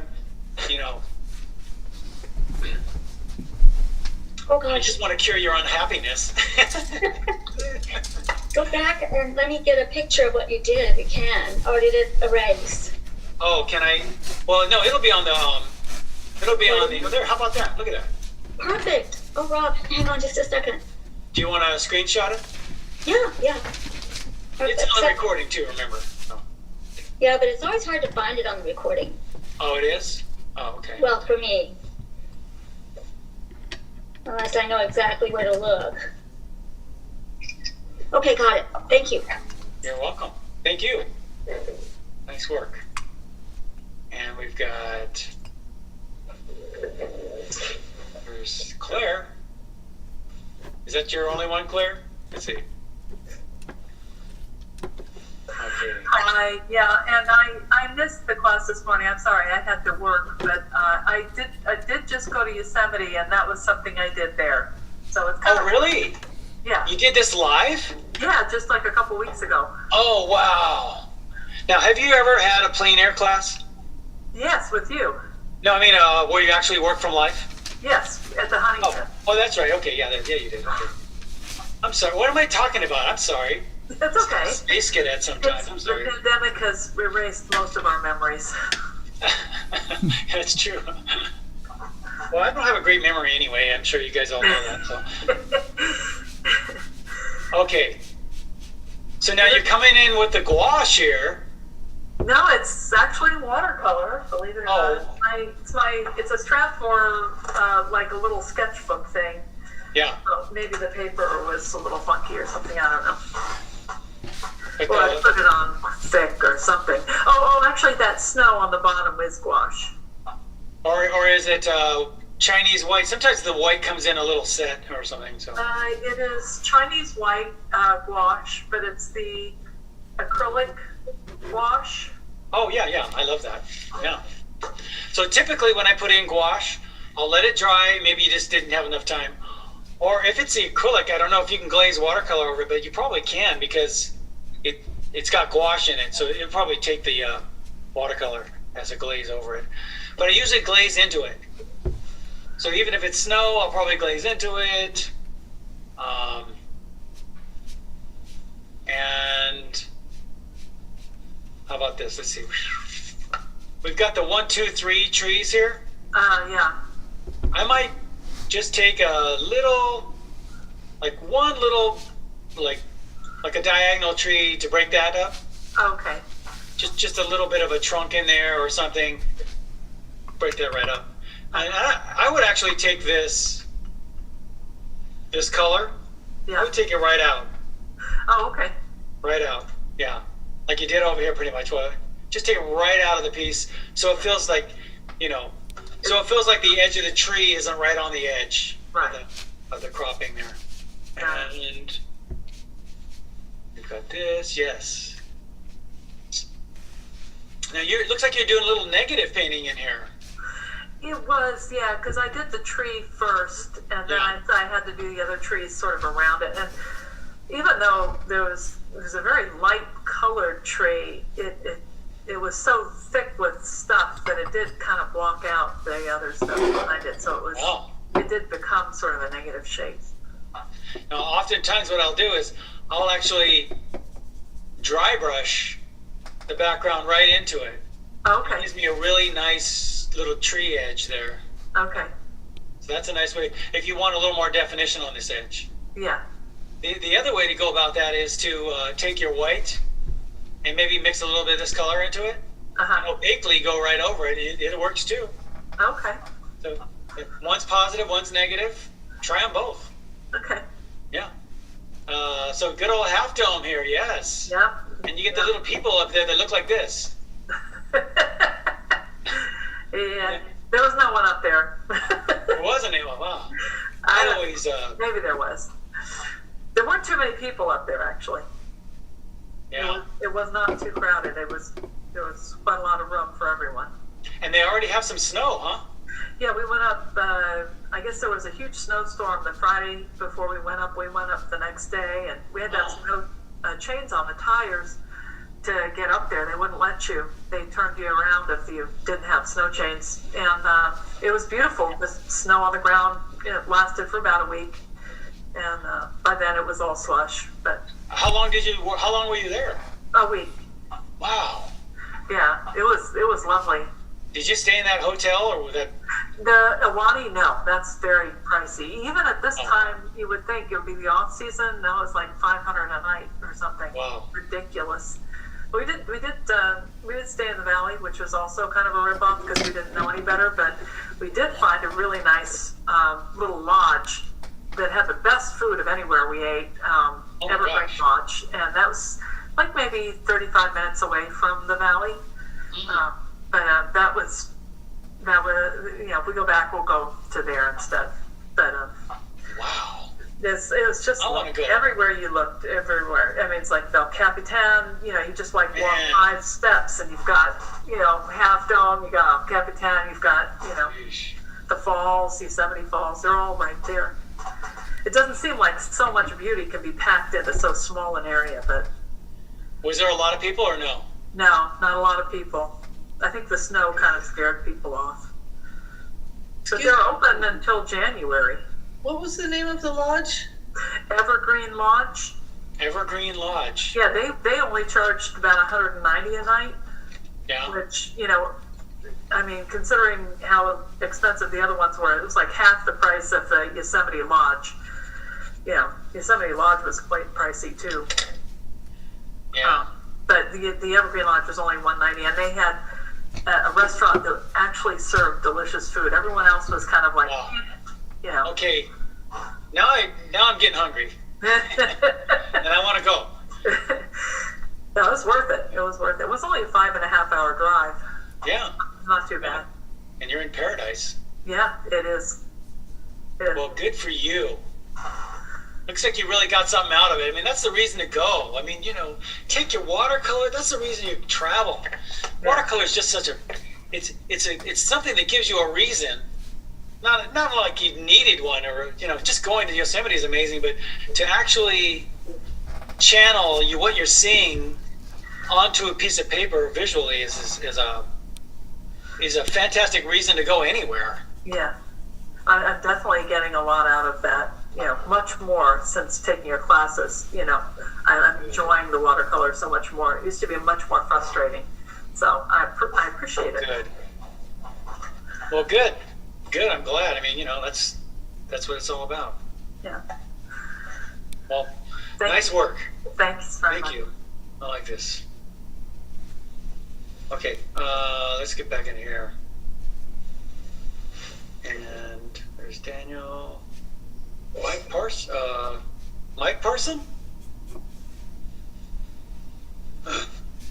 Who Parson? Because that looks like Hector to me. Are you muted, Hector?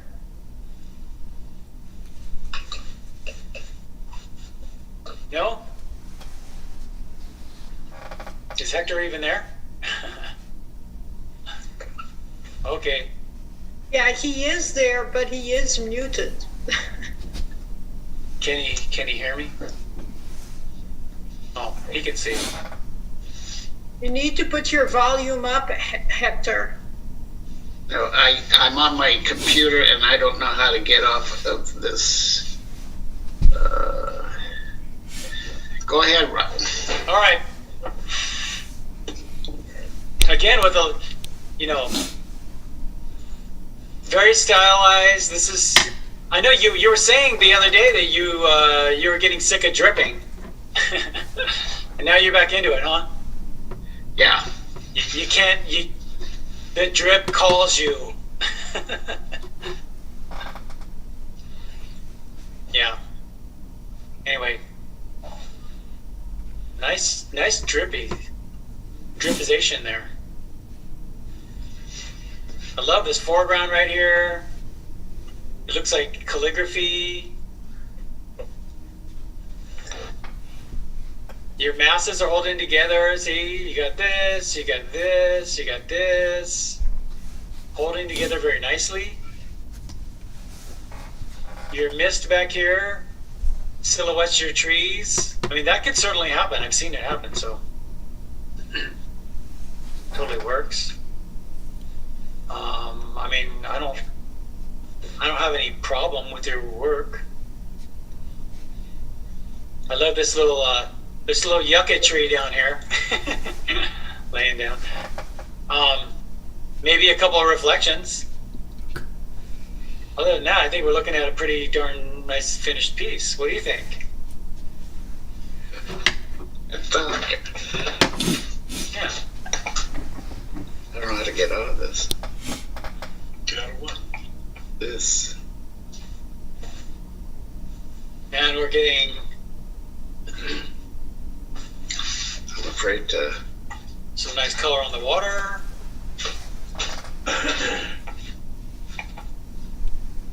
And this is what Hector does. This is Hector's style. Adding some lines in there. You know, they almost look like fallen trees in a way. Not that it had to or anything, but it does kind of make me feel like something like that. And yeah, you kind of got these reflections going down there. That looks nice. Other than that, are you having any issues with this painting? No. Are you having any issues with your computer? Yeah, that's what I'm back. This is hot press paper. That's why. Ah, okay. Different. Yeah. What do you think about a little bit darker for these trees up here? To pop forward. Back there. Yeah. I was just thinking to pop them forward a little bit. I don't know. You can always put a big one in there too. Yeah. No, I agree. Just a little bit darker, possibly. That's about all I can think of. Yeah. Hot press paper is totally different. Yeah. Because most hot press paper will give you, anything new is going to throw you. You just got to. Yeah. It takes a long time to dry too. Yeah. For next layers, you need a dryer, hair dryer. Yeah. Do you want me to tell you a little secret? Yes. Okay, you guys. This is a hardcore professional secret. I should show you my fan that I have. I have a heater fan. Okay? If you set that beside your work as you're working, it won't blow it like a hairdryer does. And you know how you get those little wiggly, you get those little wormy little things that when you hit it with a hairdryer, the puddles will turn into little worms, little wormy puddles, and they go all over your piece.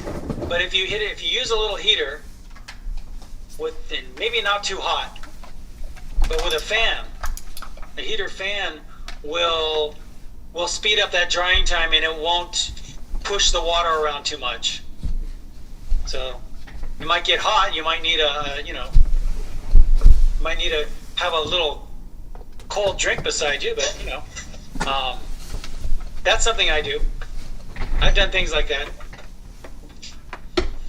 Maybe I'll start doing that. Maybe I'll do that with the mineral paper. I got it right out back. I should make use of that thing. Also, I've done all kinds of things. I've even, to slow down the drying time, I've even worked in a steam, like in my bathroom, I'll turn on have you ever heard of anybody doing this? I'll turn on the hot water till I get a lot of steam in there, and I work in a steamy room. So, I've done that. Anyway, just so. Oh well. You got another one ordered? Yeah, I know where it's at. Okay. Yeah. All right then. Thank you very much. Thank you. Mm-hmm. As always. And there's Mike, and there's Toby. Toby too. And wait. There's okay. Hi, Rob. Hi. Hey. Hey, very, very effortless. Look at all the white of the paper. I love it. I love it. I wish I would have done more myself.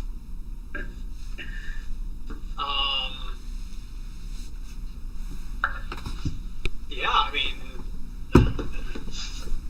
beautiful. Love this painting. Thank you. It's doing all kinds of great things. You get your sort of almost Chinese looking mannered strokes over here, and now, what do you think about darker masses up in here? That will kill a lot of your fresh quality of your paint. So it's, on the other hand, you'll get a more depth. Oh, darkening it up, is that what you're saying? Yeah, if you hit like this tree line in the foreground a little darker. Yeah. Some of this stuff. That sounds good. And it's a trade-off, I mean, some people don't like to do that because they would rather keep that quality. So I'll mention it, and it's up to you whether you want to put it in. But that's something I might consider. Besides that, I mean, I don't know what else to consider. It's looking pretty darn good. You need a little siesta first. Maybe staging your water a little bit. Uh-huh.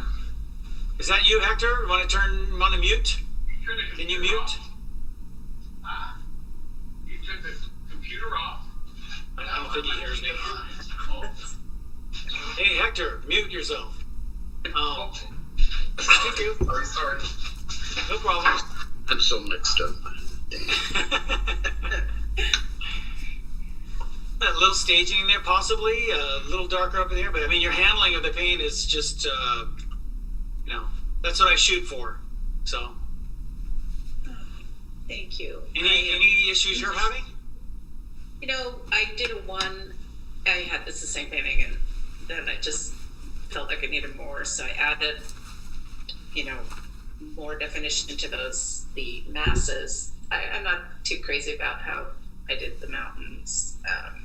I don't know what happened there. They bled up, and I also one thing I did on this was I tilted the board, so try a new adding a new technique or whatever, see what helped.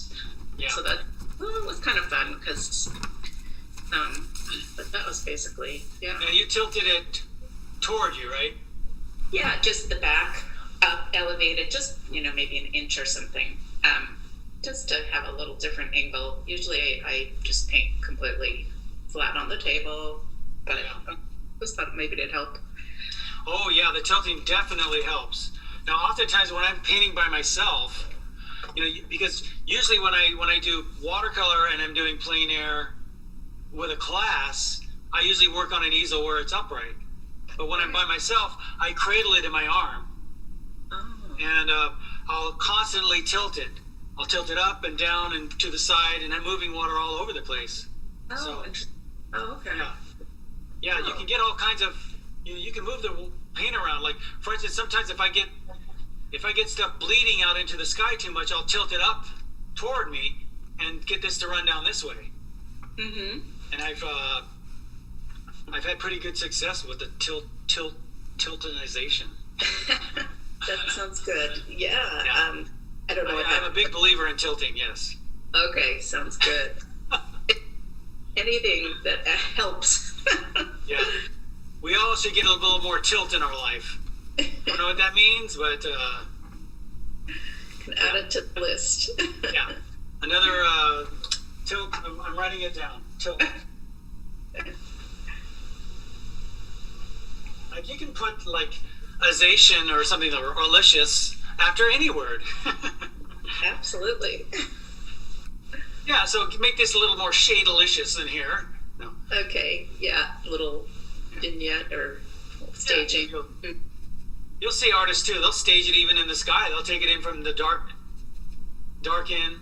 I mean, again, look at those. It's the Hudson River School. These artists from the Hudson River School. So Church and Beardstadt, some of these artists, they did really stage a painting. I mean, maybe a little too much, but whatever. Okay. All right. Thank you. Thank you so much. You're welcome. And there's Ethel. There's Joe. Okay. Susan. Which one, Susan? Oh, wait, no, that's not, that's another one. That's from another class. Oh, yeah. Sorry. Okay, did I get everybody? I think I got everybody, right? Think so. Yeah. It's a lot of people. Thank you, Easy Rob. for me to miss one. Thank you, Rob. Okay, everybody, thank you. Thank you. Great. Did go on Thank for you a so while. much, Bob. Thank you. All right. Thank you. Thank you, Rob. Thank you all so much. That was a great class. Hey, thank you, Rob. See ya. All right. Thank you. Bye. See you next Bye-bye, time. everybody. Bye. Bye. Bye. Bye. Diana. I need to go. Bye-bye, everybody. Okay, we have some viewers on YouTube still. Just let you know that we are going to paint this kind of style called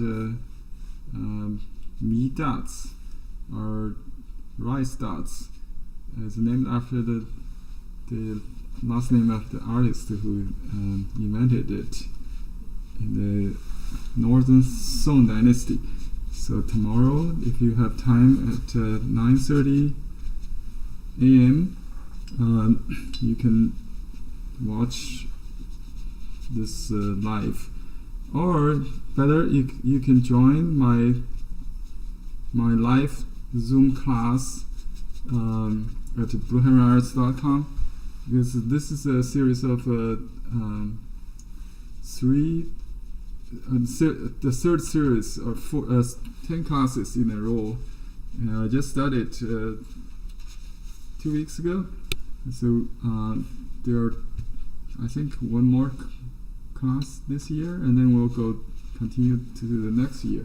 So you can jump in at this time, and because all the classes are recorded, so you get the recording for the class you missed. Also, you can join the online class, the year-round online class at ChineseBrushPainting.ning.com. I have a link, I think, under this description. I will add it later, if not. And you can watch all the recordings I made, and all the materials and critiques. So for much less cost. It's only like $120 for a year. Sign up for the year, so you will have a New Year's resolution, or give somebody a Christmas gift, so they will join for the rest for the entire year, which includes the coming new lessons, recording of the new lessons. So just take advantage of the pandemic, maybe, because usually I don't do this like a live class, because not many people have time to join, right? Now we have nothing to do but just study. So I hope you enjoyed this sitting lesson with my watercolor teacher, Robert Sherrill, and thank Sherrill for the generosity of sharing this, allowing me to sharing this with my student on YouTube. Okay. Also, if you're interested in these brushes, you can order at Blue Heron Arts, and I'll give you a coupon right now. If you have a pen, just write it down. It's a YouTuber. Let me just write it on my pen here.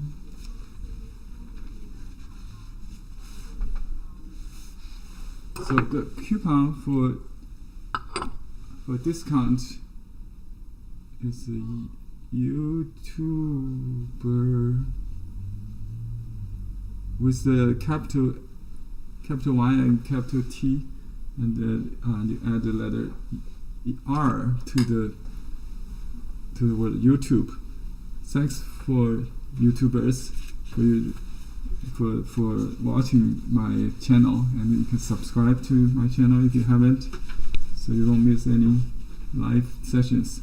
So I have a call I have to take now. I have to end this for now. See you tomorrow. Bye bye, everybody. Okay, I'm sorry to hear that. Okay, so you have had the password before, and